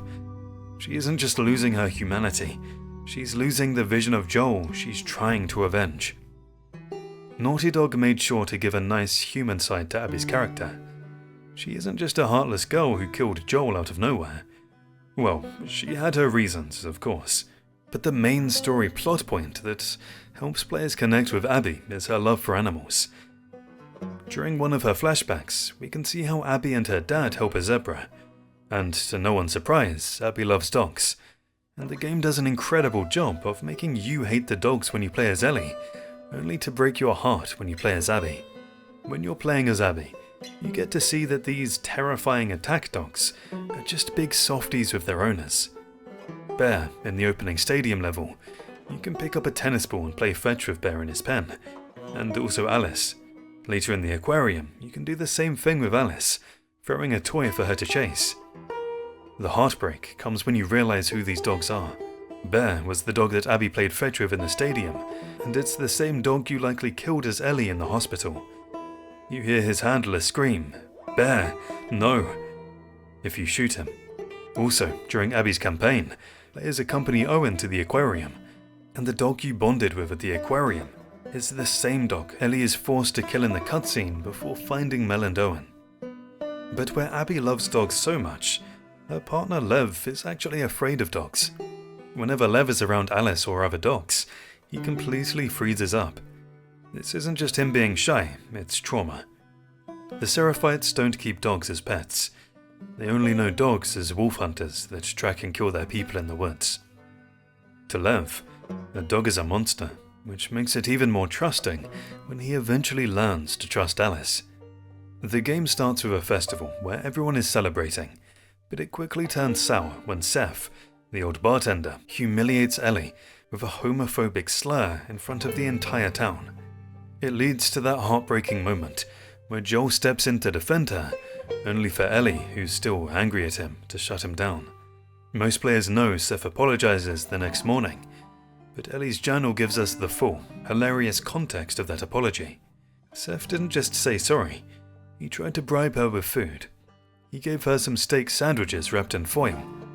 Ellie, clearly not ready to forgive him, writes in her journal that she accepted them, but privately renamed them bigot sandwiches. It's a perfect example of Ellie's sarcastic humor, even when she's hurt. But here's the crazy part. Seth didn't just appear in Part 2. If you go back to The Last of Us Part 1, specifically the chapter where Joel and Ellie first reach the Jackson Dam, watch the scene where Maria is interrogating them at the gate. Standing in the background, pointing a rifle directly at Joel, is a bearded man who looks exactly like Seth. Naughty Dog perfectly positioned him in the background, implying he's been the guard of Jackson since the very beginning. One of the most satisfying parts of The Last of Us Part 2 is the weapon upgrading system. Naughty Dog completely overhauled the mechanics from the 2013 game. Instead of just a menu screen filling up a bar, you now get incredibly detailed, unique animations. You watch Ellie physically strip screws, polish barrels, and wipe down grips. It's some of the most accurate gunsmithing ever seen in a video game. There's a tiny, heartbreaking detail hidden in these animations, though. When Ellie upgrades certain weapons, she uses a specific small ball-peen hammer to tap pins into place. If you look closely, this is the exact same toolset Joel used in the first game. It implies that Joel taught her everything she knows about maintaining weapons, and she's using his old tools to prepare for revenge. However, the game uses your comfort with these animations against you. We're conditioned to think that workbenches are safe zones, a place to relax and upgrade. But there's exactly one workbench in the game that breaks this rule. On Seattle Day 2, inside an apartment building, there's a workbench that looks totally normal. The first time I played, I walked up to it, ready to upgrade my pistol, and bam! As soon as you interact with it, a WLF deserter grabs you from behind and slams you onto the table. It's a genuine, heart-stopping jump scare, because it's the only time in the entire series where the safety of a menu screen is violently violated. The Santa Barbara section of the game marks a massive shift in tone, moving us away from the dark, rainy survival horror of Seattle into a sun-soaked action-heavy finale where human enemies take center stage. This region is controlled by the Rattlers, a menacing group that's arguably the most evil faction in the entire franchise. When Abby first arrives, she falls into their trap because she believes she's meeting the Fireflies. But the Rattlers are actually a ruthless gang of slavers who've dominated the area for years. These aren't just random bandits. They're a highly organized society operating out of a luxurious oceanside resort called Hacienda Polanco, centered around a massive dome. While most survivors in this world are starving, the Rattlers live in relative luxury, protected by a massive arsenal of weapons. But that luxury is built on the backs of forced labor. Their entire goal is to maintain a self-sustaining colony by capturing outsiders, whom they dehumanizingly call strays. These prisoners are forced into brutal manual labor, harvesting crops like tomatoes until they physically collapse. The conditions inside the resort are horrific. Notes found throughout the level describe prisoners being kept thin, sunburned, and beaten. One particularly chilling note mentions a husband who died while picking your tomatoes, highlighting how little human life means to them. The fear they inspire is so intense that other notes reveal local residents committed suicide rather than risk being captured by the Rattlers. Some members of the gang even joined just to keep their own families safe from being enslaved, proving how deep their control goes. There's a common misconception about Abby's capture though. Many players think the person on the radio was a Rattler, pretending to be a Firefly to lure her in. However, the truth is that Abby did speak to real Fireflies who had regrouped on Catalina Island. The Rattlers just happened to control the neighborhood, and likely tracked her to the house on Constance Avenue, springing their ambush the moment she walked outside. We know this for sure because after you beat the game, the main menu screen changes to show a boat beached on Catalina Island, with the famous casino in the background, confirming that Abby and Lev eventually escaped the Rattlers and found the real Fireflies. Finally, there's a fascinating theory about who the Rattlers used to be. Fans have noticed that they use very specific, high-end gear like riot helmets, police vests, batons, and submachine guns. This has led to a strong theory that the core members of the Rattlers were originally police officers or SWAT teams who decided to abuse their authority when the outbreak hit, turning from protectors into the ultimate predators. The time jump between the rainy chaos of Seattle and the sunny coast of Santa Barbara isn't just told through cutscenes, it's told through the characters' bodies. If you look closely at Lev in the final chapter, he isn't the same scrawny kid we rescued from the island. The developers actually updated his character model to make him physically taller and more muscular, showing that in the months since fleeing the WLF, he's been growing up and surviving alongside Abby. But the influence goes both ways. While Lev is becoming more of a warrior like Abby has started to adopt parts of Lev's culture. In Santa Barbara, Abby wears her hair in a distinct braid. This is a subtle, beautiful detail, because braids are a hallmark of Seraphied culture. By styling her hair this way, Abby is silently honoring Lev's heritage, and showing that they've truly become their own little family unit. This connection to the past also brings up a hidden detail about Lev's sister, Yara. We all remember the horror of what the Seraphites did to her, shattering her arm with a hammer because she defied their strict laws, which eventually led to her death. But there's a lighter, hidden reference to her in the aquarium. If you search the area, you can find a note left by the previous kids who lived there. In the note, they refer to Yara as the Imp. This is almost certainly a developer nod to Game of Thrones, referencing the iconic Tyrion Lannister, acknowledging that despite her physical injury, she was incredibly sharp and resilient. I grew up watching Supernatural, and it was my absolute obsession for years. But I never thought in a million years that two of my favorite franchises, one about hunting demons and one about hunting infected, would cross over like this. During Seattle Day 1, when Ellie is exploring the area near the convention center, you can stumble upon a grim discovery that doubles as a hilarious Easter egg. If you search the area thoroughly, you'll find the bodies of 2 dead WLF soldiers. Next to them is a letter describing a failed plan to secure a monorail. The letter is written by a soldier named Jensen and references his partner, Misha. Jensen is a nod to Jensen Ackles, who played Dean Winchester, and Misha is a nod to Misha Collins, who played Castiel. It's a fun tribute to the Supernatural family. We've talked a lot about the song Future Days, the song Joel plays for Ellie at the start of the game. Its lyrics, "If I ever were to lose you, I'd surely lose myself," perfectly foreshadow the entire tragedy of the story. Joel did lose himself when he thought he'd lost Ellie, and Ellie lost herself when she actually lost Joel. While exploring the music shop in Seattle, you can find a poster for Pearl Jam, which leads to one of the most interesting plot hole fixes in gaming history. Hardcore fans noticed a massive timeline error with this song. In real life, Future Days was released on the album Lightning Bolt in October 2013, Outbreak Day, September 26, 2013. Technically, Civilization collapsed a full month before the song was ever released, meaning Joel should never have heard it. Did Naughty Dog make a mistake? No. Neil Druckmann clarified that this was intentional. In real life, Pearl Jam played Future Days live for the very first time at Wrigley Field in July 2013, 2 months before the outbreak. The canon explanation is that Joel, being a music lover, likely watched a video of that live performance on YouTube just weeks before the internet went down forever.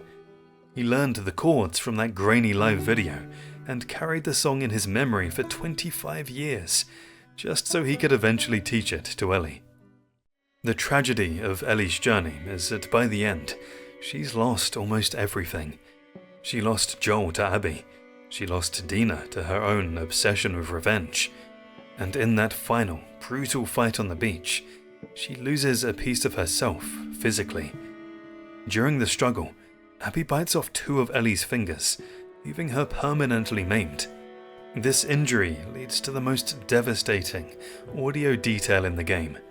In the final scene, when Ellie returns to the empty farmhouse, she picks up Joel's guitar one last time to play Future Days, the song we just talked about. But she can't. If you listen closely to the audio, the notes sound muted, buzzy and clumsy. This isn't a glitch. It's because she's missing the specific fingers on her fretting hand needed to hold the chords. The game mechanics prevent her from playing the song properly, symbolizing that in her pursuit of revenge, she destroyed the one thing that still connected her to Joel. Even though Dina makes the heartbreaking choice to leave Ellie behind when she chooses vengeance over their family, Ellie doesn't completely let go of her. If you look closely at Ellie's wrist, you'll see she's wearing the hamster bracelet that Dina gave her earlier in the game. This is a massive detail, because earlier in the story, Ellie didn't always wear it. By putting it on for her final suicide mission, it symbolizes that even though she left the farm, she's still desperately holding onto the hope of that relationship. She's carrying a piece of Dina into the fire, perhaps as a reminder of what she intends to return to, if she survives. If you think The Last of Us Part 2 is intense on normal difficulty, you haven't really played it until you try grounded mode. This difficulty setting completely transforms the game from an action shooter into a pure survival horror nightmare. Supplies basically vanish. Finding a single bullet feels like winning the lottery. The interface disappears. You don't know your health, your ammo count, or if enemies are spotting you. You have to rely entirely on visual cues and audio. But the coolest detail about this mode isn't the gameplay, it's the reward. If you manage to beat the game on this punishing difficulty, you unlock a trophy titled Dig 2 Graves. This is a direct reference to the famous quote by Confucius: "Before you embark on a journey of revenge, dig 2 graves." It's the perfect summary of the entire game's story. Ellie set out to kill Abby, but in the process, she destroyed her own life too. The title implies that in a war for vengeance, there are no winners, only 2 people who have dug their own graves. Naughty Dog introduced a game-changing mechanic in Part 2 that wasn't in the original: the ability to craft improvised silencers. It completely changes how you approach stealth, allowing you to take out enemies quietly from a distance without alerting the whole map. But the level of detail they put into this simple mechanic is insane.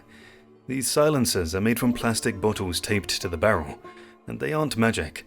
They break after a few shots, but they don't just disappear. If you zoom in on the gun, you can physically see the bottle degrading. After shot 1, the bottle looks intact, but after shot 2, the plastic starts to tear, blacken, and fill with holes, and after the final shot, it bursts apart completely. You can actually watch your durability meter visually represented on the gun itself. The game also brings back a classic immersive feature from the first game, the flashlight shake. Sometimes, your flashlight will start to flicker and dim. To fix it, you can't just press a button. You have to physically shake your DualShock or DualSense controller. It mimics the real-life action of banging a dying flashlight to get the batteries to connect, pulling you right into the character's frustration. Finally, the audio team went all out with the gas masks. When Ellie or Abby puts on a mask to enter a spore-filled area, their voice lines change instantly. The audio becomes naturally muffled and boxed in, just like real life. But here's the creepiest detail. If you go into the settings and turn character dialogue to 0, the voices stop, but you can still hear them breathing heavily through the mask. The infected in The Last of Us Part 2 aren't just dangerous to you, they're dangerous to each other, and the game has some hidden mechanics that prove it.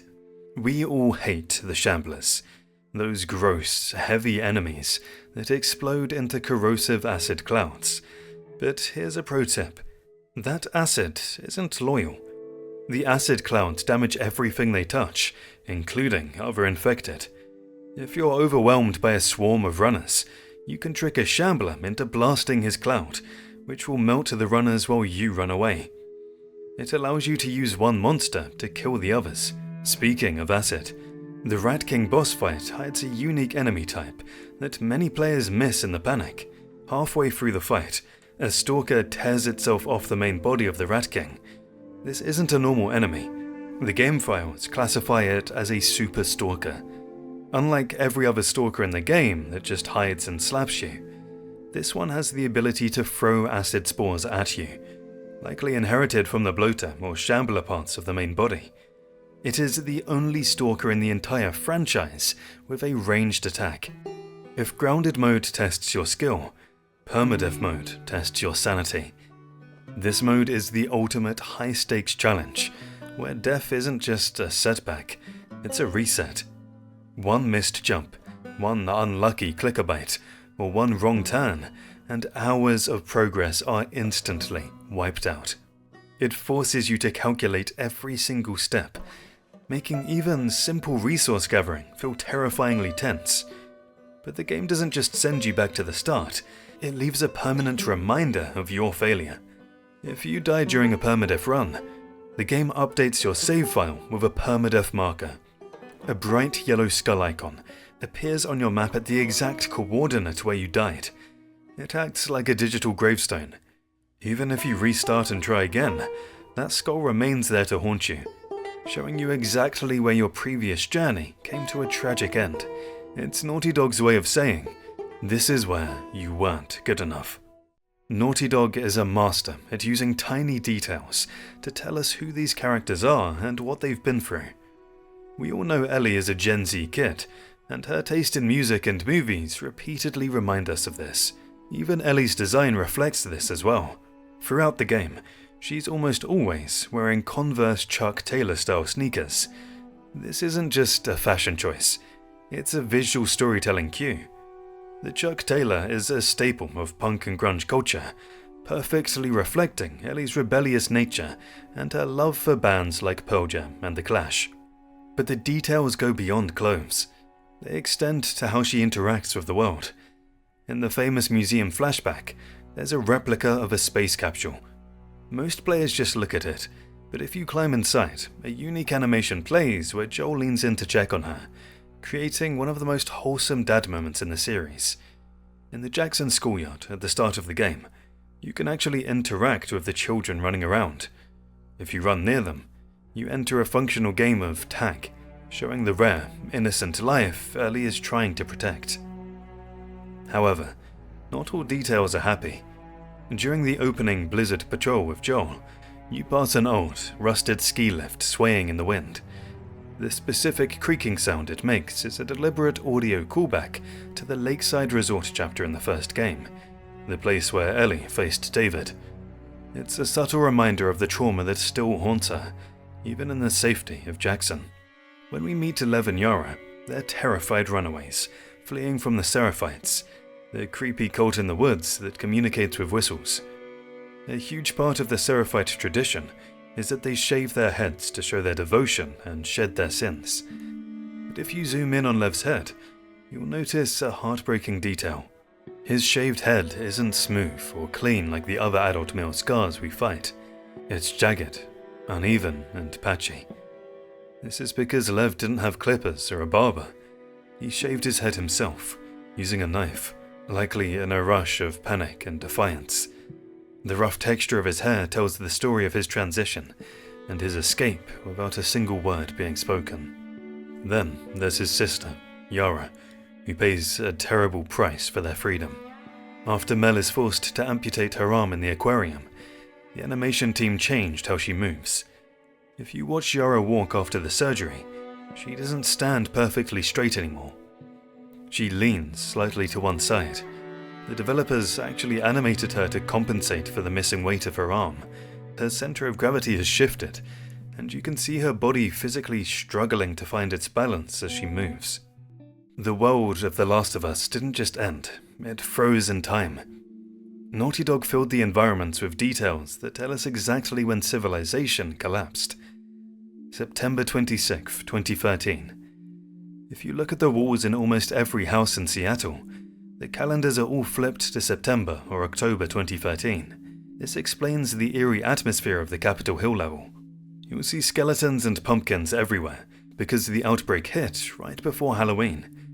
The world ended while people were getting ready to trick-or-treat. This timeline creates some heartbreaking and ironic scenes. In downtown Seattle, you can break into a bank vault. Inside, you find the skeletons of robbers who got locked in during the chaos. They died surrounded by millions of dollars that became worthless paper the second the infection started. Since Capitol Hill is the real-life LGBTQ+ district of Seattle, the game faithfully includes rainbow crosswalks and pride flags. Ellie even pauses to say that's cool, acknowledging a culture that she never really got to experience. Finally, if you look really closely at the environment, you find some insane details. If you use photo mode to zoom in on dead Fedra soldiers, their ID cards aren't just copy-pasted assets. They have unique names and scan codes for different bodies. In a weirder discovery, inside a bathroom in the flooded city, you can find a tub filled with bright pink water and bottles. Many fans believe this is a cheeky developer nod to the viral Gamer Girl bathwater meme, or perhaps just some very old bath bombs that never got used. The audio team went to disturbing lengths to make the combat sound real. If you throw a Molotov cocktail, listen closely. Enemies don't just use their standard death screams. The voice actors recorded specific, gurgling, burning screams that sound completely different and far more horrifying than being shot. The sound engine actually calculates the size of the room you're in. If you fire a silenced pistol indoors, you get a tight, compressed thwip. If you fire that same gun outside, the sound opens up with a slight echo. It's dynamic, real-time audio ray tracing. The visual damage is just as reactive as the audio. When you fight a bloater, you aren't just chipping away at a health bar. As you shoot it, chunks of its thick fungal armor physically break off, revealing the raw, red flesh underneath. You actually have to peel the enemy to hurt it. The environment is a weapon too. If an enemy is standing under a skylight, you can shoot the glass above them. The falling shards won't just disappear, they'll rain down and actually stun or distract the enemy, buying you time to attack. Finally, we have to mention the specific workbench animations again. It's not just generic tinkering. First off, the shotgun. When you upgrade the shotgun's stability, Ellie pulls out a hacksaw and physically saws off the barrel in real time. The bow also has some amazing workbench animations. When you upgrade the bow's grip, you watch her wrap fresh leather tape around the handle, layer by layer. The first game is a masterclass in perspective. We see everything through Joel's eyes, and as players, we align with him completely. He's a father saving his daughter, and most of us would burn the world down to save our child too. But we rarely stop to think about the woman standing in his way. The Last of Us TV show and lore expansion clarified that Marlene wasn't just a cold military leader. She was best friends with Ellie's mother, Anna. Marlene held Ellie when she was a baby. She promised a dying mother that she would keep this child safe. So when Marlene decided to sacrifice Ellie for the cure, it wasn't a clinical decision. It was a heartbreaking betrayal of her oldest friend and the child she helped raise. She was sacrificing the one person she loved most to save humanity. The Last of Us Part 2 acknowledges this trauma in a hidden detail most players miss. During the hospital flashback, when you play as Ellie searching for the truth, if you search the surgery prep room, you can find a specific voice recorder left behind by Marlene from the night of the first game. On the tape, Marlene sounds shattered. She isn't the confident leader that we saw in the cutscenes. She's spiraling, recording her guilt and trying to justify why she has to break her promise to Anna. Finding this tape changes how you view the ending of Part 1. It wasn't just a hero saving a girl from villains. It was two parental figures making impossible choices. One chose the world, and one chose the girl. Early in the game, while exploring the outskirts of Jackson, Dina mentions her dream of living on an isolated farm, a quiet place away from the walls and the constant threat of the world. By the final act, this dream is actually fulfilled. But as we know, the peace was only a temporary escape before the cycle of violence pulled Ellie back in. What's truly beautiful and haunting is the farm's actual location. While it feels like a world away, the developers tucked a subtle detail into the environment to remind you how close they stayed to their community. If you stand on the farmhouse balcony or look out into the horizon at night, you can see the faint, warm lights of Jackson flickering in the far distance. It's a bittersweet visual cue. It shows that while they were isolated enough to be at peace, they were still close enough to the town Joel helped build to see its glow. At the beginning of this video, we talked about the massive controversy surrounding the game, and one of the biggest flashpoints was Abby's muscular physique. Fans tore apart her character design online, claiming it was unrealistic for the apocalypse. But did you know that originally, she wasn't supposed to look like that at all? In early concept art and initial story drafts, Abby had a much skinnier, more average build. She looked more like a traditional survivor, similar to Tess or Ellie. So, why the change? Neil Druckmann explained that they deliberately bulked her up to serve a specific gameplay purpose. They wanted Abby to feel like Joel from the first game. They needed a character who could use brute force, snap necks, and throw heavy melee punches, filling the role that Joel left behind. Naughty Dog made her stronger to help players subconsciously connect with her by giving them that familiar, satisfying, Joel-style combat.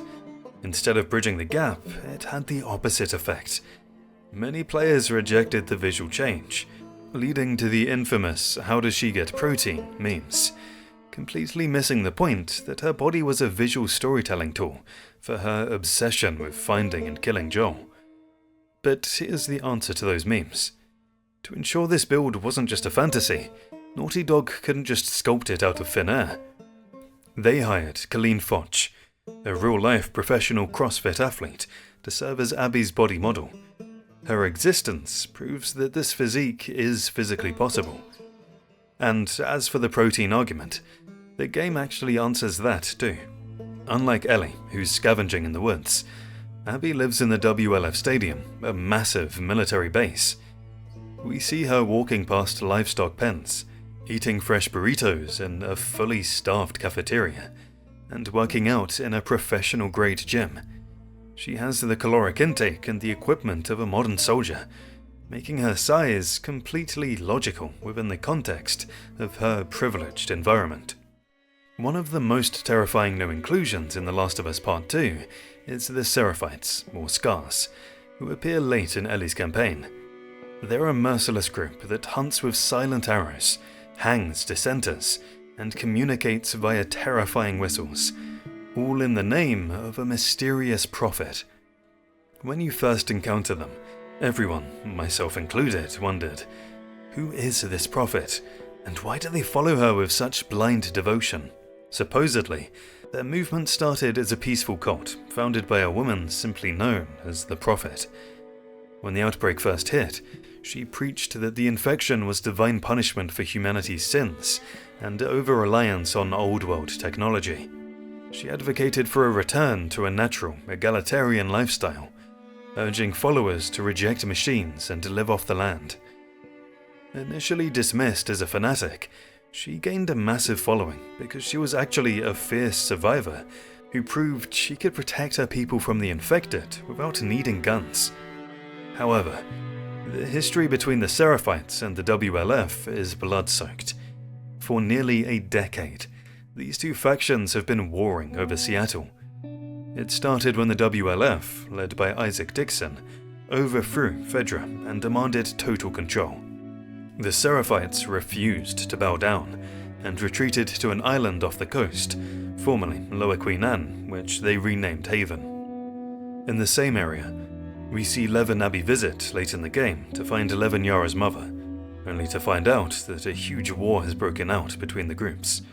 However, this all started due to tension that eventually boiled over when the Prophet ordered attacks on WLF supply lines, leading to her capture by Isaac.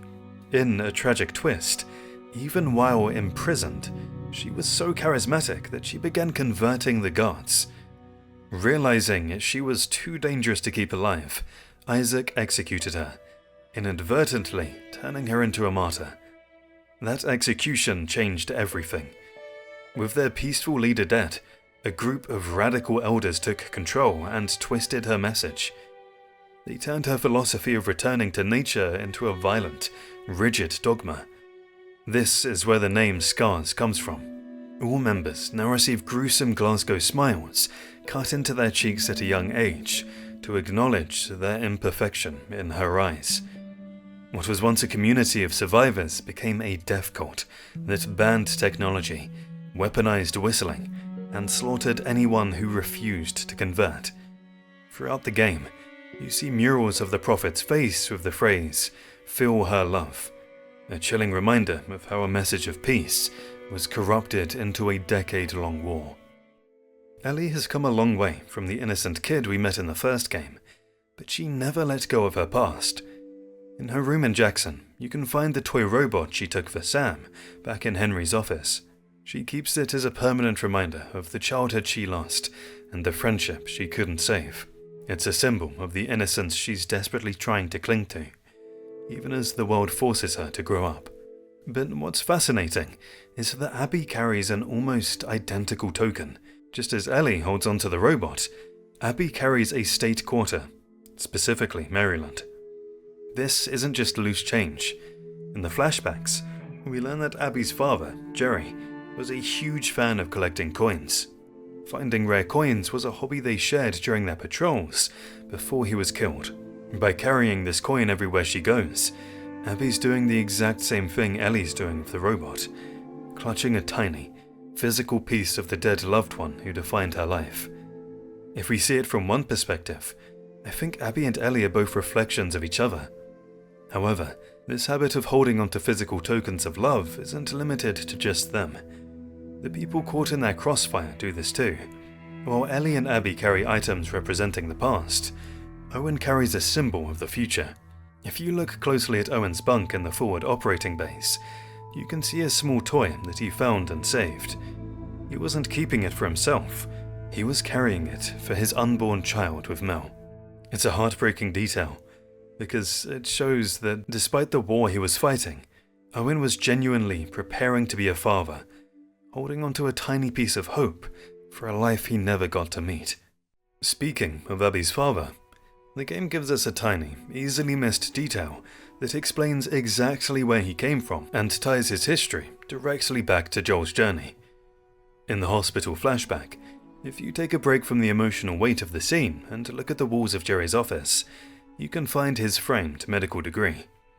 If you zoom in, it reveals that Jerry Anderson received his Bachelor of Science from the University of Eastern Colorado.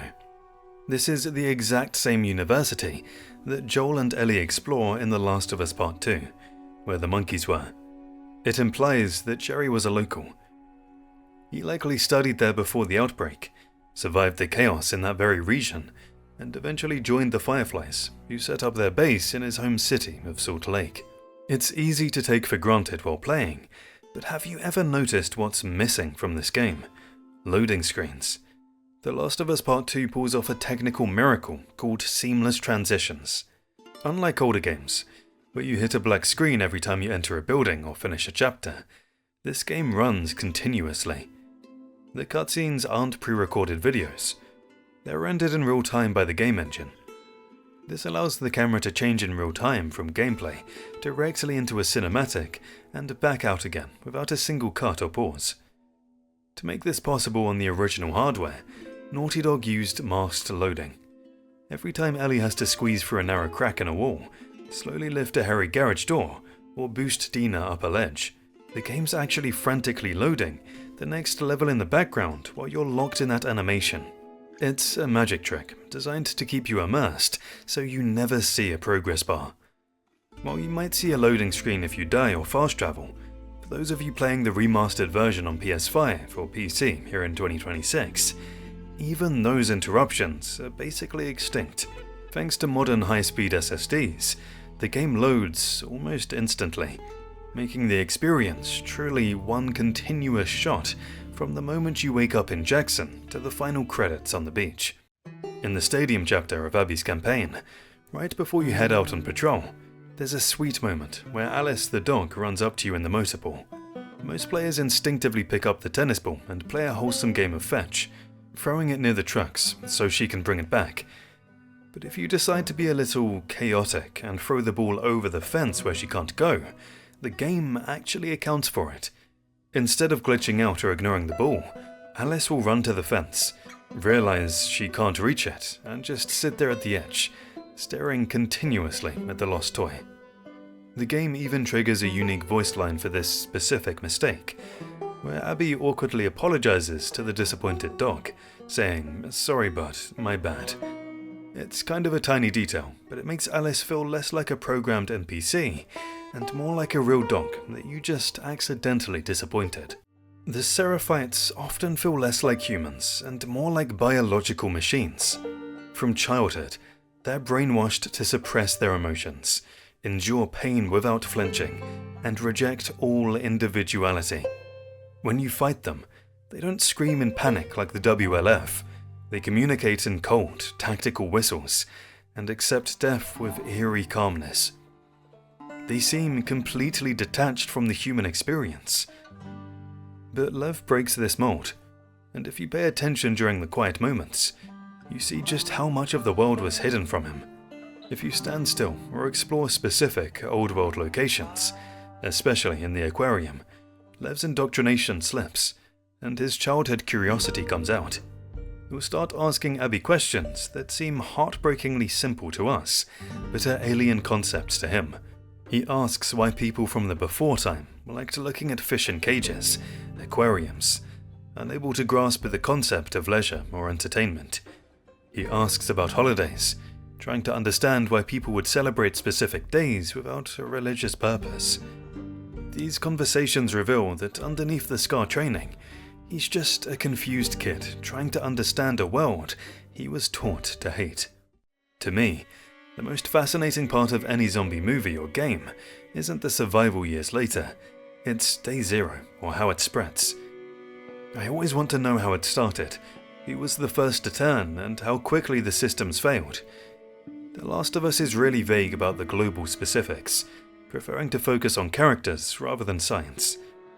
But if you look closely at the environment, the game actually shows us exactly how Seattle fell. When Abby descends into the terrifying lower levels of the hospital to find supplies, she isn't just entering a boss arena, she's walking into ground zero for the entire city. The basement where you fight the Rat King tells the silent story of the very first infections in Seattle. The room is a preserved disaster zone from September 2013. You can see hasty plastic quarantine tarps, 20-year-old medical equipment, and military barricades that were clearly smashed through from the inside. The room is a preserved disaster zone from September 2013. You can see hasty plastic quarantine tarps, 20-year-old medical equipment, and military barricades that were clearly smashed through from the inside. This adds a horrifying layer to the Rat King itself. That monster isn't just random infected merged together, it's likely composed of the patient zero of Seattle, the very first people to get sick, locked in a room together for 25 years until they fused into a nightmare. Throughout the series, we're told that we're the Last of Us, but often the humans prove to be far more terrifying than the monsters. The infected kill you because they're hungry. Humans kill you because they can. A prime example of this horror is the Rattlers in Santa Barbara. When Ellie finally finds Abby and Lev on the pillars, the sight is shocking. They're unrecognizable, sun-bleached, and completely broken. It's a haunting visual that tells us exactly how their brutal captivity has been without a single line of dialogue needed. But if you explore the Rattlers' compound before you get to the beach, specifically in the circular slave pens, you can find a detail that reveals just how long this nightmare has been going on. Scratched into the concrete walls of the cells are tally marks left by previous prisoners. If you actually take the time to count them, some sets go up to over 500 days. This implies that the Rattlers didn't just recently start this. They've been enslaving, torturing, and working people to death for years. Those tally marks represent nearly 2 years of someone's life spent rotting in that pen before Ellie finally arrived to burn the place to the ground. Most video game companions are just extra guns. They shoot at enemies and shout generic warnings like, "Watch out" or "Behind you." They rarely acknowledge how you're actually playing. But Jesse is different. Jesse is one of the only companions in the game who actually tracks your performance in real time and reacts to your specific combat style. If you go on a rampage, landing a series of quick, clean headshots in a row without missing, the game triggers a rare dialogue line. Jesse will actually pause and say, "Remind me not to get on your bad side." It's a small moment, but it's incredibly satisfying. It validates your skill within the game world, showing that even your allies are terrified and impressed by how efficient a killer Ellie has become. If there's one optional weapon you absolutely cannot miss in Abby's campaign, it's the hunting pistol. The thing isn't just a gun, it's basically a pocket sniper rifle that hits like a truck. In the chapter On Foot, Seattle Day 1, right after you survive the intense warehouse fight with Manny and Mel, you'll come across a trailer. Most players just move on, but if you look immediately to the right after passing the metal gate, there's a tiny, easily missed crack in the wall. Squeezing through leads to a hidden room with a safe. The combination is found on a lottery ticket in the nearby trailer, 173807. Inside is the hunting pistol. This weapon is a game changer. It has piercing rounds that can kill armored enemies in a single shot. Even better, if you line them up, a single bullet can pass through one enemy and kill the guy standing behind him. It's essential for surviving the harder encounters later in the game. The Coast chapter puts Abby inside a beached ferry, and it's arguably one of the most stressful environments in the game. It's a rusted, claustrophobic death trap, packed with sleeping clickers, shamblers and runners, forcing you to inch your way through dark corridors where one wrong step wakes up the whole boat. The code is 907701. Inside is the Ordnance Training Manual. This isn't just a collectible, it's a necessity. This manual unlocks the ability to craft stronger pipe bombs and craft more ammunition at once. Considering you're about to face the Rat King very soon after this level, missing this safe makes the upcoming boss fight significantly harder. Isaac Dixon is one of the most intimidating villains in the franchise, but the game doesn't exactly spell out why he's so good at war. He doesn't run the WLF like a ragtag group of survivors, he leads them. The reason for this efficiency is buried in the lore notes found in the downtown area. Isaac was originally a Fedra soldier. He didn't just stumble into power, he was trained by the very military he eventually destroyed. Isaac led a coup against his own commanders, but not for the reason you might think. He didn't rebel because Fedra was too cruel. He rebelled because he believed they were too soft. He thought their occasional mercy towards civilians was a weakness that threatened survival. This explains why the WLF base at the stadium is so advanced. It has gyms, organized agriculture, schools, and strict patrol schedules. Isaac didn't build a new society, he simply took the military structure that he was trained in, stripped away the bureaucracy, and turned it into a ruthless dictatorship. He effectively out-soldiered the soldiers. Inside the music shop in Seattle, Naughty Dog hid a few Easter eggs that pay tribute to their other major franchise and real-world music history. If you look closely at the posters on the wall, you'll spot a band called the Shambhalas.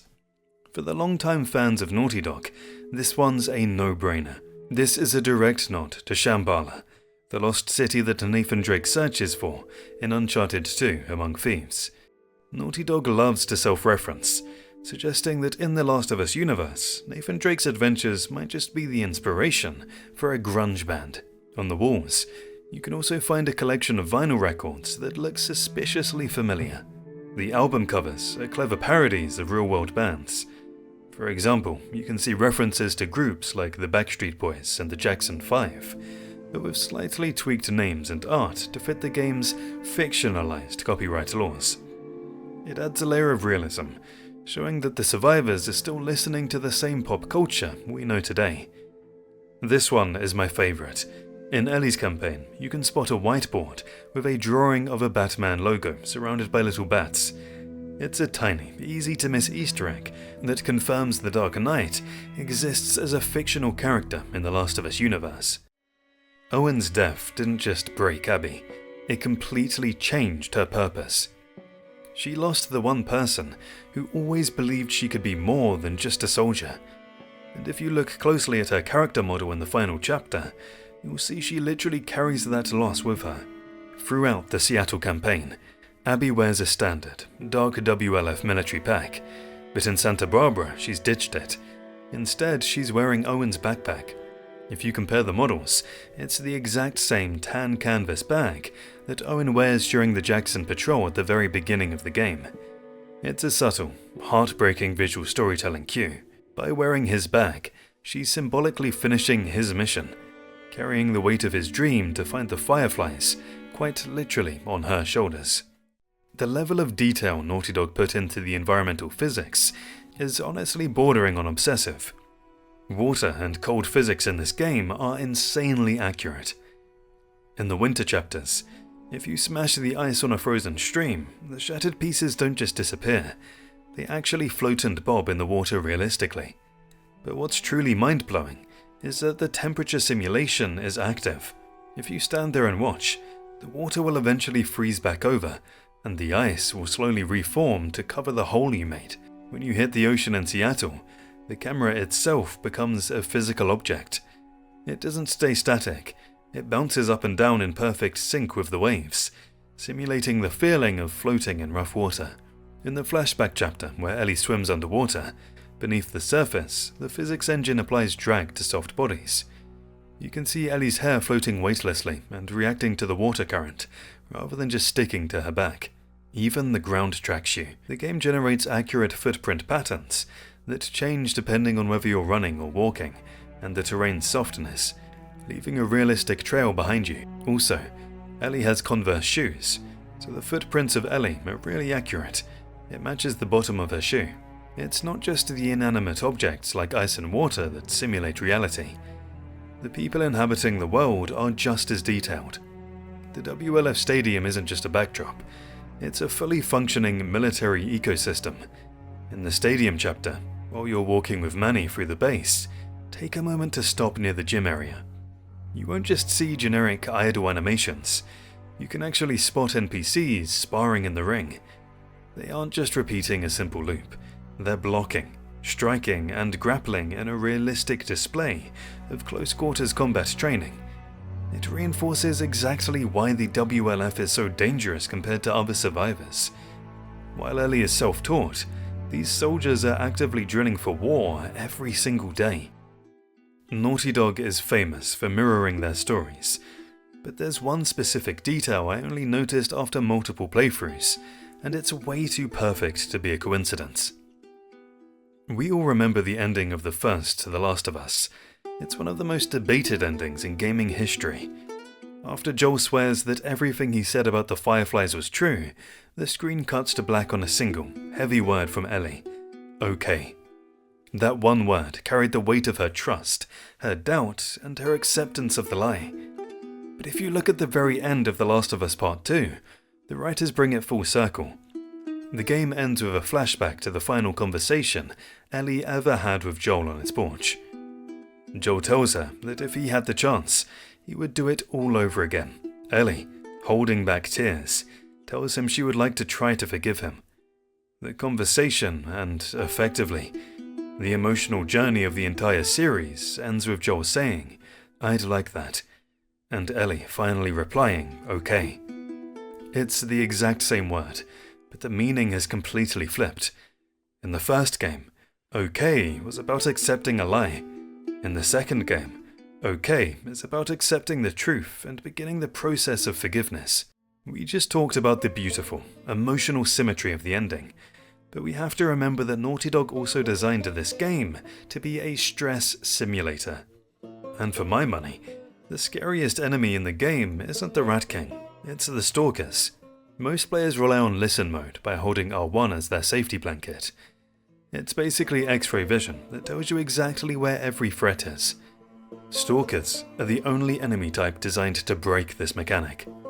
Unlike runners or clickers, who are mindless, Stalkers seem to know if you're listening. If they stand perfectly still, or press themselves against a wall, they become invisible to listen mode. You can scan a room, see nothing, walk in confidently, and immediately get ambushed because 3 of them were peeling off the walls right next to you. They force you to stop relying on the UI and actually use your eyes and ears, which is why the office floor encounter is one of the most stressful sections in the entire game. At the start of the game, Ellie begs Tommy to help her take revenge on Abby. Tommy refuses, claiming they can't risk Jackson, but the truth is, he just didn't want to risk Ellie. He leaves alone to shoulder the burden himself. As you progress through Seattle, you don't see Tommy for a long time, but you see the trail of bodies he leaves behind. The first chilling realization comes when Ellie enters the Seravina Hotel. She finds a dead WLF soldier tied to a chair, tortured to death. The torture method is identical to the one Joel used in the first game, and on the cannibals, using a map and inflicting non-lethal wounds to extract information. It's a dark revelation that Uncle Tommy has the same ruthless hunter past as Joel, but the WLF were terrified of him long before that body was found. If you read the scattered notes and listen to WLF chatter, specifically the Manitoba intel, you learn about a sniper at the marina who's picking people off like a ghost. This is an early foreshadowing of the terrifying sniper boss fight later in the game. It reveals that Tommy, despite being one man, was so efficient and deadly that an entire paramilitary organization thought they were fighting a ghost. He was haunting Seattle weeks before Ellie even arrived. We previously talked about how the WLF viewed Tommy as a ghost haunting Seattle, a supernatural force that couldn't be caught, but even ghosts need to sleep, and the game actually lets you find exactly where he was hiding. While exploring the open world section of Seattle on day 1, most players ride right past it, but if you thoroughly explore the rubble under a collapsed building, you can find Tommy's makeshift campsite. It's a quiet, lonely spot, tucked away from the rain. You find the remains of a recent campfire and a single, discarded beer bottle. It triggers a missable conversation, where Ellie notices the camp looks recent. When Dina asks, "Think it was Tommy?" Ellie quietly replies, "Maybe." This small environmental detail grounds the legend of the sniper. It reminds us that Tommy wasn't just an action hero on a rampage. He was a grieving husband sleeping in the dirt, drinking warm beer alone and planning his next murder. Everyone, including me, wanted a Tommy spin-off or a DLC where we can witness how he would take revenge on Joe and kill WLF soldiers. And what his journey was. We actually missed out on an entire playable storyline that would have connected directly to the ghost sniper we just talked about. Neil Druckmann has confirmed that Naughty Dog actually wrote a full story starring Tommy that was intended to be a smaller, standalone experience, likely a DLC similar to Left Behind. The story was set after the events of The Last of Us Part 2, focusing on a broken, limping Tommy dealing with his injuries and the fallout of his choices in Jackson. While it was set in the present, many fans speculate it would have heavily utilized flashbacks to show us exactly what happened during those 3 days in Seattle, where Tommy was hunting the WLF alone. We would have finally gotten to play as the ghost ourselves.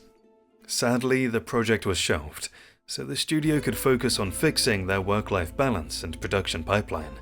However, Druckmann stated he still hopes the story sees the light of day eventually, whether as a game or potentially in the HBO show. One emotional love story is my favourite. I found it pretty sad. But what makes it truly heartbreaking is that most players kill one of the lovers without even realising who he is. In the Finding Strings flashback, the one with the bloater in the hotel, Joel and Ellie discover the remains of two runaways from Jackson named Adam and Sydney. These weren't bad kids. A note reveals they were teenagers driven by youthful idealism. They left to the safety of Jackson because they wanted to find the Fireflies and help rebuild society. Their journey lasted less than 1 hour. They were bitten almost immediately after leaving the gates.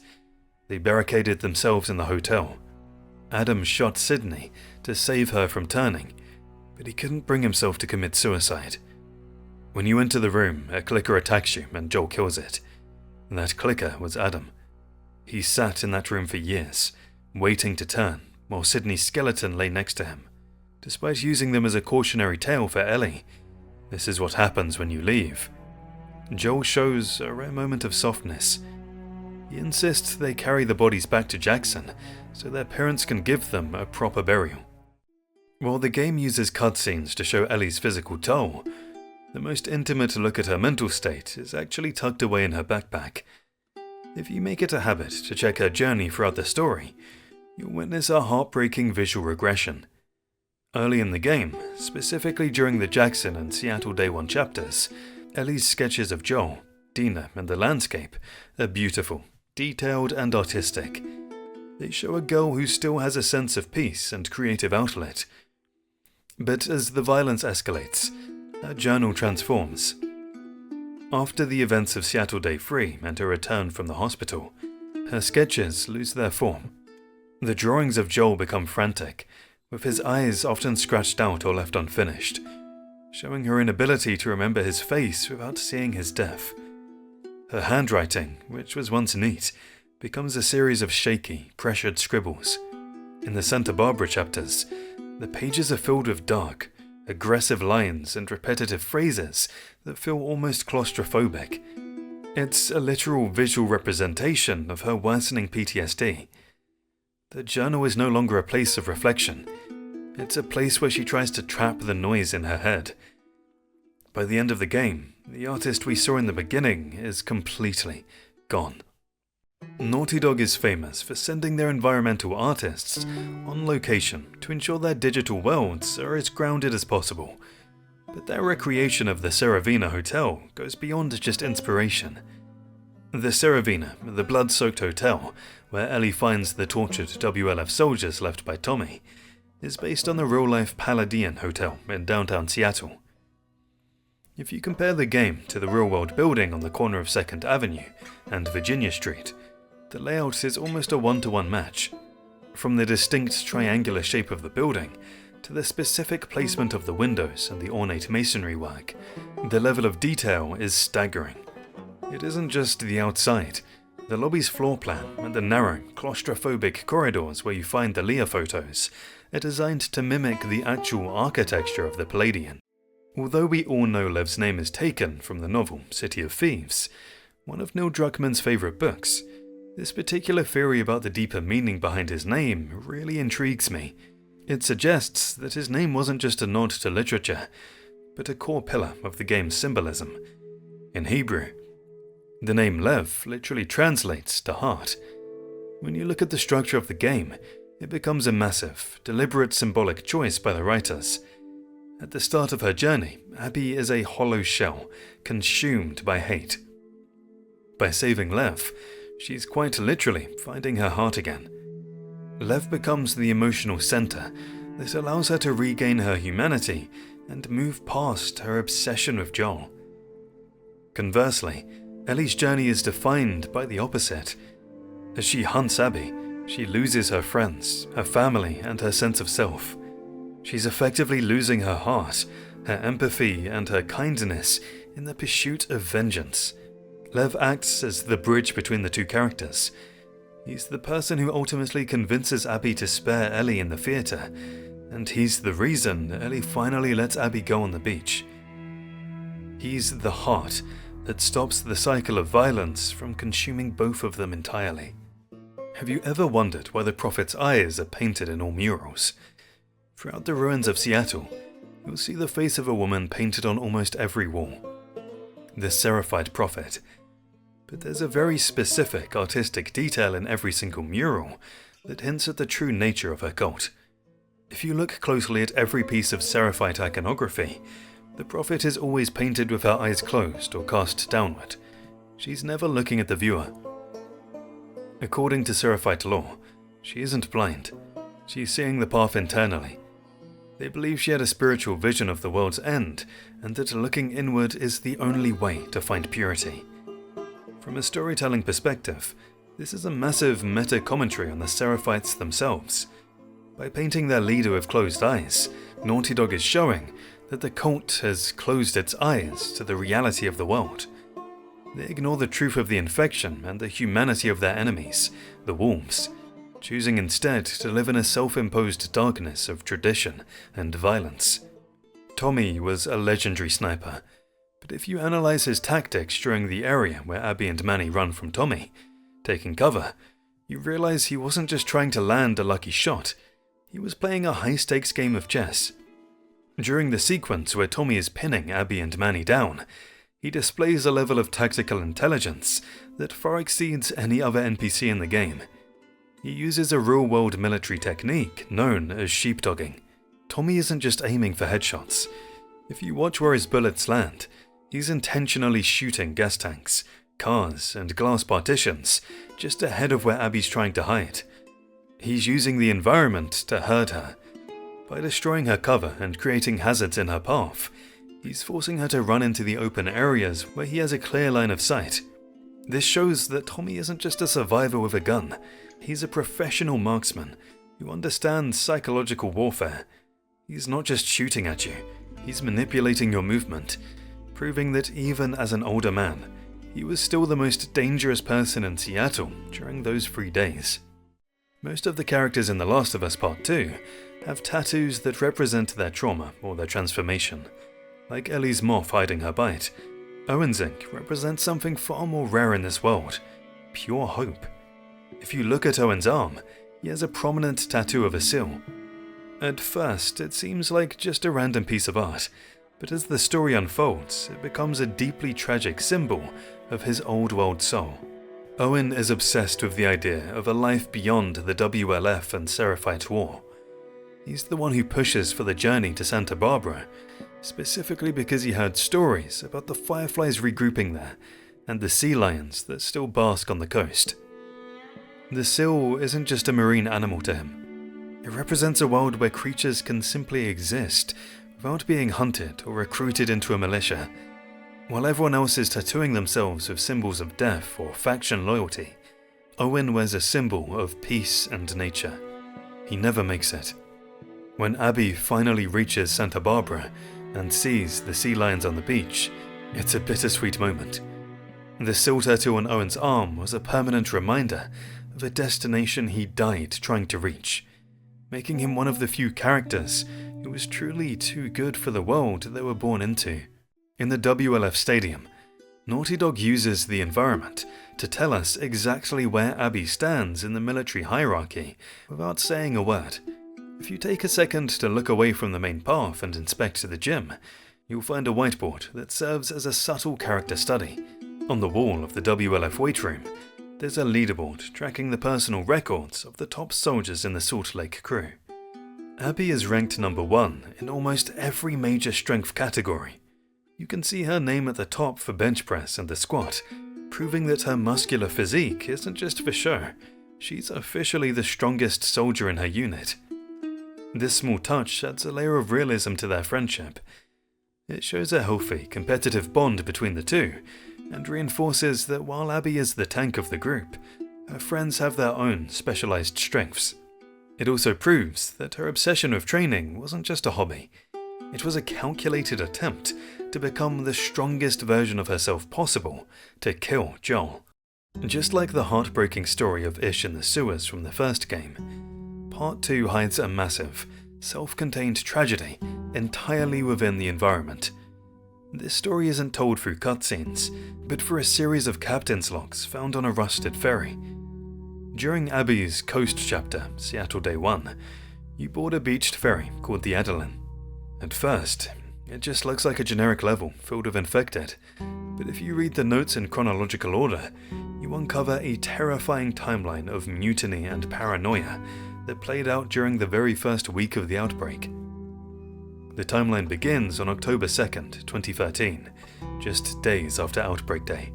Captain A.J. Malador records their escape from San Diego, noting that crowds trying to get onto the boat while we loaded grew violent, but they managed to depart with 35 souls on board.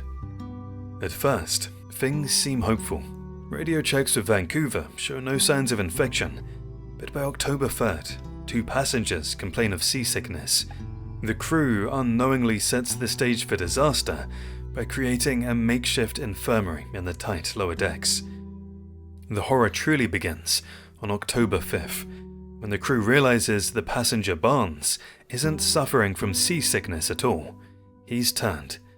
In the ensuing chaos, a passenger named Josephine Roberts steps up, physically wrestling the infected man overboard to save the ship. But this act of heroism instantly turns into deadly paranoia. Roberts immediately demands that the captain issue weapons and force every passenger to undergo medical scans. Captain Malador refuses, explicitly noting in the log that he refuses to let paranoia lead to disaster, a decision that arguably seals their fate. Tragically, Malador was wrong to trust the claim. By October 6th, the atmosphere is suffocating. When other passengers start complaining of minor symptoms like headaches, Roberts becomes convinced the infection is spreading and decides not to wait for confirmation. In a chilling turn of events, she takes matters into her own hands, entering the infirmary and executing everyone inside. When the captain discovers the bodies later that night, the tragedy hits him. Those people were not infected. It was a cold-blooded murder committed out of fear. The captain's quarters turns into a bloodshed. Malador and Roberts finally confront each other and trade shots. Roberts dies instantly, while Malador is left mortally wounded.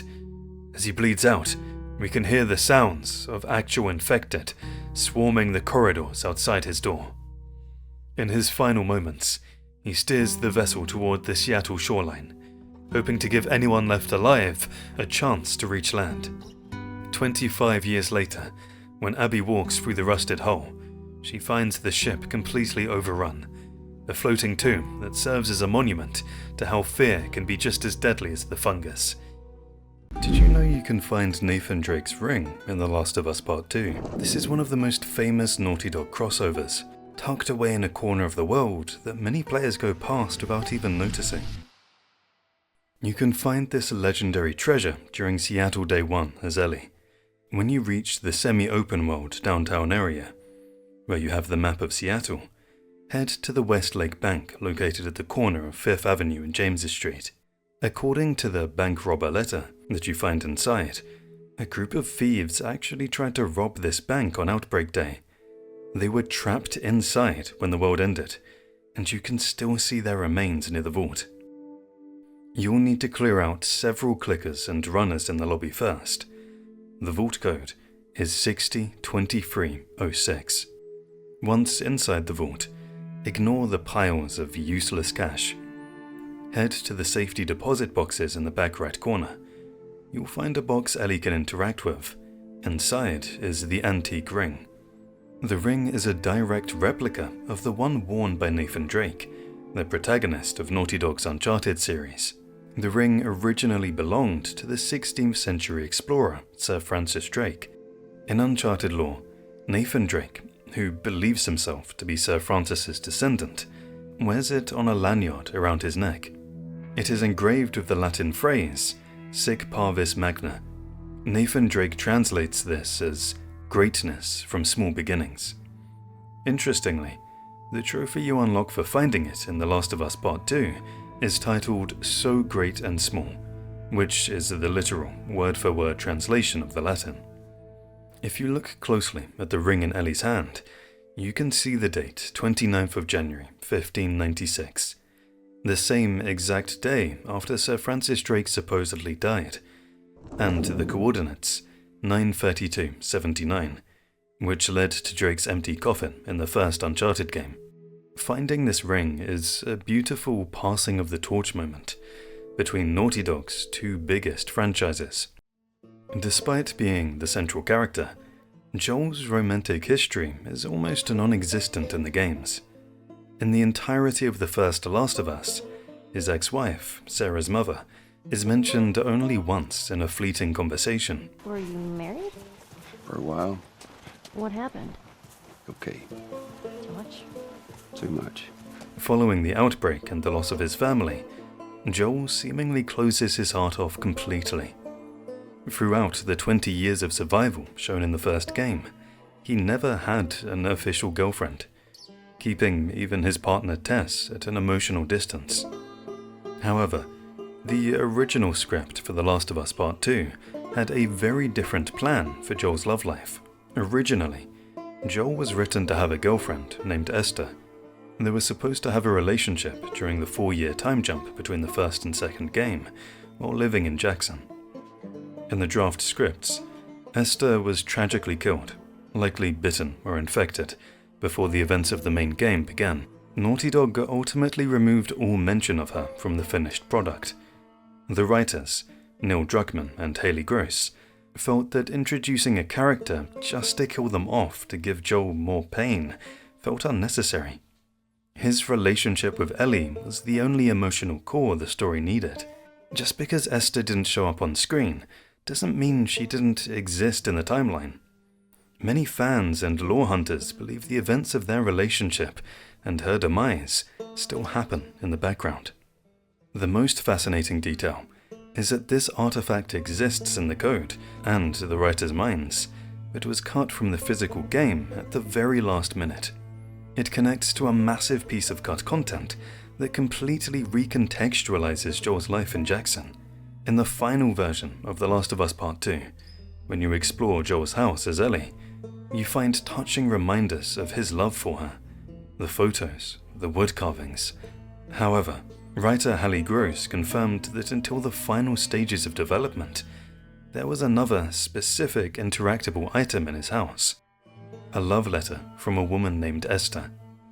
Fans theorize, and concept art confirms that the Finding Strings flashback, where Joel and Ellie go to the music store and hotel to find guitar strings, was originally the setting of a much darker event involving Esther. Joel and Ellie were supposed to visit Esther at the dam, only to find the building overrun. They would find Esther bitten.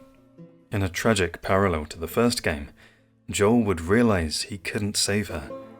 The plan was for Joel to freeze, PTSD taking over, forcing Ellie to be the one to step up, or for Joel to have to make a hard choice. Naughty Dog cut this because they felt they didn't have enough screen time to make the player care about Esther, so her death wouldn't hit hard enough. This adds a layer of depth to the old man Joel we see in Part 2.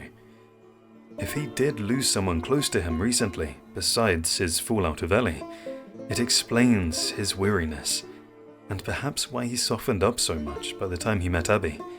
He was tired of fighting and losing people. The Last of Us Part 2 broke a major tradition of the series. The first game was strictly linear. You could only visit places where the story explicitly wanted to take you, with almost no room for deviation. However, this changed dramatically in Part 2. Once players enter Seattle Day 1 as Ellie, the game transitions into its first ever semi-open world section. This area is the downtown chapter. You're given a physical tourist map of Seattle and dropped into a massive, explorable grid roughly between Columbus Street and Marion Street. You're encouraged to explore every nook and cranny before moving on to the next story beat.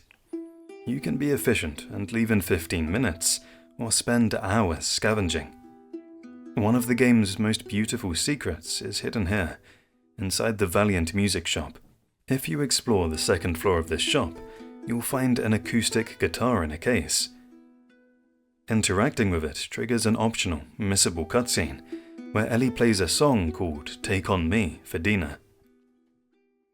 The scene in the Valiant music shop isn't just a random song choice.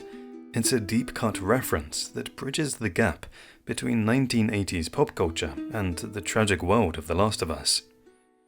The choice of Take On Me is a direct nod to the iconic 1985 music video by a-ha. In the video, a woman is pulled from the real world into a black and white sketched comic book world. This mirrors Ellie's own life. She's a girl born into a grayscale, brutal reality, who often escapes into her sketchbook to process her emotions. While the 1985 original is a high-energy synth-pop hit, Ellie's version is based on the 2017 MTV Unplugged acoustic rendition. Naughty Dog chose this slower, somber arrangement to highlight the vulnerability in the lyrics that often gets lost in the upbeat original. The lyrics even match Ellie's story, I'm odds and ends. This perfectly describes Ellie's mental state. She feels broken and scraped together after the trauma of losing Joel, slowly learning that life is okay. This is a heartbreaking piece of foreshadowing. In this moment with Dina, she's trying to believe life can be good again. However, by the end of the game, she struggles to find that peace, showing how far she falls from this sweet moment. If you've played the Left Behind DLC or watched the HBO show, you know that Ellie's first love, Riley, also had a connection to 80s music. Singing this to Dina shows Ellie is finally ready to let a new love in, while still carrying the ghosts of her past. To make the scene feel authentic, actress Ashley Johnson, who plays Ellie, who in real life is a brilliant singer, was asked to sing slightly worse or more tentatively. The developers wanted to make it sound like a teenager singing to her crush, nervous and unpolished, rather than a professional studio recording. Take a moment and subscribe to the channel. It helps us publish more videos like this. Anyways, the game kicks off with a close-up shot of Joel carefully cleaning and restringing a guitar. Joel actually fulfills his promise that he would teach Ellie how to play guitar. For Ellie, the guitar becomes a vessel for her grief and her love for Joel. Throughout the game, whenever she finds a guitar, she's momentarily transported back to his porch in Jackson, making the instrument a constant reminder of the father-daughter bond she's desperately trying to avenge. Guitars play an essential role in the gameplay, and musicians will immediately notice the staggering accuracy. Naughty Dog meticulously animated Ellie's left hand so that her fingers land on the exact real-world frets for the chords being played. If you see her play a C major in the game, she's using the same finger placement a real guitarist would. Using the PlayStation controller's touchpad to strum or pluck individual strings was a revolutionary mechanic that Naughty Dog used. It allows for such precision that players have already started playing full, complex songs, ranging from Hotel California to Through the Valley, and posting them on YouTube. While the mechanics are grounded in reality, there's one detail that's a bit of a video game miracle. The guitars Ellie finds often sound crystal clear and perfectly in tune, which is highly unrealistic for instruments that have sat in abandoned, humid, or dusty buildings for over 20 years. In a real post-apocalypse, guitar strings would have rusted and snapped, and the wooden bodies would likely have warped or cracked without climate control. The Last of Us Part 2 is widely celebrated, not just for its story, but for being a landmark achievement in unique design. The game features over 60 different accessibility settings, ensuring that as many people as possible, regardless of their physical or sensory abilities, can experience the journey. For gamers who want to find all the collectibles, like trading cards and coins, without constantly pausing to look at guides on the internet, the game offers a brilliant suite of tools to help you become a master scavenger. This particular accessibility setting is for the completionists or trophy hunters who want to explore each collectible and each part of the game. When toggled on, this setting drains the color from the world, turning the environment a muted gray. However, it highlights allies in blue enemies in red, and collectibles in a vibrant yellow. This makes it nearly impossible to miss a hidden note or a rare artifact tucked away in a dark corner. It allows you to ping for items. When you use your listening mode, Ellie or Abby will pulse a sonar wave that creates a distinct audio chime and a visual glow around items and collectibles in your immediate area. These options are completely modular. You can turn them on just for a specific building and then turn them off once you've cleared the room. Verticality plays a much bigger role in this entry than in the series' debut. While the first game kept your feet mostly on the ground, The Last of Us Part 2 opens up the combat arenas, allowing you to climb onto vehicles, scale rusted fire escapes, or snipe enemies from the balconies of dilapidated houses. Players can even use height to their advantage. From these vantage points, players can jump down on an enemy for a brutal, cinematic aerial kill. It's a high-risk, high-reward move. You need to sprint toward a ledge, jump, and then, while in midair, press the melee button, right as you're about to collide with the enemy. Unlike other games, where characters land perfectly like a superhero, The Last of Us Part 2 emphasizes the impact. It's just as messy as one would imagine in real life, with both Ellie and her victim tumbling to the ground in a tangle of limbs and grit. The animation changes depending on whether you have a melee weapon equipped or just your switchblade. While this move is an instant kill and looks incredibly cinematic, it's not always the smartest play. The sound of two bodies hitting the pavement and the victim's final struggle is one of the loudest actions in the game. It will almost certainly alert any nearby enemies to your exact position, turning a stealthy infiltration into a frantic shootout. The verticality also changes how the AI hunts you. Unlike the enemies in the first game, the WLF and Seraphites will actually look up. If you're sniping from a balcony, they'll call out your position and attempt to flank you by taking the stairs or climbing up behind you. In the streets of Seattle, vehicles aren't just walls, they're platforms. You can go prone under a truck to hide, or climb on top of it to get a better angle for a Molotov toss. In our deep dive into the first game, we mentioned how you can spot PlayStation 3s scattered all over the world. You'll notice there isn't a single PS4 or PS5 to be found, and for a very specific reason. In the world of The Last of Us, time effectively stopped over a decade ago. You've got to remember that in the series fiction, the world was plunged into chaos on September 26, 2013. Because the PlayStation 4 wasn't released until November 2013, it technically never existed in this timeline. The PS3 was the pinnacle of gaming technology when the cordyceps reached critical mass, making it a relic of the old world that you see throughout the sequel. If you explore carefully during the patrol chapter in Jackson, you'll find a perfect example of this in Eugene's hideout, the library. Even in Ellie's home, we can find a fat model PS3. You can clearly see copies of Uncharted 2 Among Thieves and the Jak and Daxter trilogy. This is a nod from developers. In their universe, Naughty Dog still existed as a studio up until 2013, and Eugene, much like the players, was clearly a fan of their work. While the PS4 is missing, its portable sibling, the PS Vita, actually makes a famous appearance later in the game. In Seattle, Day 2, Ellie encounters a WLF member named Whitney, who's busy with her handheld gaming device. Whitney is so distracted that Ellie's able to sneak up on her. Even as she's held at knife point, you can hear the muffled, high-tempo music leaking from her earbuds. If you look closely at the screen or listen after the struggle, she's playing the 2012 cult classic Hotline Miami. Specifically, you can hear the iconic track Hydrogen by Moon.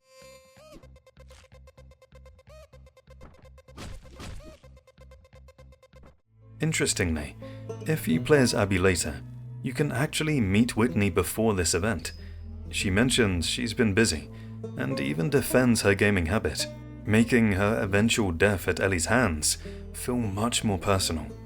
Naughty Dog didn't choose this game by accident. The Last of Us Part 2 and Hotline Miami are spiritual siblings in their exploration of violence, and the player's role in it. Both games center on the idea of violence breeding violence. In Hotline Miami, you play as characters caught in a loop of senseless killing. In The Last of Us 2, Ellie is trapped in that same destructive cycle. Hotline Miami uses fast music and bright colors to make killing feel like a high, but once the level ends, the music stops, leaving you to walk back through the carnage in total silence. The Last of Us Part 2 does the same thing. Combat is intense and fun to play, but the game immediately hits you with the consequences, like enemies screaming their friends' names, or the sudden, heavy silence after a brutal encounter. In Hotline Miami, characters wear animal masks to distance themselves from their actions. In The Last of Us 2, groups like the WLF, Wolves, and the Seraphites use labels to dehumanize each other, making the act of killing easier until the reality of their shared humanity sets in. We all know giraffes were a big thing in The Last of Us Part 1.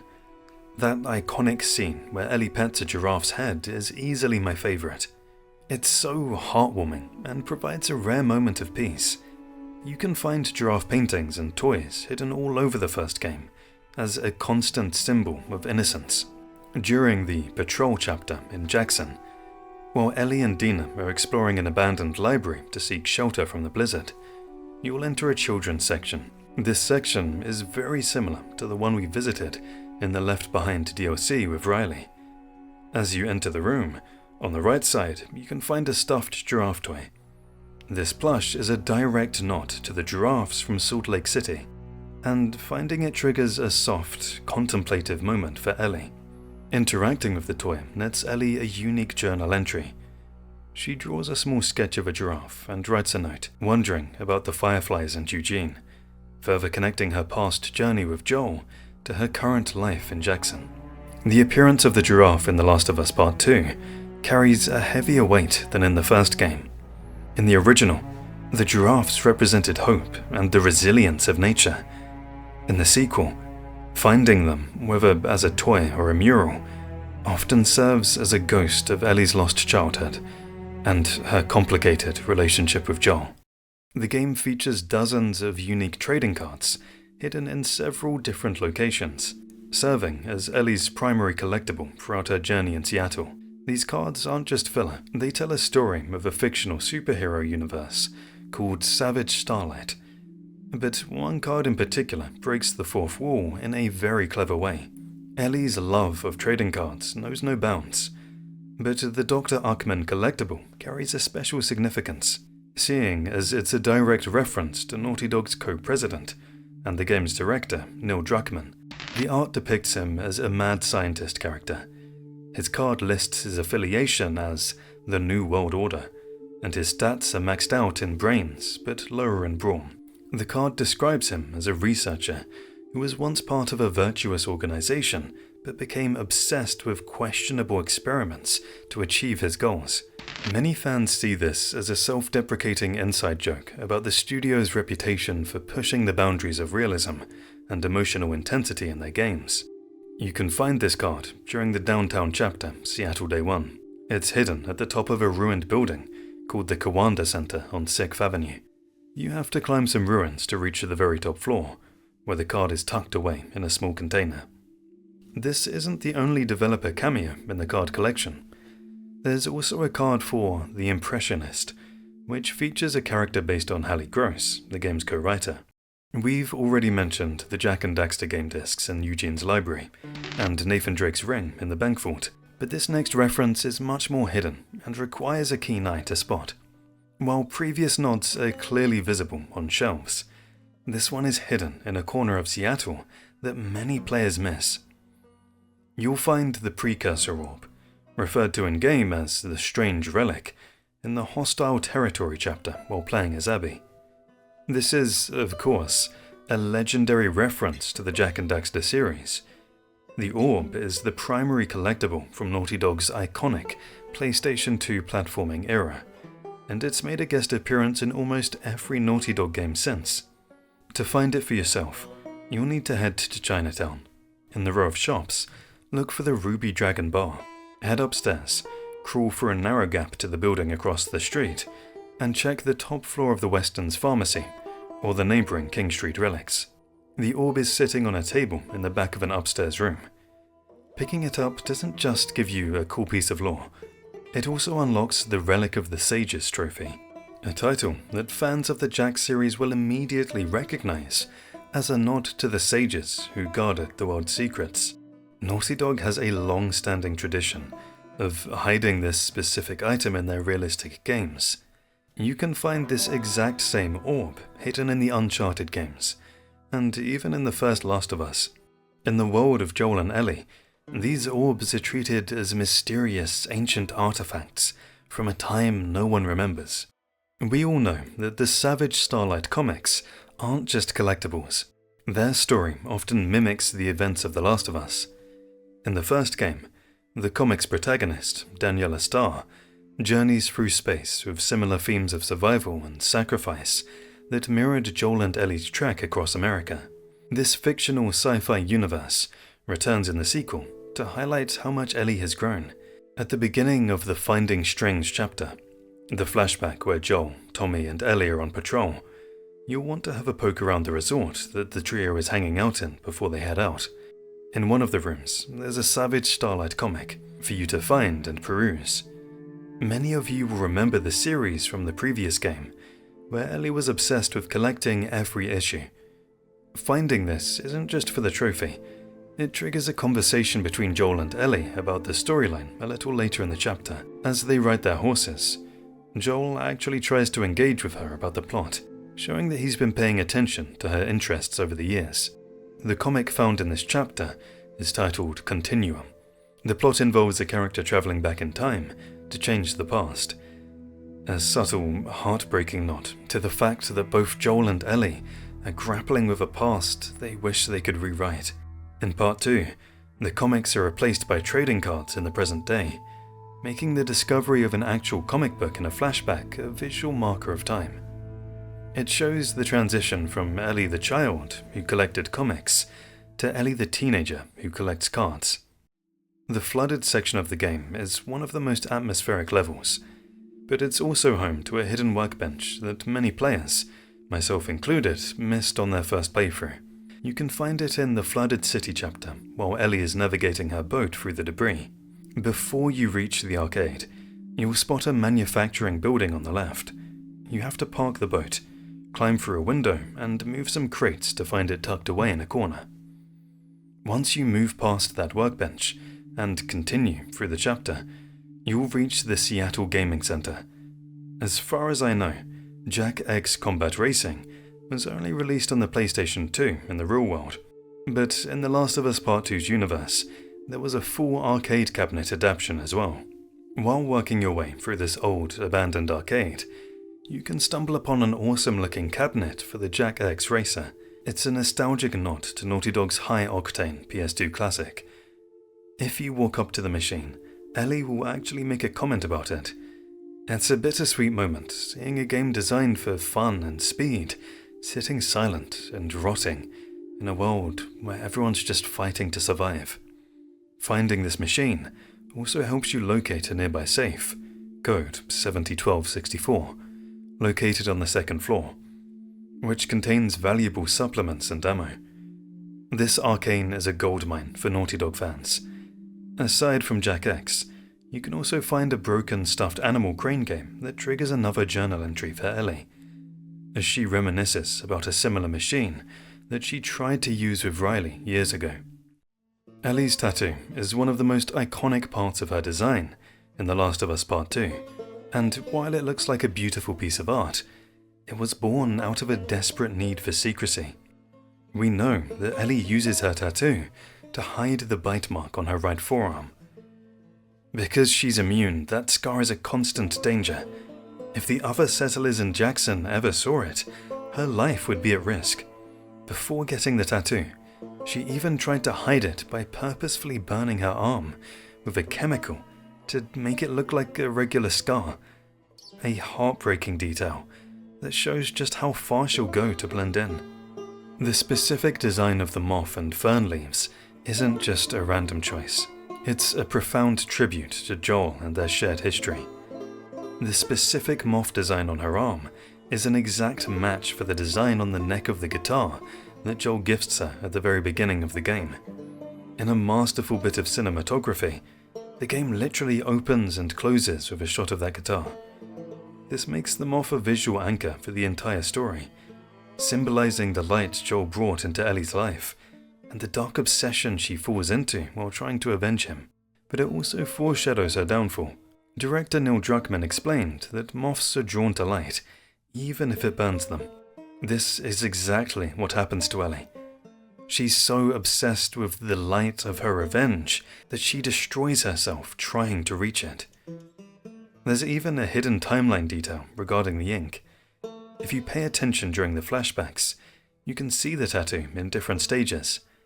In early memories, it's just an outline or partially done, and it slowly grows into the full sleeve we see in the present day, marking the passage of time on her skin. A detail that often goes unnoticed by casual players is how the tattoo reflects the passage of time.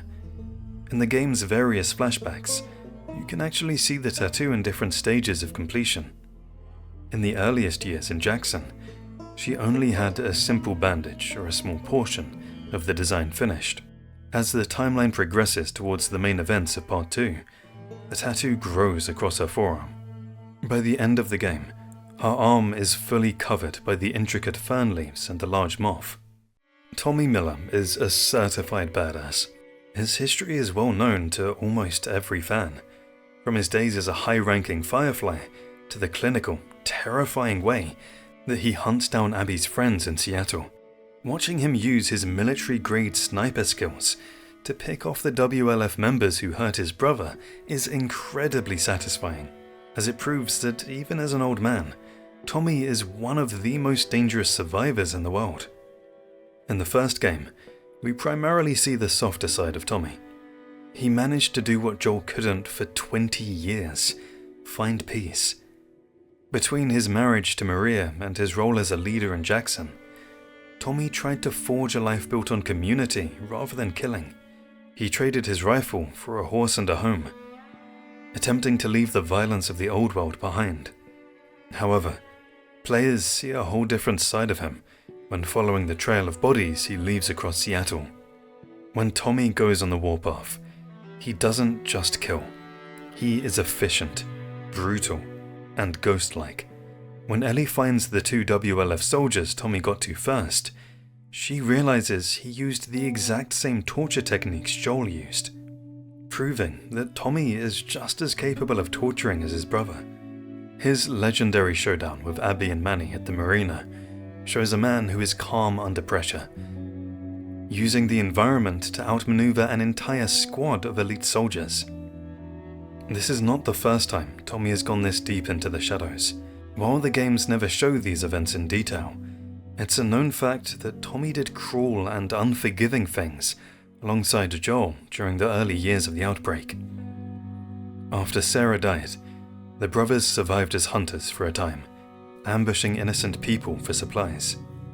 Tommy famously told Joel in the first game, "I got nothing but nightmares from those years." I got nothing but nightmares from those years. You survived because of me. It was this overwhelming guilt that eventually drove him to join the Fireflies, seeking a cause to atone for the blood on his hands.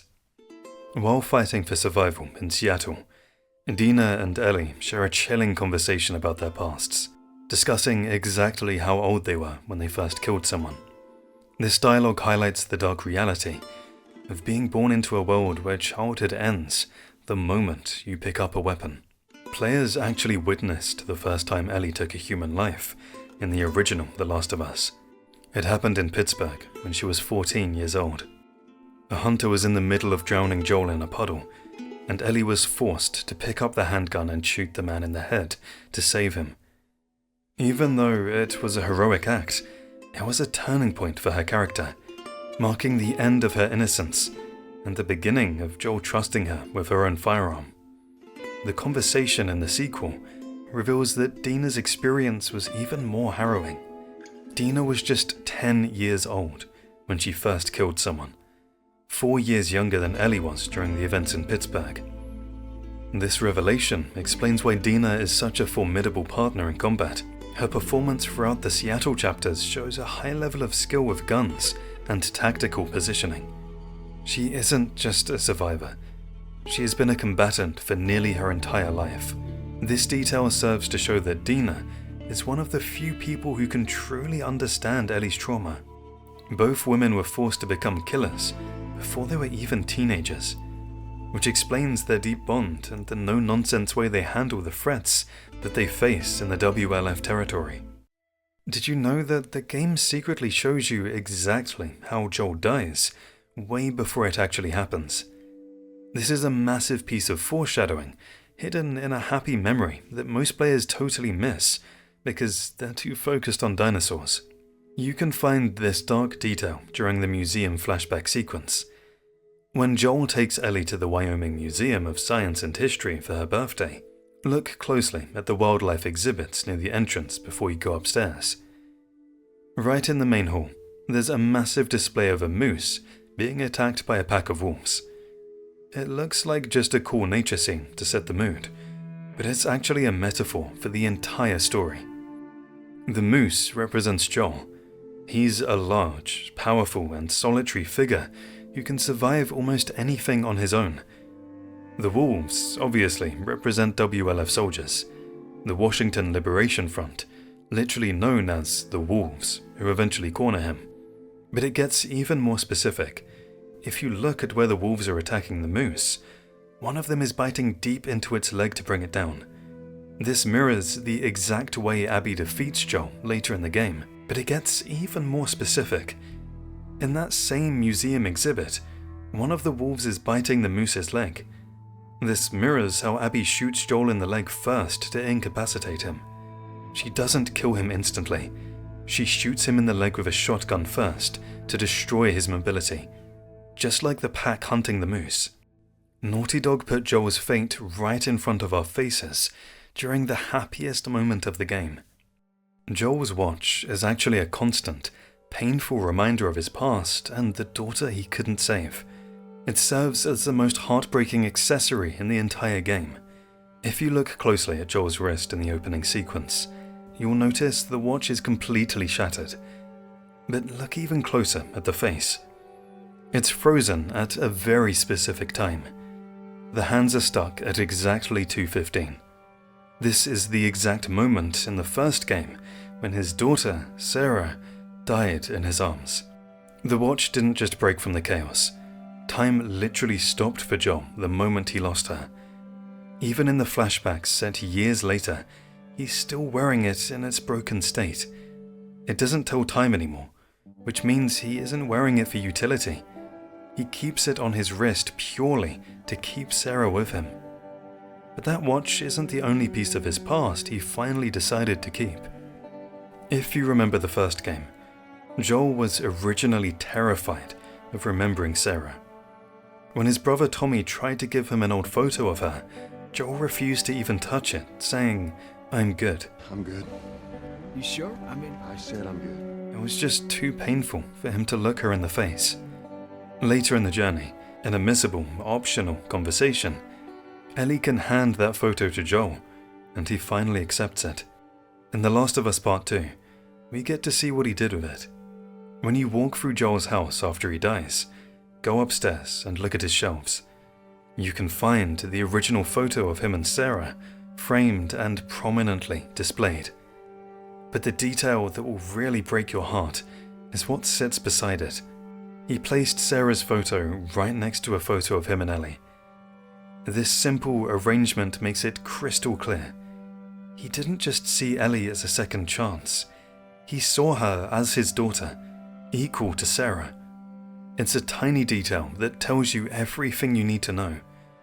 No matter how many years pass, a part of Joel never left that night in Texas.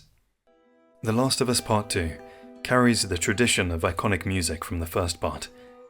This game has some of the best music in gaming history, and the legendary composer Gustavo Santaolalla was retained from the first game to create the score. But they didn't just keep his music in the background, they actually put the man himself in the game. You can find this incredible cameo right at the beginning of the game in the Jackson settlement. When you're walking through the town as Ellie and Jesse, keep an eye out near the dog kennels. You will see an older man with a beard sitting on a rocking chair, peacefully playing a banjo. That isn't just a random NPC. That's a digital scan of Gustavo Santaolalla himself. Naughty Dog included him as a tribute to the man who defined the sound of the apocalypse, allowing him to exist within the world he helped create. The song Joel sings to Ellie isn't just a sweet moment to start the game. It actually spoils the entire ending before the title card even drops. Early in the story, Joel plays Future Days by Pearl Jam. It's a beautiful scene, but you need to listen closely to the specific lyrics he sings. If I were ever to lose you, I'd surely lose myself.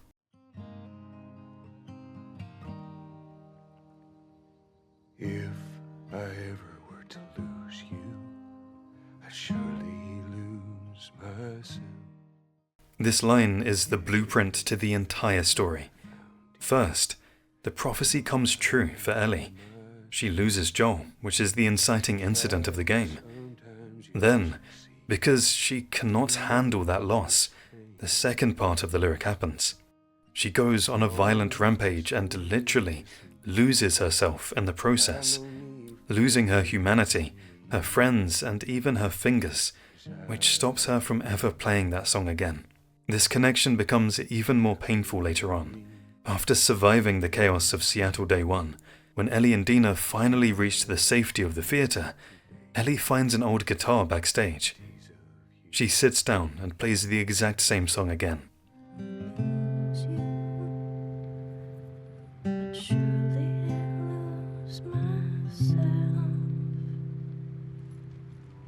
At that moment, it feels like she's just remembering Joel, but she's unknowingly singing her own fate. She has already lost him, and by pursuing this revenge, she's in the process of losing herself. The song warned us exactly what was going to happen. Losing Joel meant Ellie would lose herself too.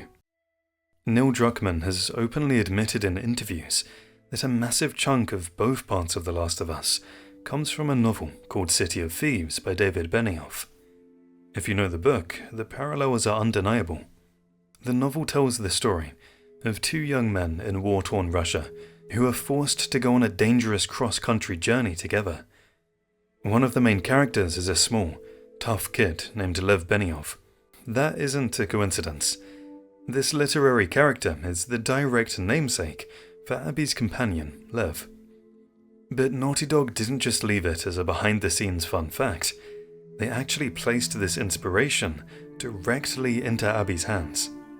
During the stadium chapter on Seattle Day 1, before you head out on patrol with Manny and Mel, take a second look at what Abby is doing in her bunk.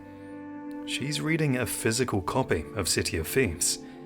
It's a brilliant bit of meta-storytelling. Abby is reading a book about two unlikely allies traveling across a devastated landscape who eventually form an inseparable bond. She doesn't know it yet, but she's literally reading her own future. Just like the characters in the book, she's about to meet Lev, and their journey will mirror exactly what's written on those pages. Eugene's Weed Room provides one of the most pivotal and controversial scenes in the entire game. During the patrol chapter, early in the story, Ellie and Dina take shelter from a heavy snowstorm in the hidden basement of an old library. This is where the relationship really starts. They find a mason jar of ancient weed, get high, and eventually share a kiss that set up the rest of their romantic arc. But while you were watching that serious moment unfold, you probably missed a hilarious, extremely dirty joke sitting right on the desk next to them. If you look at the table where Eugene kept his private collection of tapes, there's a specific VHS labeled Smash Brandy's Cooch. At first glance, it just looks like a random adult movie title to fill out the scene. But try saying it out loud. It's a crude phonetic parody of Crash Bandicoot. Since Naughty Dog originally created Crash Bandicoot back in the 90s, this is the developers poking fun at their own family-friendly legacy in the most immature way possible. The museum flashback is easily my favourite section of the entire game. It serves as this beautiful, heartwarming reminder of the father-daughter bond growing between Joel and Ellie during the years we skipped. It's a moment of pure peace before everything goes wrong. In this sequence, Joel surprises Ellie with a trip to a museum for her birthday. Right at the entrance, the two are greeted by a massive, towering T-Rex. Ellie is simply awestruck by the view, but the player can take things a step further. You can actually climb up the dinosaur's back while Joel watches from below, sounding increasingly worried. Eventually, Ellie can jump from the display's head into the water below, scaring Joel half to death in a classic moment of teenage rebellion. Once they head inside the main hall with the other fossils, you can find a hat stand near the entrance. You can pick up a cowboy hat and interact with the skeletons, but you need to be persistent. Most players put it on the first dinosaur and move on, but if you take the hat back and put it on every single dinosaur skeleton in the room, the Stegosaurus, the Triceratops, all of them, a new prompt will eventually appear. The game will finally let you put the hat on Joel's head. He grumbles about it for a second, but then he smiles and says, "I think this is called a hat trick." It's one of the sweetest moments in the franchise, and it unlocks a hidden trophy called "Looks Good on You." This whole interaction is actually a subtle callback to the legendary giraffe scene from the first game, where Ellie pets a giraffe on the head. Just like that moment. This is a time where the game mechanics stop being about survival and violence, and just let these two characters be happy for a few minutes. One of the smartest ways to play The Last of Us Part 2 is to let the enemies do the dirty work for you. There are several areas in Seattle, like the subway tunnels or the streets, where the game places both human soldiers and infected in the same space. Most players try to stealth kill everyone one by one, but you can actually force them to fight each other. If you're hiding, grab a brick or a bottle and throw it directly near or even at the human soldiers. The sound of the glass breaking or the brick hitting them will instantly attract any nearby clickers or runners. Since the infected track sound, they'll ignore you and sprint straight for the WLF soldiers or Seraphites. It creates a chaotic freeway battle where you can just sit back and watch the show. The infected usually won't kill every single soldier, but they'll definitely clear the path for you, saving you a ton of ammo and health kits. Plus, seeing the different AI systems go to war with each other is just pure entertainment. Getting knocked down in a fight isn't actually a bad thing. Sometimes it gives you a massive tactical advantage. In most games, when an enemy smashes you with a bat or shoots you with a shotgun, your character falls over, and you instinctively spam the button to stand up as fast as possible. But in The Last of Us Part 2, you should actually stay on the floor. If Ellie gets knocked to the ground, you don't have to get up immediately. You can pull your gun and aim effectively while laying on your back. This is actually a super strong position. Because you're lying flat, your hitbox is tiny, making you a much harder target for enemies to shoot. You can clear out an entire room of enemies from the floor before they can adjust their aim. It feels incredibly cinematic, almost like you're playing a Solid Snake, turning a moment of weakness into a perfect kill streak. If you consider yourself a hardcore gamer, one specific save code in this game probably made you smile instantly. You encounter this moment during the Gate chapter. On Seattle Day 1, Ellie and Dina arrive at a massive, fortified WLF wall labelled East Gate 2. To proceed, you have to solve a small puzzle involving a generator and an electric cord to power up the checkpoint. Once you get the power running, you need the password to actually open the gate. If you search the military trailer inside the checkpoint, you'll find a document listing the checkpoint gate codes. The active code for the gate you're standing at is 0451. To a casual player, it's just a number, but to veterans, 0451 is arguably the most famous code in video game history. It originated with a company called Looking Glass Studios and was the actual door code to their offices. Since then, it has appeared as the first code in countless masterpieces, like System Shock, Deus Ex, Bioshock, Dishonored, and even Alien Isolation. By using this code for the first major door in the game, Naughty Dog is paying direct homage to the immersive sim genre, games that prioritize player choice and environmental storytelling, just like The Last of Us. Ellie's room in Jackson is hiding one of the most heartbreaking secrets from the first game right next to her bed. If you take a moment to explore her room before heading out on patrol, look closely at the shelf near her bed. You'll find a small, retro-style robot toy. Veterans of the first game will instantly recognize this. It isn't just a random decoration. It is the specific toy Ellie wanted to give to Sam, the young boy she and Joel met in Pittsburgh. In the first game, Henry, Sam's older brother, wouldn't let Sam take the toy because they had to follow strict survival rules. Ellie grabbed it for him anyway, but she never got the chance to give it to him before he was infected and turned. This small object represents a massive difference between Joel and Ellie. Joel's philosophy was always to bury the past, move on, and never speak of the dead. But Ellie does the opposite. She keeps the toy as a permanent reminder of the people she couldn't save. If you played the first game, you definitely remember one specific mechanic that was absolutely maddening: the wooden pallets. Because Ellie couldn't swim, every time you hit deep water, the game came to a screeching halt. Joel had to dive in, find a floating pallet, and ferry Ellie across the water like a little boat. It was a constant reminder of her vulnerability and a bit of a pacing killer. But The Last of Us Part 2 acknowledges this in the best way possible. We know that during the time jump between games, Joel actually taught Ellie how to swim, which is why she's so capable in the sequel. However, Naughty Dog didn't just remove the pallets. They hid a hilarious joke about them in the museum flashback. When you're swimming through the flooded section between the buildings with Joel, keep your eyes open. On a set of submerged stairs off to the side, there's an old wooden pallet floating in the water. If you swim up to it, Ellie will actually trigger a unique dialogue line. She looks at it and sarcastically asks Joel, "You want me to get on that?" Joel, sounding almost relieved, replies, "Those days are long gone."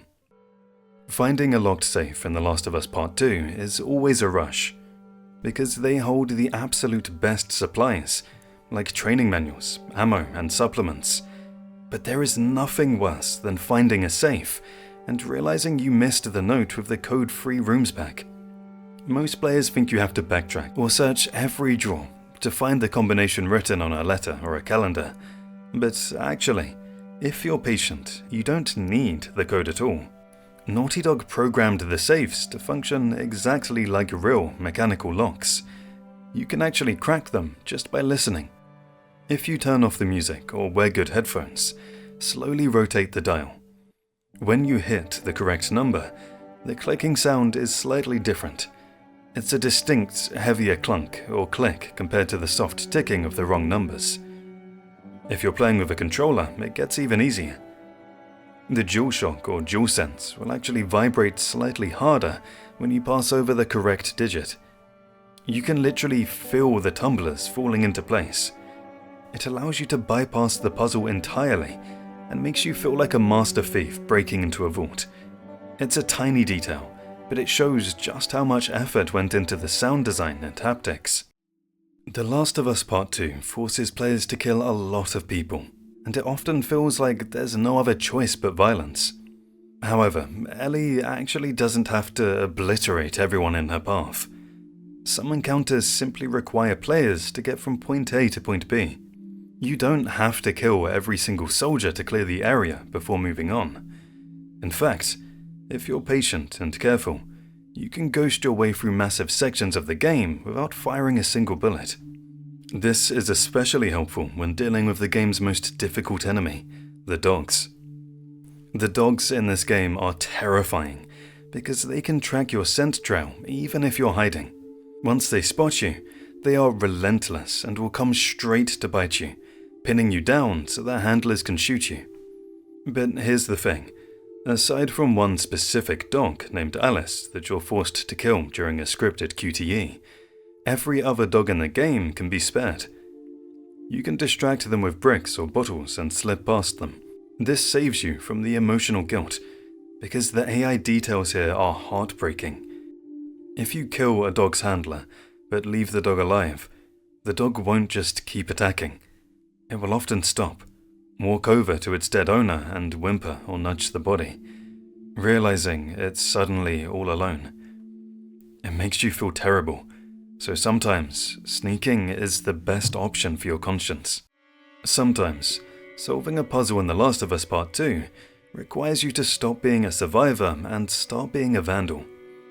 There's a really cool secret in the subway tunnels that most players stumble over because they're looking for a written code on a wall. While you're exploring the dark, creepy Seattle subway tunnels on day 1, you'll come across a locked door in an employee's break room. The only clue nearby is a cheeky note that basically says, "If you want the code, buy me a soda." Obviously, Ellie doesn't have any loose change, and the apocalypse doesn't accept credit cards. But you don't need money to solve this. You actually have to physically smash the glass of the vending machine nearby. Once the glass shatters, you can pick up a specific soda that falls out. If you examine it in your inventory, there's a sticky note attached to the can with a partial code written on it. But here's the catch. The note only gives you the first 3 numbers, 152. You have to figure out the rest on your own. Since the keypad only has 5 buttons, and the game logic dictates that the code doesn't repeat digits, you can easily deduce the final combination by process of elimination. One of the most touching moments in the story sees Joel taking Ellie to a museum for her birthday. It's a rare moment of pure joy, where you're just looking at dinosaur bones and trying on hats, but there's a hidden interaction here that lets you see a completely different side of Ellie. While you're on the first floor of the exhibit featuring the fossils, look for the restrooms before you head upstairs. If you go inside and stand in front of the mirror, the game actually gives you control over Ellie's face. By moving the analog sticks, you can make her pull silly faces, stick her tongue out, and just act like a goofy teenager. It's a fully interactive physics system for her facial animations that's only used in this one specific spot. You should definitely savor this moment. It's one of the last times in the entire game where Ellie's allowed to just be a kid, making faces in the mirror, before the story proceeds to become darker and more oppressive from here on out. The very first Easter egg in the entire game happens literally seconds after you take control of Ellie, and it's a perfect callback to the moment she truly became a survivor. If you remember the original game, the famous Winter chapter was a huge turning point. It was the first time we ever got to play as Ellie, who was forced to step up and protect a wounded Joel. That chapter opened with a stark shot of a white rabbit in the snow, which Ellie immediately shoots with an arrow to hunt for food. Now jump to The Last of Us Part 2. As soon as the opening credits finish and we wake up in Ellie's room in Jackson, look at the window before you do anything else. The camera lingers specifically on a rabbit sitting on the snow outside. It isn't just background decoration. The developers framed this shot to perfectly mirror that winter introduction from the first game. If you explore the semi-open world of downtown Seattle thoroughly on day 1, you can enter an old abandoned military checkpoint. Inside, sitting on a dusty shelf, is a clunky, handheld device that veterans of the series will recognize instantly. A Fedra infection scanner. This is a direct reference to the intense opening hours of the first game, where soldiers would scan civilians at gunpoint. It's the exact same machine that nearly got Ellie killed when she scanned positive in front of Joel and Tess. But the most interesting part is Ellie's reaction. When she interacts with it, she mentions that she hasn't seen one of these in a long time. This seemingly throwaway line actually tells us a huge amount about the state of the world. It suggests that the centralized government and Fedra, which were all powerful in the first game, have effectively collapsed or completely abandoned the regions near Jackson. Since the very first game, We knew that Ellie had one massive, impossible dream. She always wanted to be an astronaut. In one of the most heartwarming moments of The Last of Us Part 2, we see Joel make that dream come true during a flashback for her 16th birthday. He takes her to a museum, puts a helmet on her head, and lets her sit in a space capsule while listening to a recording of the Apollo 11 launch. It's widely considered the emotional peak of their relationship. Now, thanks to the unlockable skins in the game, that heartfelt gift can be a permanent part of your journey. You can unlock and wear a full astronaut flight suit as Ellie. It's a beautiful way to carry Joel's memory with you into every fight. The skin comes in 2 variations: helmet on for the full immersive look, or helmet off. This version is generally preferred by players because, let's be honest, Ellie's immune. She's the one person on Earth who doesn't need an airtight helmet to protect her from the cordyceps spores, adding a layer of irony to the outfit. The most amazing detail of the suit isn't just the nostalgia, it's the name tag. If you look closely at the chest of the suit, it displays Ellie's full name, E. Williams. For years, Ellie's surname was a topic of debate.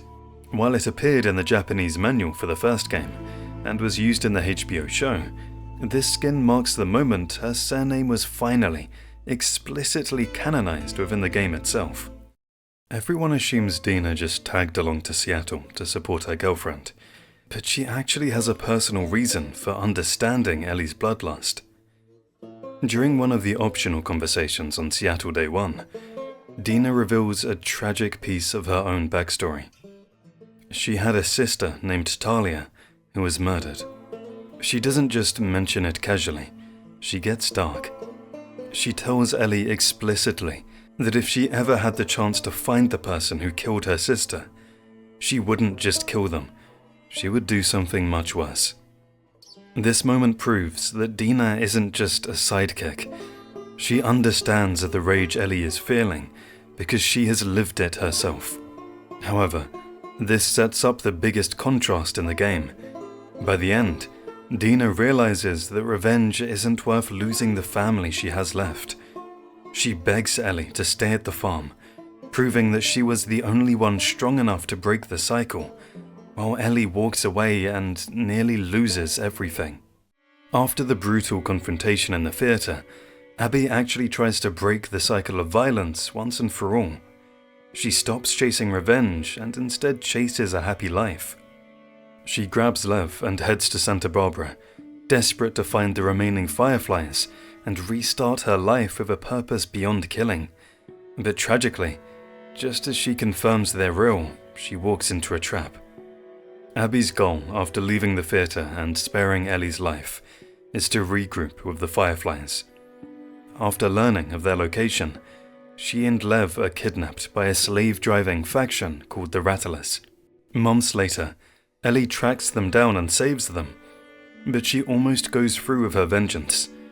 In the final heartbreaking fight on the beach, Ellie has Abby drowned and beaten, but opts to let her live at the last second. Abby and Lev leave on a small motorboat, drifting into the fog, but the game actually confirms they survived. If you pay attention to the main menu after you finish the game, the image changes. The gloomy, dark boat scene is replaced by a boat beached on a sunny shore. This implies that Abby and Lev successfully reached the Fireflies at the rounded-up building on Catalina Island, proving that amidst all the death, there was at least one hopeful ending. The game never actually tells you how Abby went from being a Firefly in Salt Lake City to a top soldier for the Wolves in Seattle. It's a massive piece of the backstory that left a lot of players scratching their heads.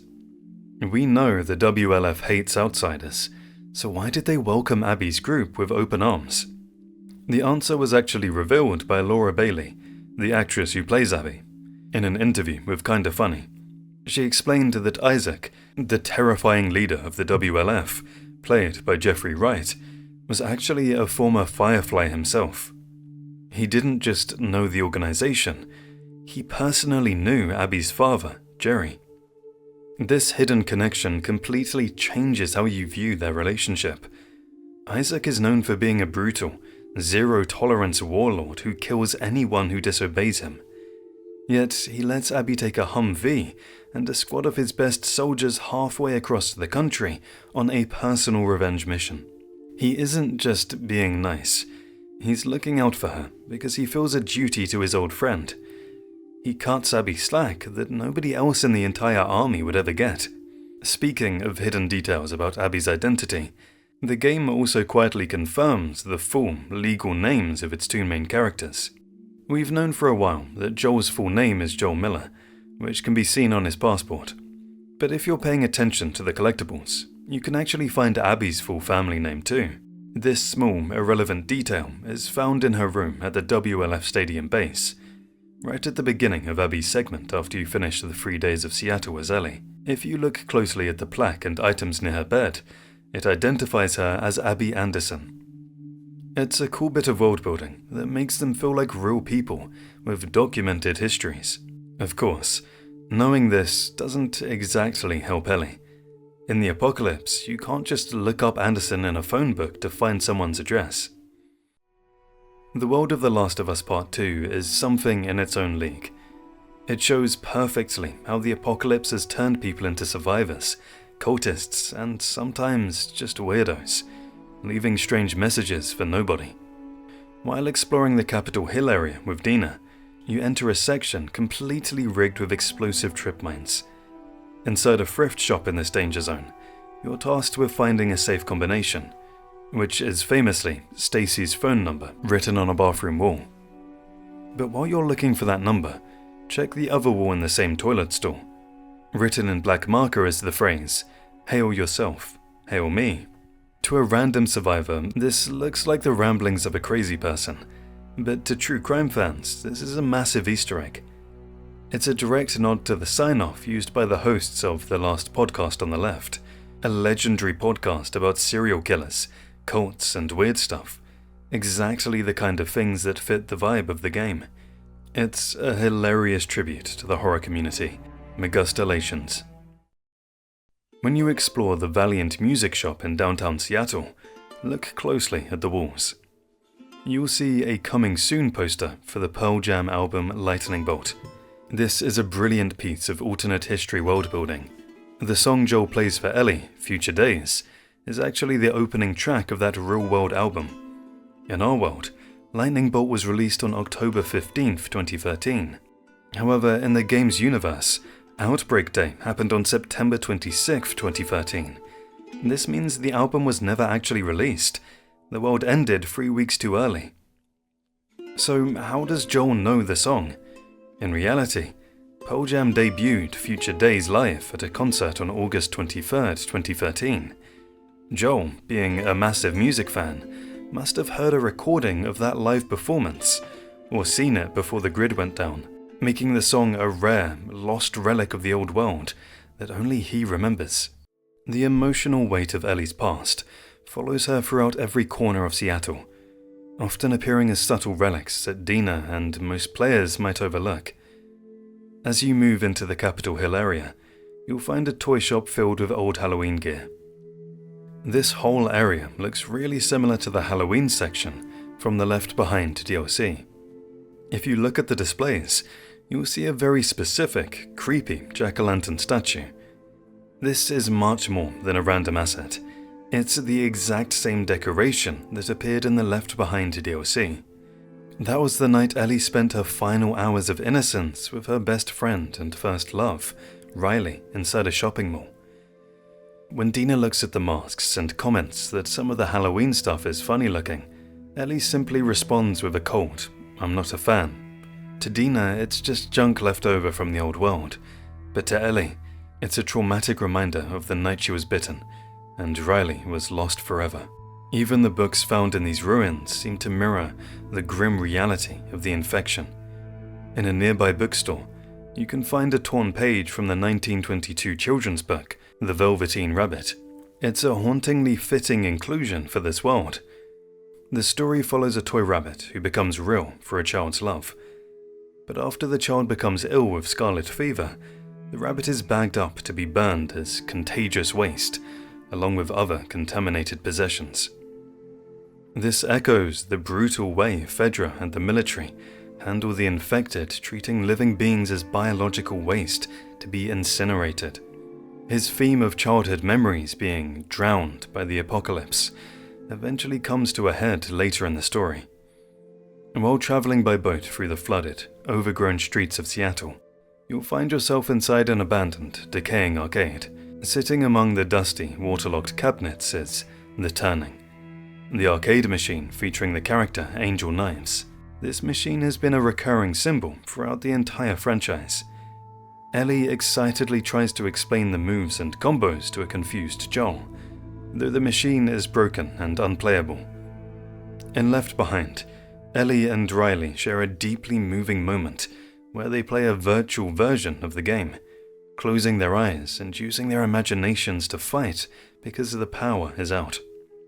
Seeing it here in the sequel, standing silent and half submerged in a flooded ruin, serves as a final, lonely tribute to the girl Ellie used to be. While Ellie's journey is the central focus of the game, Naughty Dog put an incredible amount of effort into the background and cultural identity of her partner, Dina. She isn't just a supporting character, she's a seasoned survivor with a rich and tragic history that explains exactly why she's capable of handling the dangers of Seattle. Dina's name is an alternate spelling of the Hebrew name Dinah, a biblical name given to the daughter of Jacob. In Hebrew, the name means vindicated or judged, which serves as a perfect mirror for her arc in the game. Throughout the story, Dina is constantly being judged by those around her, from an ex-boyfriend's lingering bitterness to an elder townsperson's disapproval to her lifestyle in Jackson. Even Ellie judges her during a massive plot turning point when a secret is revealed. Dina is frequently put in a position where she has to defend her choices and her worth, making her name a subtle piece of character foreshadowing. The developers have been widely praised for their authentic representation of Dina as a Jewish American character. One of the most beautiful details is the Hamsa bracelet she wears.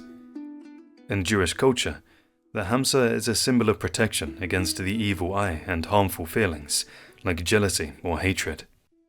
Given how many narrow misses and brutal combat encounters that Dina survives while protecting Ellie, fans have often wondered if that bracelet, combined with her own combat savvy, was the protection she needed to make it back to the farm alive. There are very few details about Dina's family, and it's easy to miss the dialogue where she explains her roots. Dina grew up in New Mexico with her mother and her sister Talia.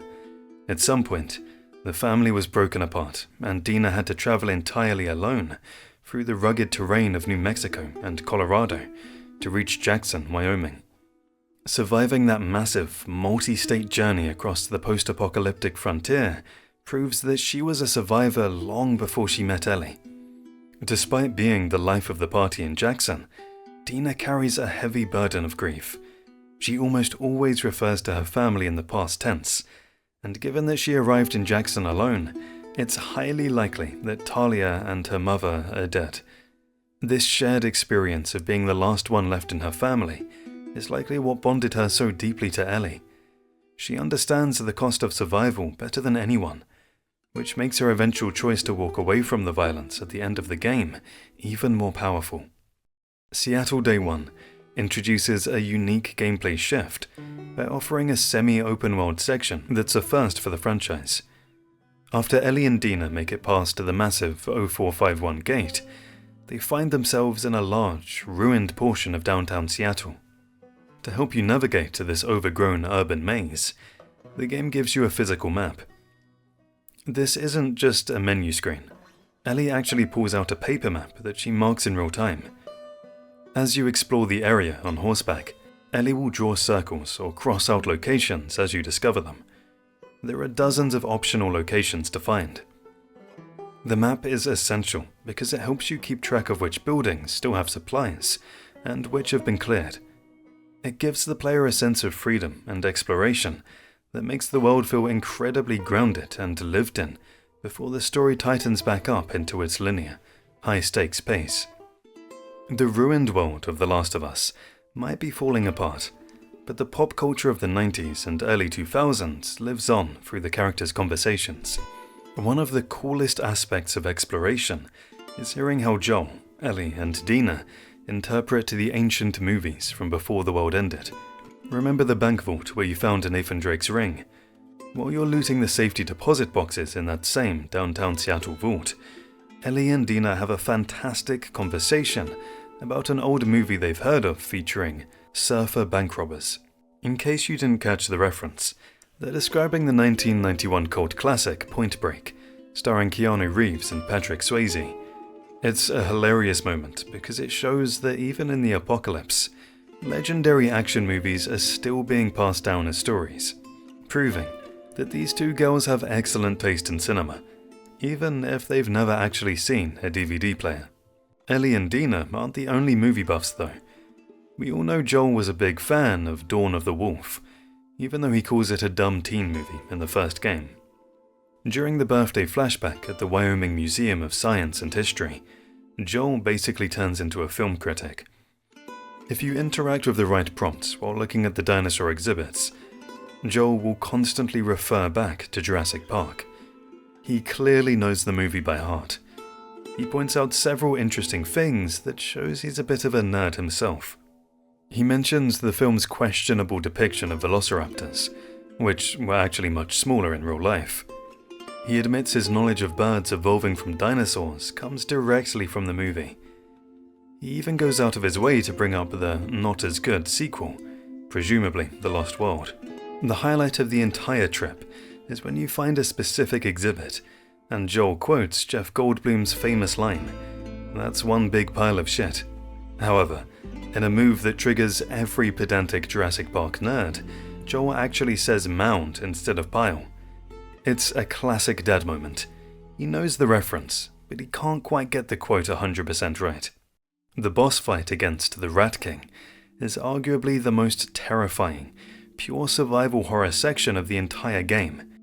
Just when you think the dark, flooded basement of the hospital, Ground Zero, couldn't get any spookier, the game introduces a monster that looks like it walks straight out of a nightmare.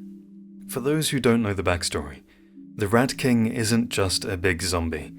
The name comes from a real-world folklore phenomenon where rats get their tails tangled together, creating a ball of writhing bodies. In The Last of Us, this concept is applied to the infected. This specific monstrosity was formed from the very first patients brought to the Seattle hospital on Outbreak Day over 25 years ago. The military sealed them inside the emergency room to contain the infection. Over decades of confinement in that fungal spore-filled room, these patients literally grew into one another, fusing into a single, colossal superorganism.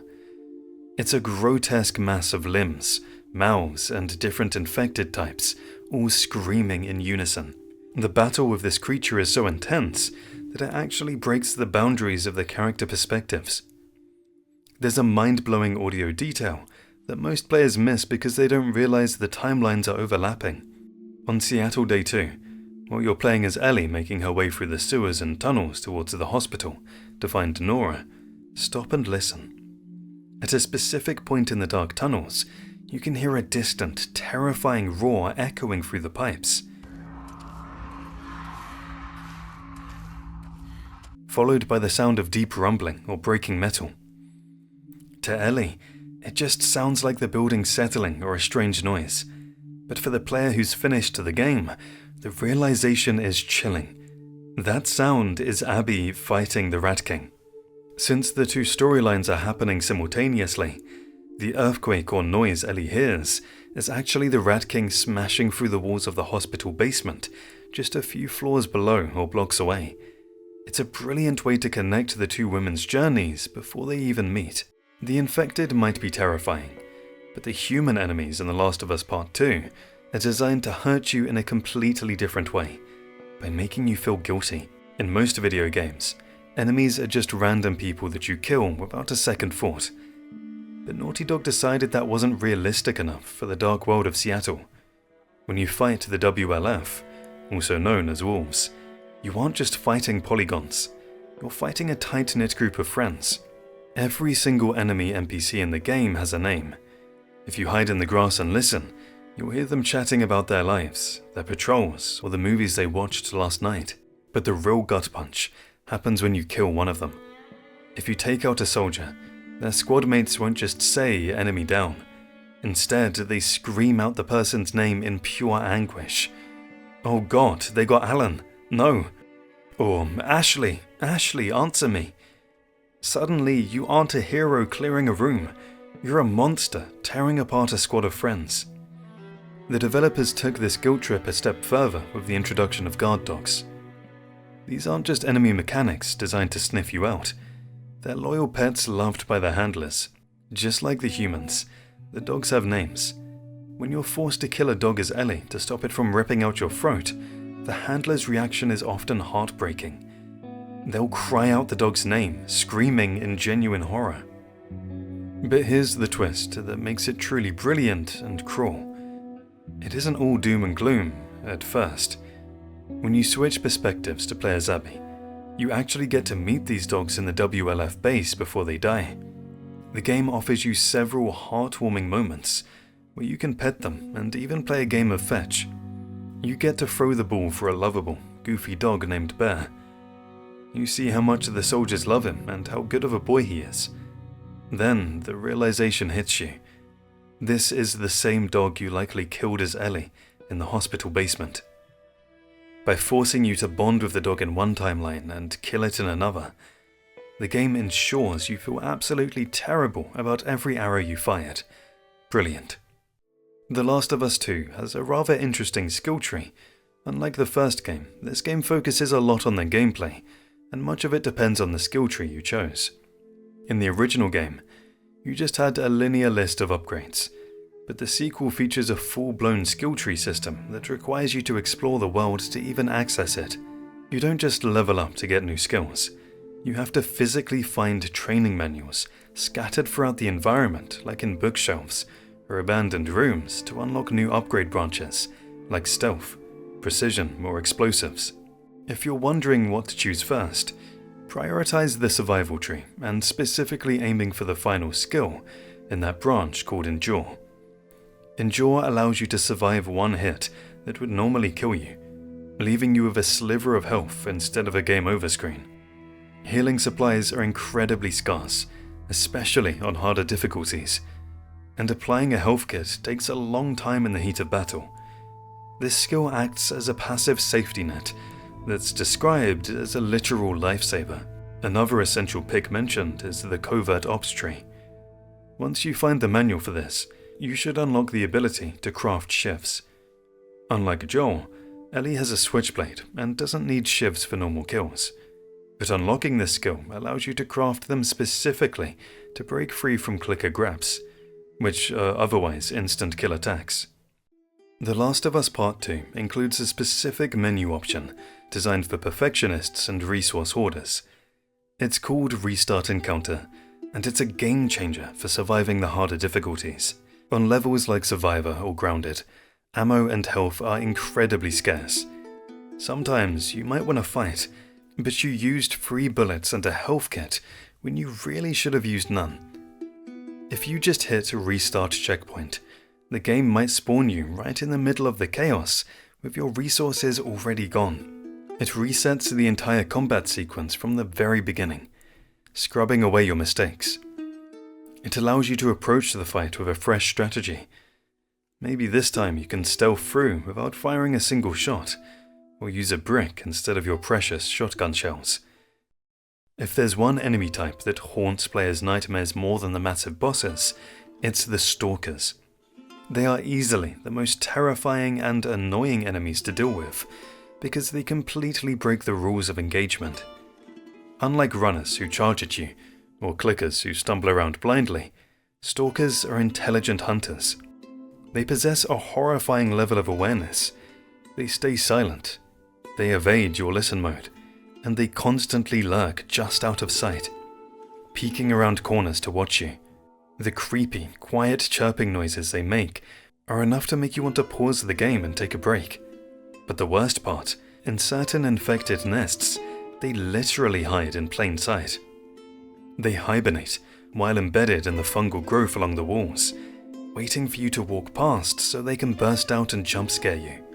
However, there's a secret way to turn the tables on them and avoid the heart attack.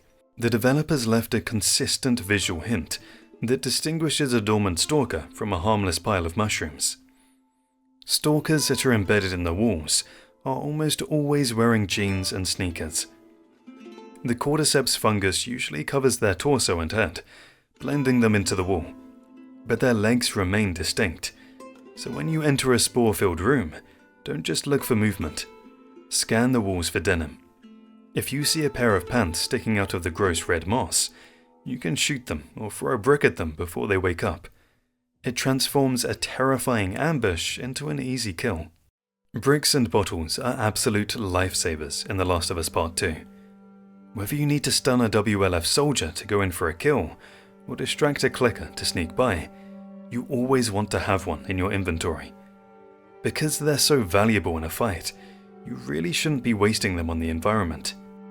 Early in the game, you learn that the best way to enter a locked building is often by tossing a brick through a window. But finding a new brick can be annoying, and you don't want to be caught empty-handed when a fight starts. Here's the trick. You don't actually need to throw anything to break glass. Instead of wasting a precious stun item, you can simply run up to any glass window, vending machine or display case and perform a melee attack, usually the square button, or sometimes just vault through it. It works perfectly for vending machines, like the one in the subway, to grab health items that seem out of reach. The best part is that striking a window doesn't count towards your equipped melee weapon's durability. You can smash a window with a machete, and it won't lose a single pip of health. One of the rare moments of pure happiness in Abby's story happens during a flashback to the aquarium. This is the secret hideout she shares with Owen, a place where they dream of sailing away to Santa Barbara. It serves as a stark contrast to the brutal soldier life they live in Seattle. During the visit to the aquarium, Abby and Owen are exploring the upper levels and looking down at the sailboat they're fixing up. As they decide to head downstairs, Owen, being the playful spirit that he is, doesn't bother with the steps. He hops onto the stair railing and slides all the way down to the ground floor. Most players just watch him do this and then walk down the stairs normally like a boring adult, but you don't have to. If you walk Abby up to the railing and press the jump button, X, she'll actually hop on and slide down exactly like Owen. It isn't just a canned animation, either. The game gives you control over the physics. You can use the left stick to control how fast or slow she slides. It's a tiny, missable interaction, but it perfectly captures the chemistry between them and allows Abby to have a brief moment of childhood fun before reality sets back in. It's often said that the characters in The Last of Us Part 2 look frighteningly real.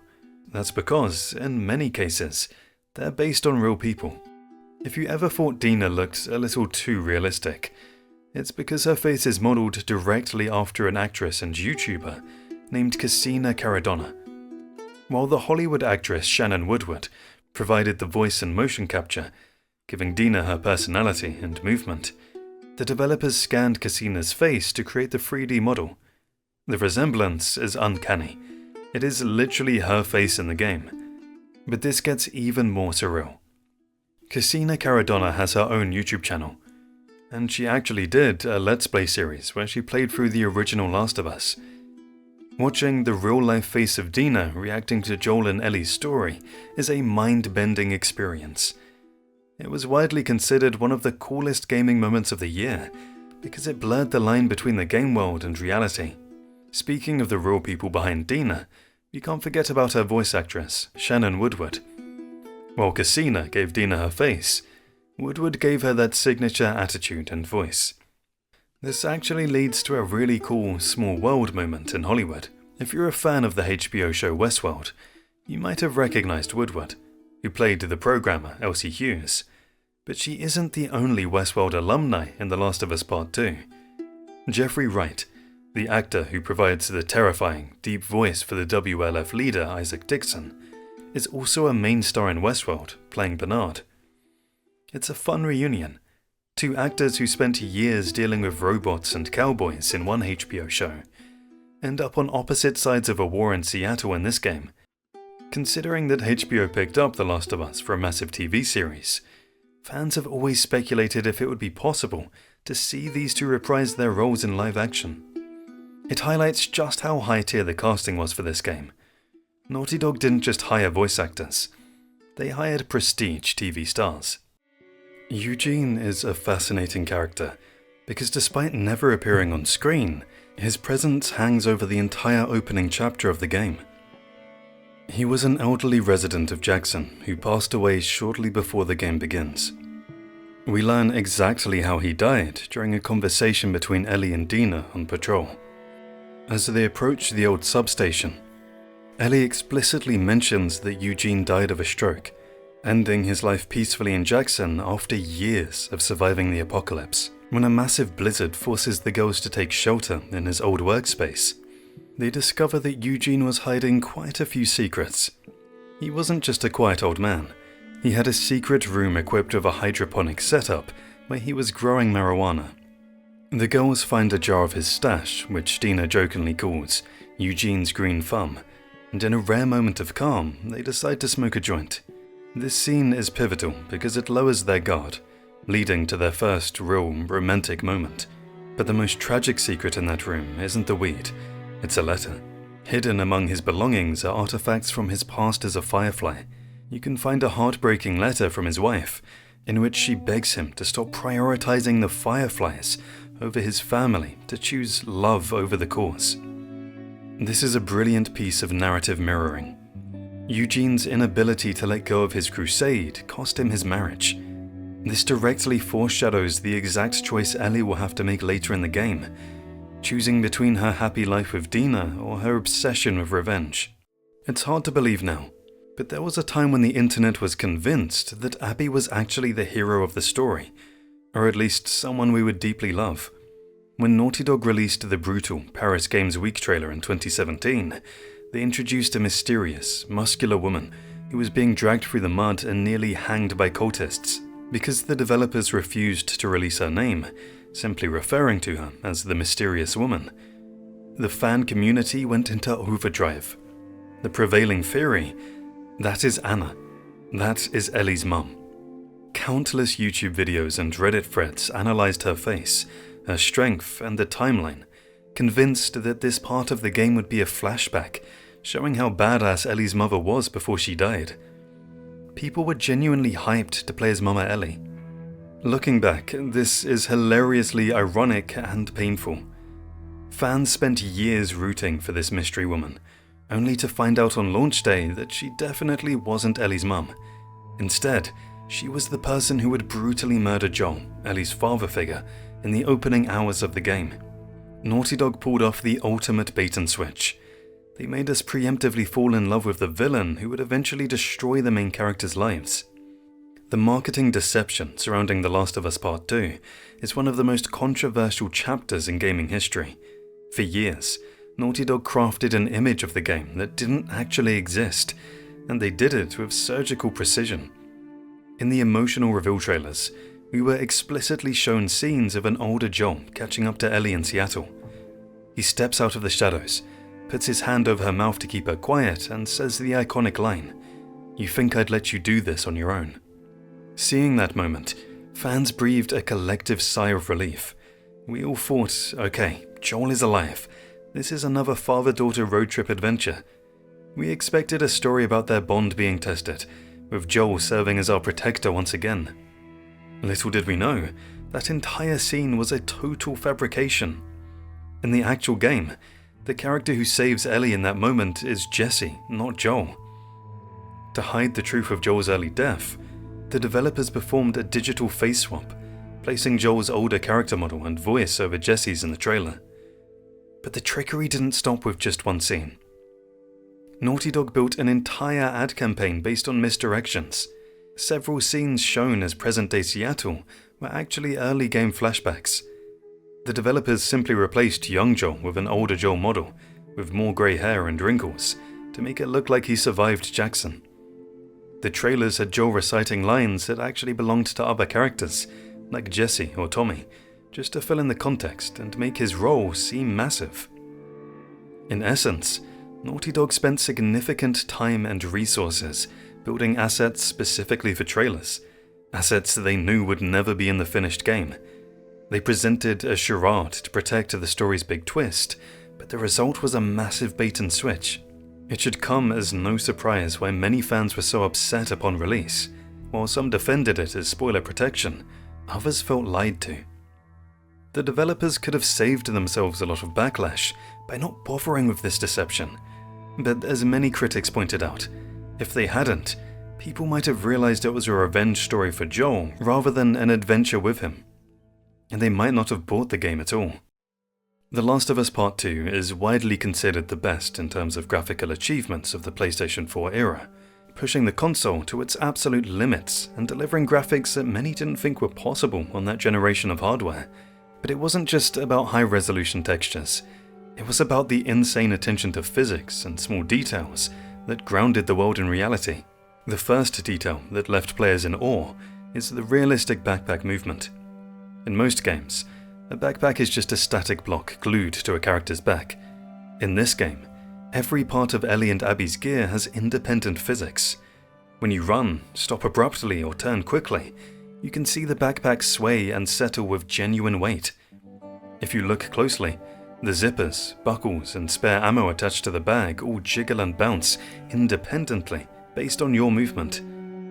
When Ellie goes prone or squeezes through a tight gap, the backpack physically collides with the environment, shifting on her shoulders rather than clipping through the wall.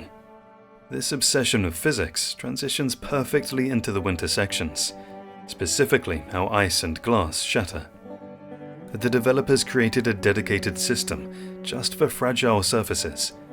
If you walk slowly over thin ice, you'll hear and see it crack under your feet before it actually breaks. The way ice and glass shatters depends entirely on the force applied.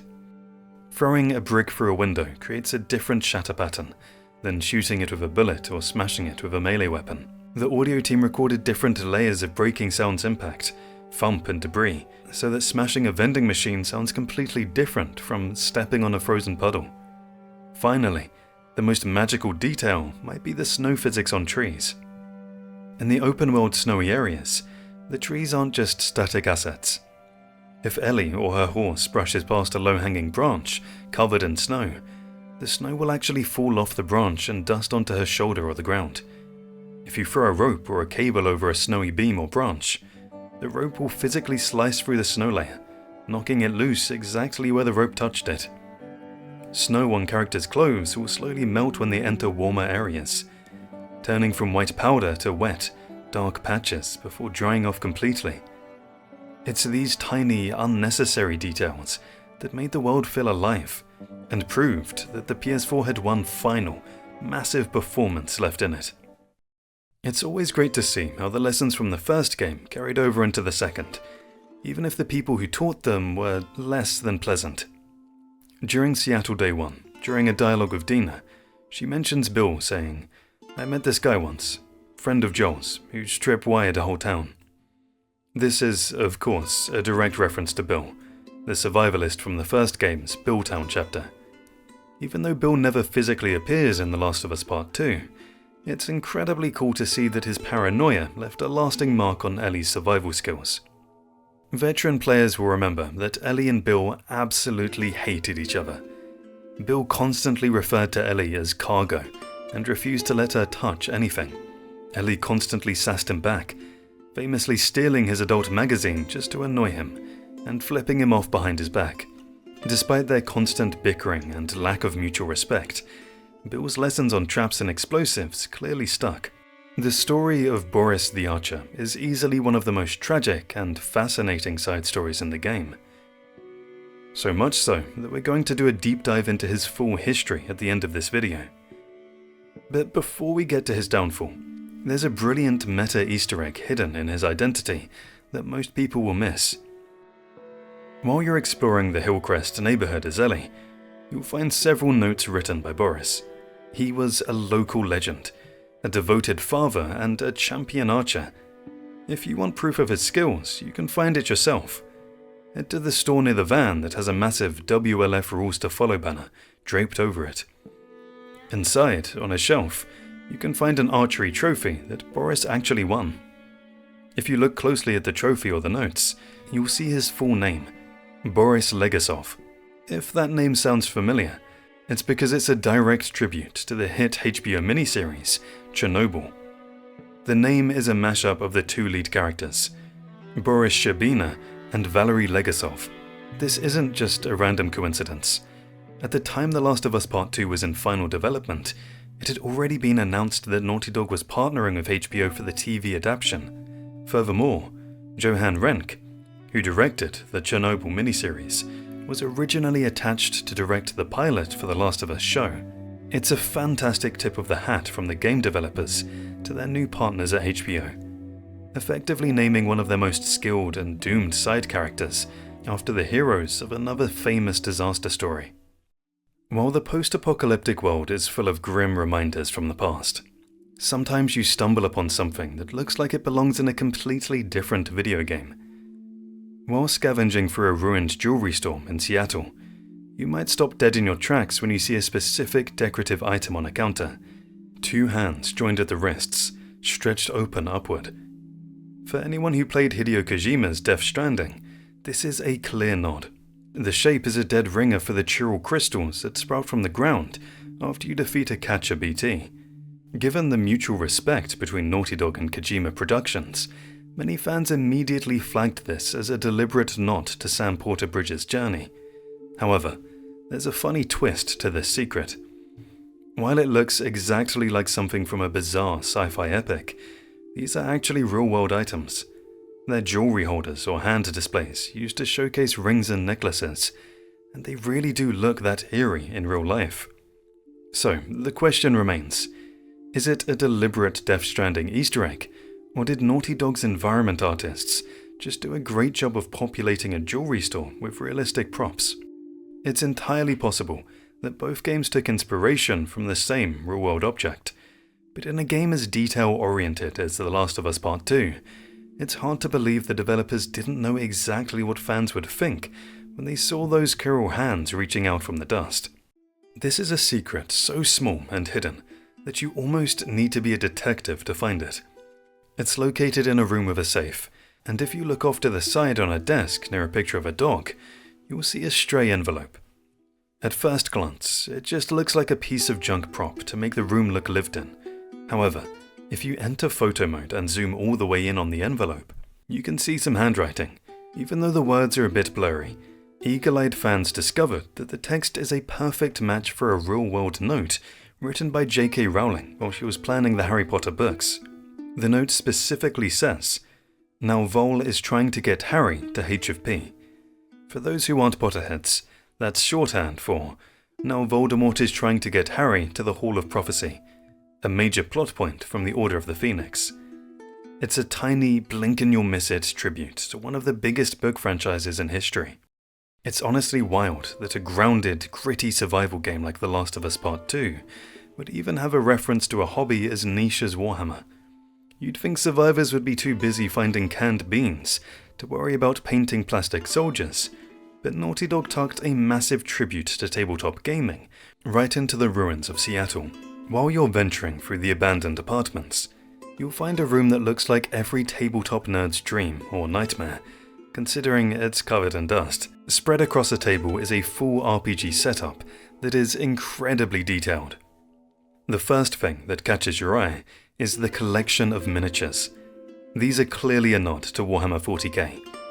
The chunky armor, the poses, and the way they're painted immediately evoke the look of Space Marines. While they're legally distinct to avoid a lawsuit from Games Workshop, any fan of the hobby will recognize them instantly. The layout of the manuals on the table is a perfect match for Dungeons & Dragons rulebook. It's impossible to ignore the shift in Ellie's personality between the two games. In the original The Last of Us, Ellie was the light in a dark world. Players grew to love her jolliness as she'd pull out her joke book to read lame puns to a grumpy Joel. It wasn't just for laughs. Those jokes were the bridge that eventually helped her connect with him. However, in The Last of Us Part 2, that innocence is largely gone. Ellie is no longer the kid looking for a laugh. She's a survivor consumed by a mission. But if you look closely at her room in Jackson, you can find a heartbreaking reminder of the girl she used to be. The joke book, titled No Pun Intended Volume 2 by Will Livingston, has deep roots in Ellie's past. We first see the significance of this book in the Left Behind DLC.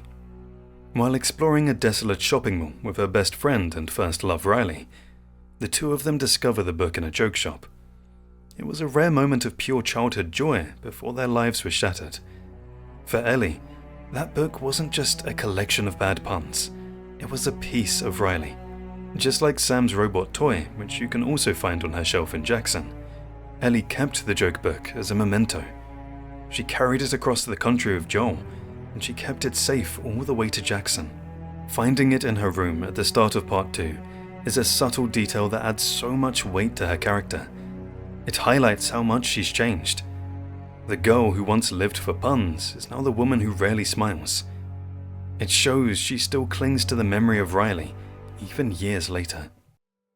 Going through the ruins of Seattle, you might pick up a weapon that seems like a standard piece of WLF hardware, but if you look closely at the slide, you'll find a name that is a massive nod to a titan of the zombie genre, personally my favourite zombie show.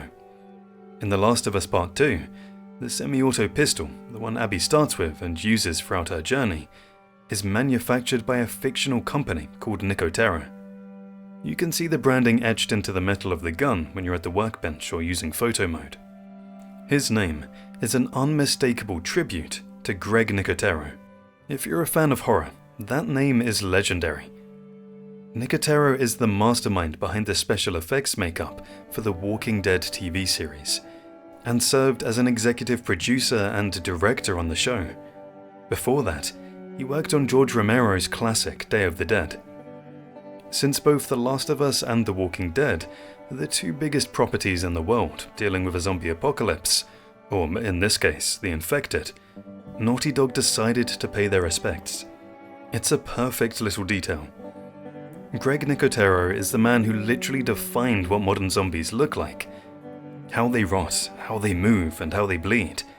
By naming a primary weapon after him, Naughty Dog is acknowledging that without his influence on the genre, the world of The Last of Us might not even exist. One of the most impressive ways Naughty Dog humanized Abby, a character many players initially found difficult to like, was by giving her a relatable, crippling vulnerability, an intense fear of heights. This fear is put center stage during the Skybridge and the Descent chapters in Seattle. To reach the hospital, Abby and Lev have to navigate a series of makeshift bridges made of cranes and scaffolding, stretching hundreds of feet above the city streets. While Ellie is an agile climber who doesn't blink at a ledge, Abby is a powerhouse who is clearly out of her element. As you climb higher and higher into the clouds, the gameplay shifts from a power fantasy to a survival horror experience. Naughty Dog didn't just tell us Abby was afraid, they made us feel it through a fear system integrated into the game's engine. As Abby approaches a ledge or looks down, the camera FOV, field of view, subtly shifts and distorts, creating a vertigo effect. It pulls back and wobbles, making the ground feel impossibly far away. If you look at Abby's character model in these sections, her body language changes completely. She hunches over, her movements become stiff and hesitant, and her hands visibly shake as she reaches for the next handhold. The sound design is chilling. You can hear Abby's breathing become shallow and panicked. She whimpers, gasps, and talks to herself to stay focused. Don't look down, don't look down. If you're playing on a controller, the haptic feedback mimics a racing heartbeat, getting faster the closer you get to the edge. It's a beautiful piece of game design.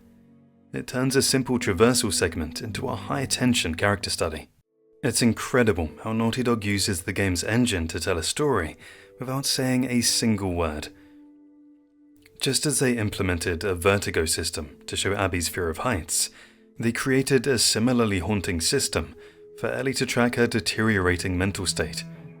Early in the game, if you pay close attention during a quiet moment, you might notice something subtle. If you idle as Ellie right after a high-stress combat encounter like a brutal shootout of the WLF, or a close call with a clicker, her hands will visibly shake.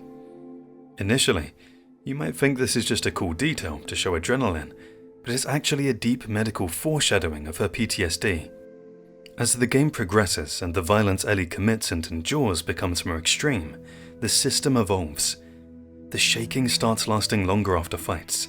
By the time she reaches the later chapters in Seattle, the tremor is more pronounced, affecting how she grips her weapons in photo mode. This detail is vital because it shows the cost of her revenge. While Ellie might be winning her fights, she's losing herself. By the end of the journey, she isn't just scarred on the outside. The game uses these tiny animations to show that her nervous system is trapped in a loop of trauma. It makes her feel fragile and human, even as she becomes the most dangerous person on the beach. The deer hunt scene from the first game remains one of the most iconic moments in the series. It was the first time players took control of Ellie, signaling a massive shift in the story and showing us that she was no longer just a companion. She was a survivor capable of providing for a wounded Joel.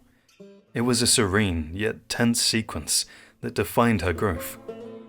In The Last of Us Part 2, Naughty Dog originally planned a dark, distorted echo of that very moment. After Ellie leaves Seattle and the story jumps forward to the farmhouse, it was originally a prolonged gameplay sequence where Ellie goes on a boar hunt. This wasn't meant to be a peaceful hunt for food. Much like the original deer hunt, it involved tracking a wounded animal through the wilderness, following bloodstains into a patch of ruined buildings. However, the tone was completely different. The chase culminated in an incredibly aggressive, brutal kill that showed just how far Ellie had fallen. While the deer hunt represented her loss of innocence, the boar hunt was meant to represent her loss of humanity. It showed Ellie who was no longer hunting to survive, but hunting because she was addicted to the violence. Ultimately, Naughty Dog decided to remove the sequence from the final game. While it was a powerful thematic callback, the developers realized it created a massive pacing problem. After the high stakes of Seattle, jumping into a long tracking mission would have killed the sense of urgency leading into the final act. Instead, the game jumps straight to Ellie on the farm, trying to live a normal life. However, if you want to see what happened during that hunt, you can still find it. It appears as a brief, haunting excerpt in Ellie's journal. She describes the kill in detail, proving that, even though the player didn't see it. At the start of The Last of Us Part 2, we get a small taste of the peace Joel and Ellie have found in Jackson that they were craving for during the entire journey of the first game. We see the bustling streets, the cozy diner, and the children playing in the snow. But did you know that Naughty Dog originally planned a much larger, more interactive look at this community? Hidden in the game's development is a lost level that would have let players experience a full-blown Jackson festival. This wasn't just a cutscene, it was a fully playable sequence where Ellie could actually relax and be part of a society that wasn't trying to kill her. The level was packed with world-building activities that made Jackson feel like a real home. You could play target practice games and win prizes. You could visit the local bar, grab a drink, and watch people dancing. A much more expanded version of the snowball fight we see in the final game. You could talk to various NPCs and see how they've turned an old town into a thriving civilization. So, why would Naughty Dog cut such a beautiful piece of world building? It all comes down to pacing and placement. While it seems like this should have been at the very beginning of the game, the developers actually placed it very late in the story. It was intended to be a flashback that occurred while Ellie and Dina were living at the farmhouse. By that point in the game, the narrative is sprinting toward the finish line in Santa Barbara. Stopping the momentum for a 20-minute carnival sequence would have slowed the game to a crawl. Furthermore, the emotional bond between Ellie and Dina was already solidified. We didn't need a festival to know they loved each other. While the level was cut to keep the story's urgency alive, it remains one of the most famous what-if moments for fans who wanted just a little more time seeing Ellie happy. The sewer section of the first game is legendary for providing a heartbreaking look at the reality of the apocalypse. For a series of notes, players discover the story of Ish, a survivor who built a thriving community in the tunnels, only for it to end in a tragic group exit when a door was left open. It was environmental storytelling at its absolute finest. Because of how iconic that level was, Naughty Dog originally planned a massive spiritual successor for The Last of Us Part 2. In the original script, there was a major set piece during Ellie's time in Seattle. After being attacked by a pack of stalkers, Ellie would have fallen into a raging river and been swept away by the current. Instead of washing up on land like she does in the final game, the water would have carried her deep into a complex sewer network. This lost level was a massive maze, where Ellie had to fight against the current to avoid being swept into debris, using her new swimming abilities, something she couldn't do in the first game, to find ways through the flooded tunnels. In the first game, the sewers worked because of Ish's story and the dialogue between Joel, Ellie, Henry and Sam, but in this cart version for Part 2, Ellie was all alone. The developers realized that whilst the gameplay might have been fun, the maze had almost nothing to do with the narrative. It didn't push the story forward, and there were no other characters for Ellie to bounce off of. In a game where the story is the main attraction, this sequence was seen as another example of the narrative stopping in its tracks. To keep the focus on Ellie's descent into revenge, the sewer maze was scrapped. The Last of Us Part 2 is generally known for its grounded, realistic clothing. Naughty Dog decided to have a little bit of fun with the no-return roguelike mode found in the remastered version. In this mode, Abby can unlock an outfit that looks like it was ripped directly out of a George Miller movie. To unlock the Badlands skin, you need to dive into the no-return mode. You must first unlock Abby as a playable character, which is done by completing a few runs with the initial characters. Then, you need to complete a specific challenge tied to her. Complete 2 encounters with Abby. Once you finish those 2 rounds, this Mad Max-inspired look is yours to keep. The skin is a massive, unapologetic reference to Mad Max Fury Road. When Abby puts on the Badlands outfit, she completely transforms into a wasteland warrior. The most striking detail is the single leather shoulder pauldron and the intricate leather straps wrapped around her arm and torso. It's a direct visual nod to Imperator Furiosa. Her face is covered with dark makeup that looks exactly like the grease war paint used by the War Boys and Furiosa to shield their eyes and strike fear into their enemies. Her signature braid is gone, replaced by a much shorter, utilitarian cut that makes her look like a warrior ready for a 100-car pileup in the desert. There's a beautiful, subtle detail on the shoulder pauldron, a hand-painted Firefly logo. While the Badlands outfit turns Abby into a wasteland warrior, another skin in the no-return mode takes her back to her roots as the top commander of Seattle. Just like the Badlands skin, you'll need to prove your skills in no return, play as Abby. Complete the specific challenge, complete a run with Abby. This skin allows Abby to fully showcase her loyalty to the Washington Liberation Front. It's a more vicious, authoritative look that feels like a what-if scenario. What if Abby had never met Levin Yara? What if she had stayed a loyal, high-ranking soldier for Isaac until the very end?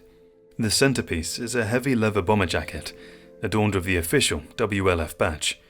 It's rugged, practical, and looks like something a high-ranking officer would wear while patrolling the stadium. What really sets this outfit apart is the addition of a pair of sunglasses. In the grim, rainy world of The Last of Us, seeing a character with stylish eyewear is a rarity. It gives Abby a sense of cold charm and swagger that we don't usually see in the main story. If you look closely at the jacket, there are various decals and patches that add a layer of history to the garment. It suggests that even in a world without shopping malls, the WLF soldiers still found ways to customize their gear and maintain a sense of military style. As you explore the Hillcrest neighborhood on Seattle Day 2, you start coming across pieces of a puzzle. You find notes from a daughter named Sophia bragging about her dad, and you find that champion archery trophy we discussed earlier. The game builds Boris up as a legend, a respected leader and a devoted father who was affectionately called the best clicker killer in the QZ. But as you move through the commercial area and into the residential backyards, the tone shifts. The neighborhood feels heavy with a history of violence that has nothing to do with Ellie. The tragedy of Boris Legasov began when the WLF overthrew Fedra and began forcibly relocating the residents of Hillcrest. Boris's daughter, Sophia, was caught spray painting anti-WLF graffiti. Instead of a warning, the WLF patrol executed her on the spot. Driven by a blinding grief, Boris transformed from a protector into a ghost. He waged a one-man guerrilla war against the WLF, picking off patrols one by one with his bow, and leaving taunting messages like "Come get me" written in blood. Fearing that the WLF would kill everyone in the neighborhood to get to Boris, his own neighbors, including his best friend, Uli, conspired to hand him over. When Boris learned of the betrayal, something inside him snapped. He didn't just feel hurt, he wanted them to suffer the way he was suffering. In a horrific final act, Boris drugged his neighbors and dragged them into a room filled with spores.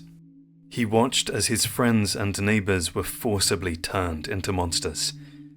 During the struggle, Uli managed to bite Boris before being sealed away. Realizing his time was up, Boris wrote a final, remorseful letter to his neighbor Yolanda and locked himself in his own garage to wait for the end. When you reach the final house, the one with the child's outdoor playhouse in the yard, the air is dead silent. You find Boris's confession on the coffee table, a note that reveals the monster he became before he even turned. To progress, you have to squeeze through a jagged crack in the kitchen wall leading into the attached garage. The second you step through, the silence is shattered. Boris, now a stalker, screams and lunges at you from the shadows. He's faster and more aggressive than a normal infected, a final reflection of the warrior he once was. After a desperate struggle, Ellie puts Boris down for good. As you stand over his body, you realize the weight of what happened here. You loot the bow directly from his cold hands. This is the moment you permanently unlock the weapon and the ability to craft arrows. It's a bittersweet victory. You get the most iconic weapon in the game, but you only have it because a good man was broken by the world until he committed an unspeakable atrocity. Ellie walks away with the bow, leaving the best clicker killer in the QZ to rot in the garage he chose as his tomb. That's it, folks. And don't worry, if you want more Last of Us content, we've already covered the Last of Us 1 facts to fall asleep to. Click the video on your screen, and I'll see you there.